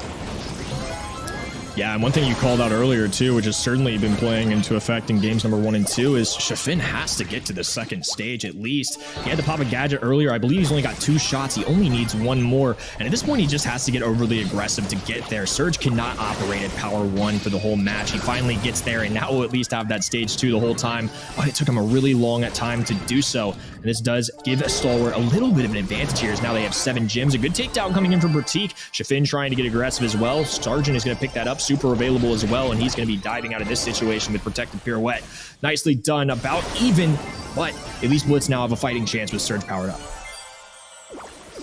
A little bit concerned for Trashan. He's been very, very aggressive in this game and finding himself more than not right up in the spawn side of Stalwart, and it's delivering gems. I don't really have a better way to put it realistically here.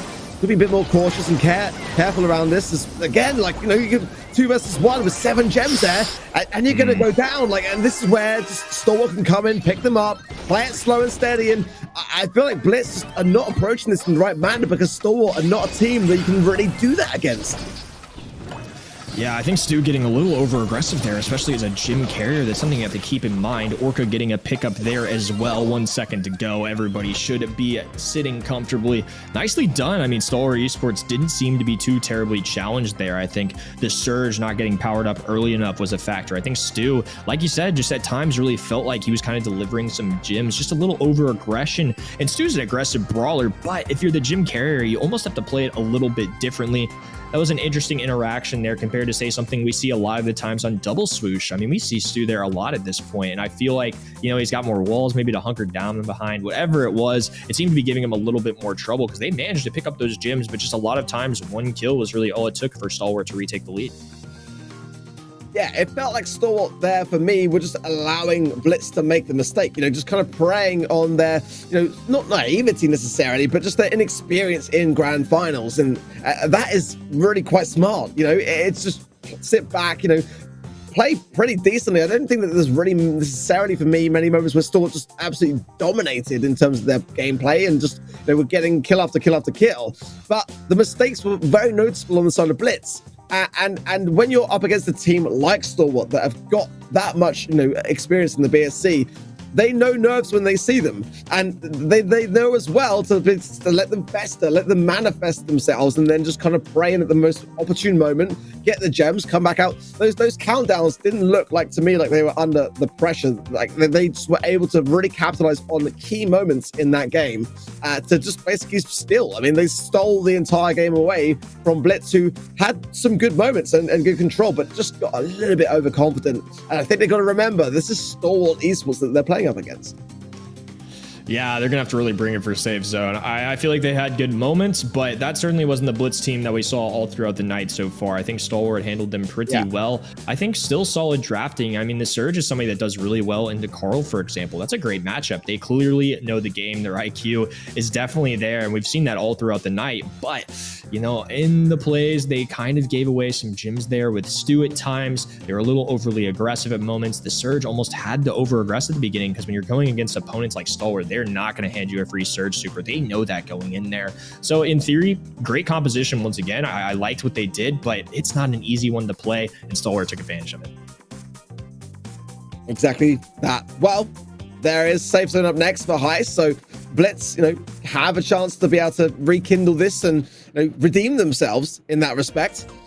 But again, draft is going to be on point. I kind of look back and wonder as well whether that Stu pick was just to kind of deprive it of Stalwart. And again, it's sometimes a good strategy if you know that a player is fantastic on a certain brawler. And again, I kind of thoroughly expected Sergeant to be the person to bag it if it was available at the time.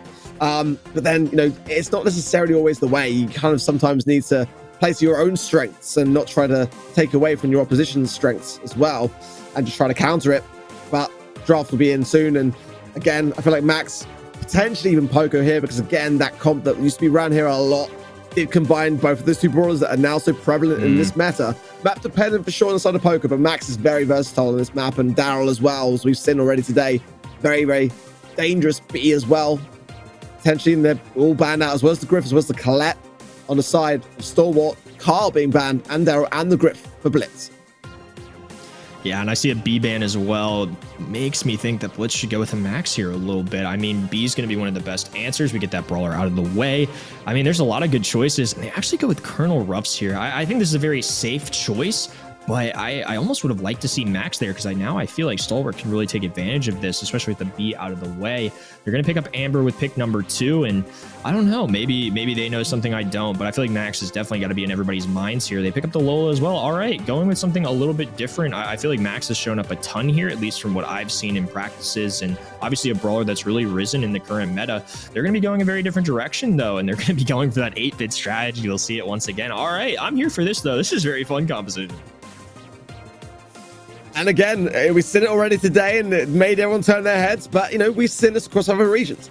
It is daring, however, and it can have a lot of drawbacks. I want to see the plugged-in star power, ideally, for me. And if they don't run that on the 8-bit, then they're going to have to really hold that mid control because you lack so much speed. And the B ban is a bit of a saving grace against that because we saw that today and it just really left 8-bit stationary for a lot of the time. Body coming in as well for Blitz. I do like here. I think it can work a great deal when it comes to getting those final percentages of damage. Stalwart going in with Piper, and yeah, you can kind of understand why it can really scrutinize the 8-bit pick. And I think Ruffs as well with the sandbags will be a decent counter, but Amber as well for Stalwart I do like. It's just a bit unusual to see, but they play it very, very well, and they are quite happy to draft it in a number of maps, arguably more so than a lot of other teams. So they know how to make it work, and August is just going to sit back and utilize a lot of that oil slick and just try to keep this right hand side lane at bay.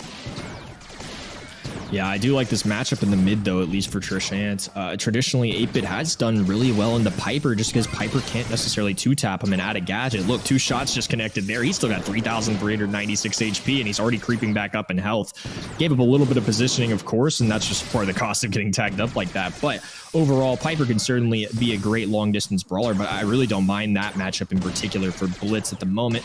Pratik trying to keep away Coup d'Ace, one of the best players in the region, if not the world right now. Shafin doing everything he can, but with no wall break outside of this now Sergeant Super, really haven't been able to move up the map on either side. A lot of passivity to start things off. Everybody trying to play things very carefully. Knowing this, they're actually going to switch up the lanes. It's now 8-Bit taking the right-hand side, but Shafin has gone down. Very surgical from Stalwart there. Sergeant buying time to get Super, breaking those walls, allowing more maneuverability and shots to land just to gradually creep forward. 1% here and there, and now this is where Stalwart can start to get their money's worth. Heal up accordingly whilst the respawns are coming in.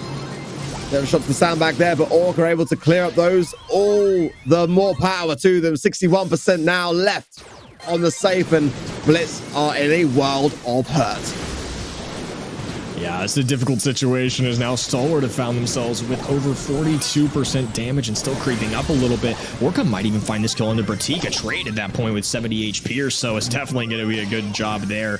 Coup d'Ace is going to be falling back for now, but it's left to Trishant and his teammates to really try and get some aggression. They're going to go ahead and open up this right-hand side as well, so now Orca can really let loose on the right-hand side. They do have a chance. They're going to be going up for the star power that's going to allow for a lot of extra damage. They're now going to be trying to utilize the gadget as well from 8-Bit, but it's not going to be enough, only leading to about 12%. 25 seconds to go. They're going to need to find a miracle here to come back. The thing is, against a team like Stalwart, they know what it feels like to have that 8-Bit on the safe, so therefore they value it that more highly. And this is why you just see them playing it slow and patient, sitting back and just really trying to accentuate the importance of getting this 8-Bit taken down. But now it is on the safe, but I don't know if there's going to be enough time to get the damage needed. It was closer than we expected it to be. In the end, though, it is Stalwart that come out on top. We need to see that 8-Bit get close towards that safe and really get that early damage in. And just that's where Stalwart played it so well. Just really buying their time and staying back, not getting overconfident and over excited over the situation, but just playing it slow and steady. And it works out time and time again for them. They don't feed into the 8-Bit along the way. It's going to work out well. Yeah, executing some great patience in game number 1, playing their strategy very well. Now some good tags, and Sergeant's already got a super, so they can open up this mid wall here. It's going to let Piper get a little extra space to work with when landing these shots. They actually still elect to go for the sandbags, which I think is interesting because it plays so well into Piper, but for Amber, she can shred right through them with just some regular shots with her super, whatever it may be. So there's a little give and take in that aspect. Orca be picking up a kill there as well. Coup d'Ace is still hovering on this left-hand side, and he's going to be somebody they want to get onto that high safe, especially with the Lola ego at play. They can get a lot of damage very quickly. Trishant finally getting a super of his own, and once again, both sides kind of just looking to take advantage. Few pickups for Stalwart, but Blitz have held on long enough. If they can just continue this defense, they may be able to press forward eventually if they get a couple kills of their own. Sergeant, the sharpshooter of safe zone, my word. He is absolutely clapping at the moment. Shot after shot after shot, and that's what you got to do. You got to keep it at the 8-Bit, but now Shafin jumping in is a worthy distraction. In the meanwhile, Coup d'Ace knows that he's got to apply pressure on what is yet to come, and straight away relieves the entire push. Trishant now on 1,000 HP, and Orca can smell the pickup, gets it as well. And this is exactly the way you've got to play this comp. And now Stalwart can just sort of hunker down on the safe, get the damage that they need until they're overrun around things. They're playing this pitch perfect for me so far. Yeah, this is very different than what we saw in game number 1. I mean, instantly we see Blitz with the lead, and they've held off on defense for a long time too, especially considering that I feel like Stalwart has quite a few pickups. Shafin picking up one right there as well. Trishant now trying to move forward. Coup d'Ace with an ego in play as well. Sergeant super available if they so need. Shafin with some nice dodges though. He's going to be able to stay out of range of the Amber now too. And it's a back and forth right now, 3v3 situation. This is certainly a lead that Stalwart can overcome though. And now a couple really good tags there. 20 seconds to go. Our countdown approaching, and now a wide open high safe for now. Coup d'Ace trying to thread in the needle, and it's going to come down to the wire here. Here it is, that big test from Sergeant. He can jump in the last ditch attempt, but not anymore. And that is going to mean surely the Blitz just power this one through. They've got the lead already. This is just about securing it And they're going to do just that. This one is tied up. It is so close, but I just feel like Stalwart played it so well. In fact, the scoreline and the score throughout just didn't really reflect how well they were playing up against it. They just need to focus a bit more in terms of getting that damage when there's a bit of breathing room in order to do so, and that's just where they lacked it in that game. Yeah, it's great seeing Blitz step up to the plate here. That second game right there really demonstrated that they've got it in them to at least oppose the side of Stalwart. Game number 1 was a little more in their favor, but now we're going to see a little bit of a change up here. It's going to be Orca on the left-hand side. Sergeant actually able to open up the enemy walls very early. It's going to be Bonnie on the right-hand side this time, and Coupe is still looking for this matchup. Gadget being popped by Bonnie, and now Sergeant trying to land some good shots, but Shafin closing the gap. No wall break on this left-hand side, so Pratik is going to be held at bay for now, but each side trying to find a kill here just to give them any kind of advantage, and there's a good start there for Stalwart. Yeah, getting Shant taken down is so important here in the break again. As you saw time and time again from Sergeant, 5% there is enough just to be able to get the lead, and now hold their own. Good locking onto the damage booster there from Sergeant. He knows how important it is to eradicate it, and just tapping every single shot so far, and it's exactly how you've got to play against an 8-bit. You've just got to keep it at bay, and a nice freeze frame from Coupe Ace as well keeps the pressure onto Shafin, and these shots just continue to tap on the safe, and Orca's still going in, gets a lovely bit of value on that left-hand side, and Sergeant continues it on. Beautiful stuff. Much different to the last game so far, as Stalwart Esports really doubled down their damage early on. Yeah, if Coupe Days can take advantage of those trips to the high safe, I mean, they're going to be in good shape. Overall, Lola can just do so much damage at a quick rate. But now Pratik and Trishant are moving forward. They've got the gadget popped. Orca shielding a lot of that, though. That could have been a much worse situation. They also managed to take down 8-bit. Shafin is lurking on his left-hand side, but if he goes back into the cannon form, it won't be much nearly as a problem onto the high safe in terms of DPS.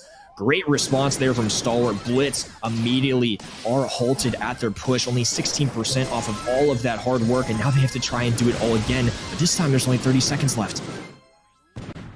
But this is the problem for me as well for Blitz, is that we've barely seen the extra credit gadget coming through with the value that the 8-bit needs on the safe. I mean, it's pointing plots beautifully, like you pointed out, but they need to land that, and that is going to be too much damage to defend. Stalwart Esports, despite losing a round in that set, just were able to see off the strategy so well, and they've deserved it. They got 2-0. And what do Blitz have to do now? Well, a great deal. They've got to climb a mountain. I mean, they are 2 sets down, and there's very little hope for them unless they start to change a lot of things up. Some of these daring ideas that worked out so well in the quarterfinals and the semifinals just don't work against a team like Stalwart. Yeah, I mean, Blitz has had a great run all throughout the night, and I still expect them to be playing well. I mean, that last set, I think, was definitely a step up from what we saw in Gym Grab, but at the end of the day, it's Stalwart. Something about those grand finals just steps them up to another level. You know, before this, I was saying there's no chance it's a 3-0, but there might be a chance it's a 3-0. And Blitz certainly can make a comeback here. I definitely think they did it earlier. They really put themselves in a tough spot in a couple of these matches, but they've stayed disciplined before. They've still continued to have good drafts. I don't feel like that's been too much of the issue for them. It's just a matter of, can they beat a team as dominant as Stalwart Esports? These guys are the most talented players in the region, and I think they've earned that title throughout the year, and now they're finding themselves down 2-0. Again, said it all night. You just got to take it one set at a time, do their best on center stage, and just go from there. But this is going to be a very tough thing to overcome, and Stalwart's certainly looking like major favorites right now. Yeah, it could be worse, Kenny. You could have tried to encourage viewers to go into predictions and just sway them towards Blitz in this circumstance. But like you say, there's every chance for a comeback. It is looking more and more bleak, especially just again, like, we haven't seen the 8-bit strategy work out today on Safe Zone, and it has worked across various other regions, but it just feels to me like this is a region that are kind of very, very clued on to just how much damage you can potentially do if you lose that control, and therefore you play a much more passive game until you're able to move up. Going into center stage, though, aggression is going to be quite key as well as speed, and I think that could be to the advantage of Blitz. It's probably one of more their sort of catered game modes in that respect. But again, like with this streak that Stalwart are on at the moment, it's going to take so much to stop them in their tracks. I mean, they've yet to lose a grand final in a monthly final. when they are on the third and final set, that's where they know that they want to get the job done and go home early and just spend the rest of the day chilling out and relaxing and celebrating. But if Blitz can turn this around, I mean, my word, it'll be a story. But yeah, I think these early moments of Brawl are going to determine quite a lot to see how this might go. And Blitz have impressed me all night with their drafts. They could certainly do it again here. And if they put themselves in a good enough spot, anything is really possible here. I definitely don't think it's out of the question for them to take this set and make a good step forward. I think overall, obviously for the overall duration of the match, it's only going to get harder for them. But this is certainly a team that's performed really well all throughout the night. They've even had moments during these last couple sets where I feel like they've been performing really well. They've taken games as well. I definitely think this is a team that deserves to be here. But Stalwart are, like we said, continuing to press forward. They want to win every single grand final. They want to go undefeated in their region, then take it a step further and go to Worlds and go undefeated too. This is a team that's hungry for success. And to kick things off, they're going to be banning the Carl, Gale, and Colette. On the other side, we see Amber, Stu, Squeak. First pick overall going to be Janet. I would say pretty standard stuff, as Penny is going to be the response for Stalwart. Nice. I like the Stu ban from Blitz. There's definitely one. Stalwart would like to get the Poco coming in. Again, has taken a bit of a shine to the meta now. I do like it, but in draft, it's very hard to get that combination that you're looking for.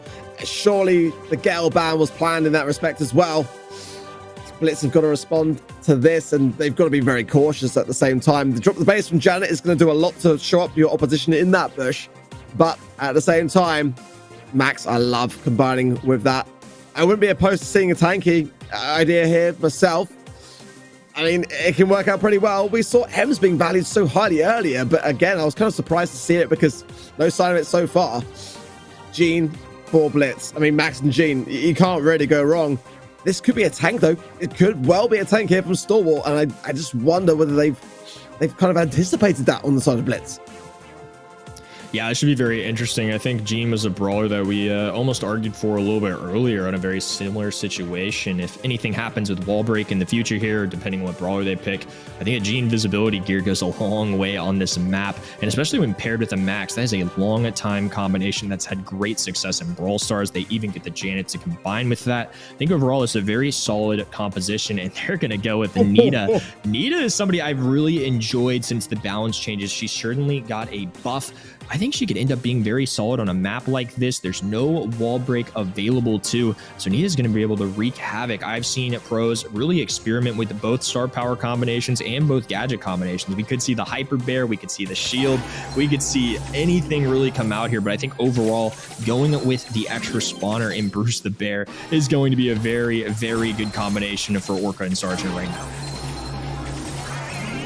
I'm keen to see how this Nita pick is going to work out. I've been playing it a lot. It feels great, but is it sort of a competitive brawler? That's what we're going to find out, as already Stalwart are on the offense. There's not going to be enough shots here, but just coming in just in the nick of time to save the day. Sergeant, though, surviving in the spawn, and that's what I mean. Poco right now has got so much survivability.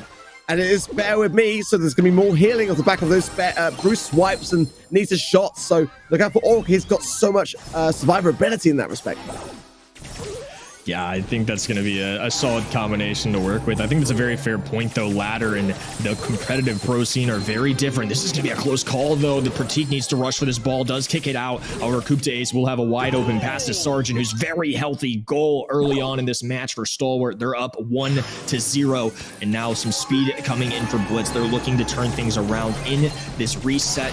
And now Bruce the Bear is marching forward to an extra brawler on the field. Pratik trying to create some space, but this is very tough for Jean to deal with. Shafin almost has to help out here. And now Sergeant able to pick up a kill, has some heals available. Oh my goodness, just a clean sweep there. Some spins, a pin as well. And Orca with the goal. Nicely played, and now a match point. When you draft a Poco on a map like this in Brawl Ball of all game modes, I mean, in the current meta, and again, it's only been a couple of days, but I played it long enough to know already. I've just gotta say GG go next. I mean, it is just such a tough thing to go up against, and shooting Fork already is going to allow Orc to have more survivability despite not having Bruce. It's still going to go a long way. This is the best chance the Blitz have got, but there's no max speed, there's no push. They're going to run into Stalwart in the spawn area. That was the time to go the aggressive for me. I really thought that Coop was going to pick up a double kill there. He nearly did, and what looked really bleak for Stalwart Esports now has 3 brawlers marching on this left-hand side. Janet trying to play whatever defense she can. Sergeant tanking every pull and shot. Now Coop to ace will pave the road for a goal. 1-0 max speed on the reset, and Blitz have to respond. Yeah, I mean, these sheen pools have got to start coming in. They've got to eradicate some of this bushy area, but this is looking like a bad day gone worse. Sergeant pops the gadget as well. It should be a walk-in, a little cheeky spin, and a pin to seal it.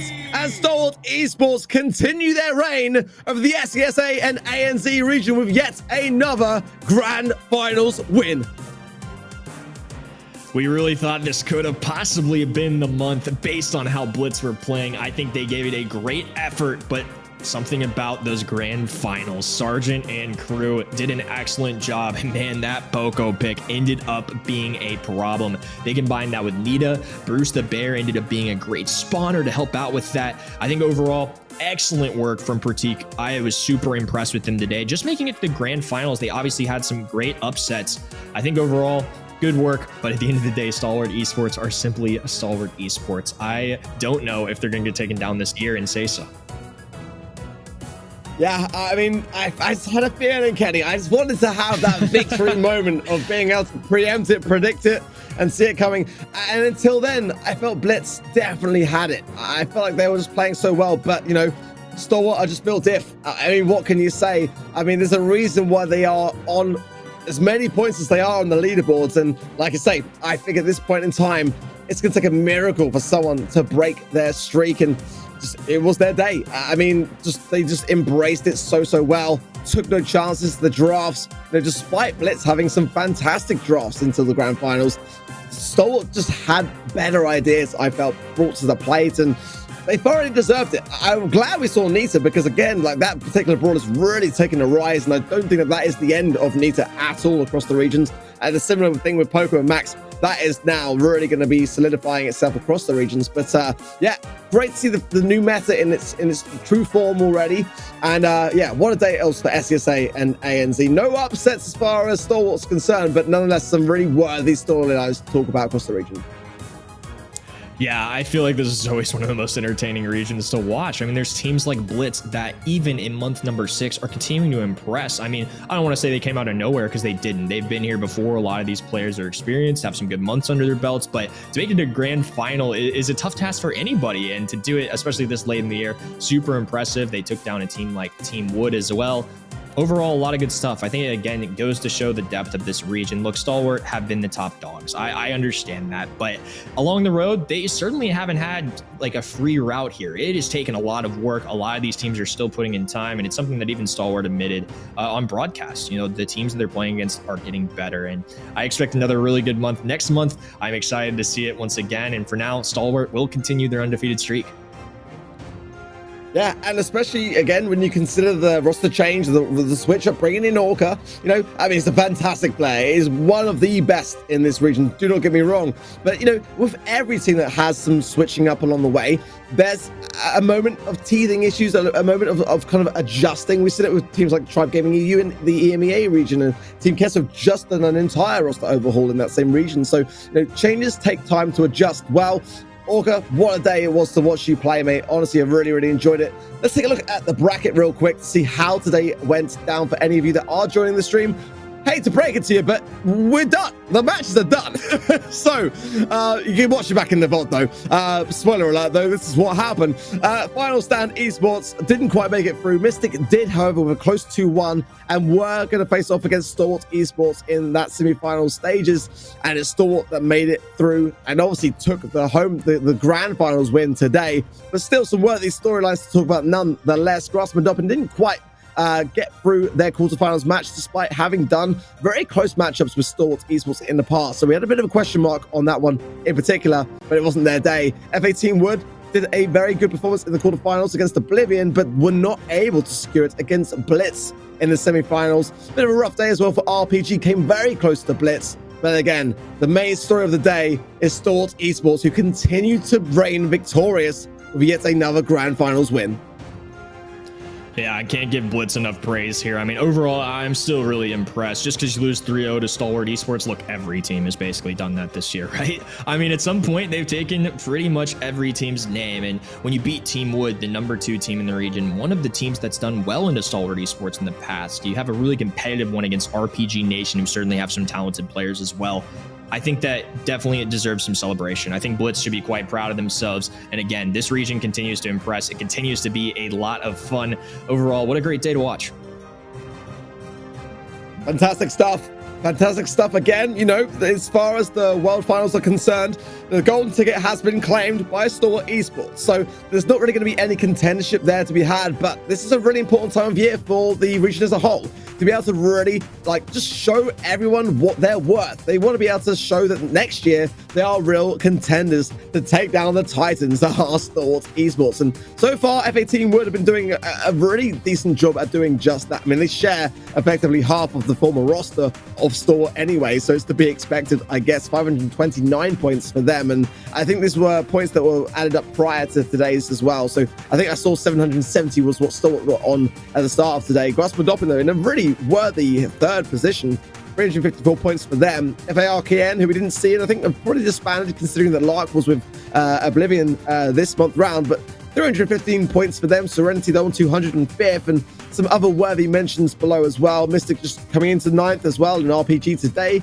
in 6th. So again, I've got my eyes on this region going into next year. And again, when there is a Titan in any region that turns into a Goliath on the other side, and David as well, to be able to take that Goliath down, Stalwart might be riding high and mighty right now, but they've got to stay there. And sometimes that is by far the harder of the two challenges.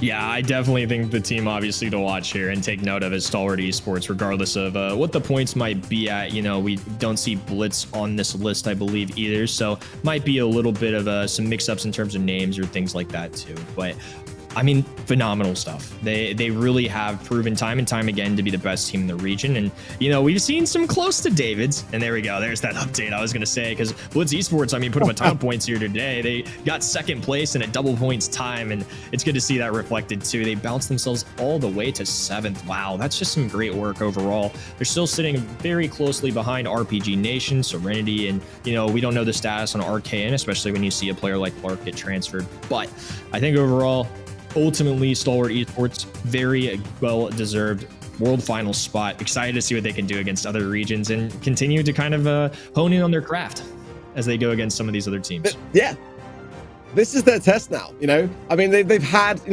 compared to other regions, I mean, I was going to say arguably, but there's not really much doubt. On paper, they've had a better performance than every other team in every region. The World Finals is where it's going to come down to seeing how they fare, and with those metas, where they're at across the regions, how they're going to collide, and whether Stalwart against other regions are going to survive. I mean, I cannot wait to see how that bracket is going to be, but we need to make sure that we've got all the teams decided for it first, of course. I mean, we've got Ace Man Clash locked in for LATAM South, and of course, Stalwart's locked in for SESA and ANZ, but there's still the 2 spots available for LATAM South to secure themselves in. We've got in EMEA, we've got Tribe Gaming EU and Reply Totem, that as long as they turn up to their quarterfinals matches next week, they'll get a golden ticket along with Tribe Gaming NA in the North America and LATAM North region. But there's still so much contendership going on at the moment, Kenny. It really is anyone's for the taking. Yeah, I think that's one of the best parts of this year is just how competitive it's been. I think the draft has obviously implemented some new strategy and gameplay, but overall, no one is safe. There's so many regions where it's really competitive, and sure, we have a few spots locked up, but there is a lot of Brawl left to be played, especially on a match like today where we've got LATAM South where only 1 spot of 3 is secured, and we've still got 2 months left to go. Nobody is guaranteed to make it to Worlds, and everybody's going to be fighting for those spots. Every single person that is playing out here wants a chance to compete at that stage. But before we get to LATAM South later on today, let's have a quick word with Sergeant Clash over at Stalwart Esports, who's on the line for us now for a little quick chat.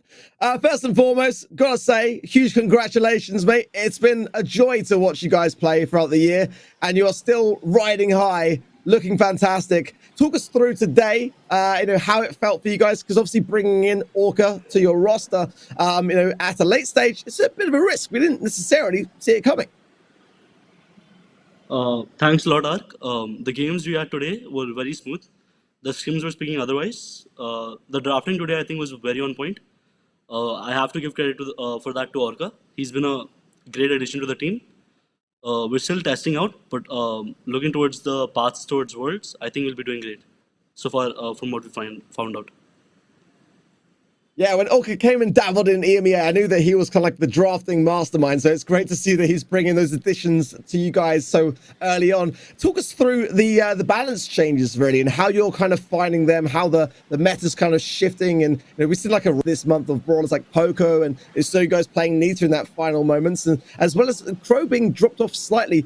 How are you guys approaching the balance changes, and kind of what are your early observations there? Our early observations were that Poco is a brawler which like works against anything, even brawlers that Poco isn't supposed to work into. It's been working into everything. Regarding that, we've also found out that Lola is a versatile pick into like every single brawler. We're very scared of Colette and Squeak, but apart from that, I think the meta is pretty good. Carl and Bonnie, they've always been a threat. I still think they're still on the top.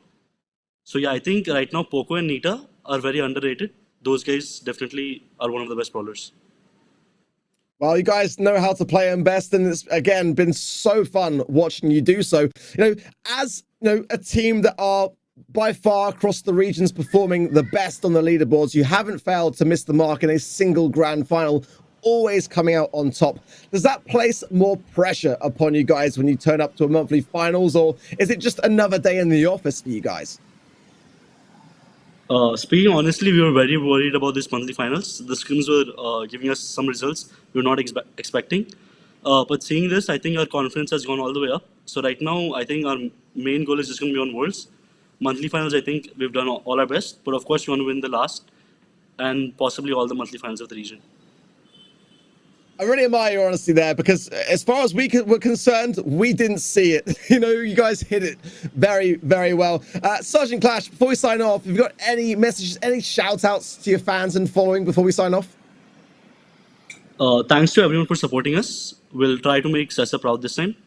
Worlds, we're not going out the first stage. Love to hear it. Dude, thank you so much for your time and for joining us to wrap up the show. Again, massive congratulations to you and your team, and we'll see you guys very, very soon. Yeah, thanks, sir.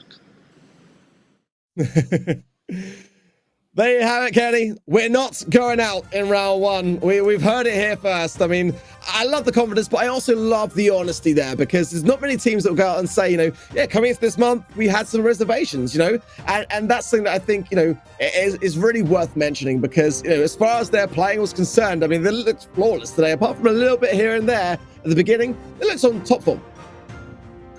Yeah, I think it's very fair. I mean, as the top team, I feel like they have the biggest target on their backs too, and they even admitted to it. They feel the pressure as well. They want to make their region proud. They don't want to go down early at Worlds. They want to advance forward and do some good stuff. I definitely think they have it in them. I am super excited to see that matchup in the first round and really see what happens for them at Worlds. They're looking ahead as well, and I think there's a lot of respect for that. And of course, the honesty is always very, very welcomed. And people forget, these guys are human too. They're out here fighting, working hard every day to try and make their dreams happen. Here is the leading teams across all the regions and how things are shaping up to be. In the EMEA region, we've got Reply Totem, Tribe Gaming EU, and both of those two teams will get their golden tickets to the World Finals in their quarterfinals match next weekend. Team Kesso, SK Gaming, and Navi, Craze Clan as well, all in contention for those other spots, and are there at the moment locked in this current standing, but this can all change. Teams like Dogs to Lobster, Bax, they're all in contention this weekend. Next weekend. Zeta Division 1, Zeta Division 0, as we know in East Asia, the back and forth with those two teams has been undeniably enjoyable, and we'll see more from them to come. But there are still teams that could be, in with a chance, to knock them off that top spot. So keep an eye on East Asia as well. In North America and Latin North, Tribe Gaming NA will also lock in a golden ticket spot to the World Finals by attending their quarterfinals match. But places second and third are still very much in contention. Vanguard, STMN, we got Shazmak in NA and others that are still raring to take it away at the final moment. So keep an eye on that as well. Ace Milan Clash were the first team in the BSC to qualify for the World Finals last month, but there is still second and third in still very much hot pursuit for many. We'll see later on whether that region will be able to lock in other potential opportunities for each other. But so far, it's Shazmak and Zero Zone in the top spots. And of course, Stalwart Esports today in the SESA and ANZ region, still standing strong. They have qualified for the World Finals as well. And as we heard from Sergeant Clash, they are not going out in the first round. So looking forward to seeing them later on this year. I'm loving the way that the regions are shaping up, Kenny. Yeah, I mean, this has been one of the most competitive and fun years to watch. And I think leading into Worlds, this really could be the best one yet. And I love and want to believe him so badly that they won't lose in that first round. What a story it would be from the only team in SESA, one of the smallest regions in the world, to emerge as a top global powerhouse. I can't wait to see that story unfold in the future too. And especially regions like we have later today. No team is safe. Just because Clash is qualified, those other two spots are going to be in great contention. We've only got a couple months left. This is really grind time for all of these teams. No room for error throughout these next couple competitions. Yeah, absolutely love it. LATAM South is the next region, guys, to stay tuned to. Coming in just a few hours, 12 p.m. BRT. So make sure that you stick around for that, or at least make sure you're following at Brawl_Esports over on Twitter. They'll give a ping and put on notifications so you receive that ping as to when the stream goes live, or you can go to the esports website as well. There's a timer, there's a countdown there as well. Well, that is it, Kenny, for SESA and ANZ this month. Got to give, of course, a huge shout out to production working tirelessly in the background, keeping all the cogs turning for us, and of course to Supercell as well, because they make a pretty good game. And of course to you, Kenny, for joining me on today's stream. Any final words and shout outs for yourself? Thanks as always to all the people that rode with us in chat. SESA has one of the most loyal and awesome fan bases around. It's always really fun to do this along with you all. Thanks again, and Ark, been too long since we cast together. Glad we get to get two of them in today. Loved every second of man. Gotta go shout out to the players as well, to the coaches, the orgs, all of those who are involved in that playing side, of course. We gotta cast something, and you guys bring the heat. That is it, guys, for the SSA and ANZ region for today. Again, join us later on today for the LATAM South region, 12 p.m. BRT. That is the time for your calendars. Until then, from myself, from Kenny, from everyone in production, it's goodbye for now.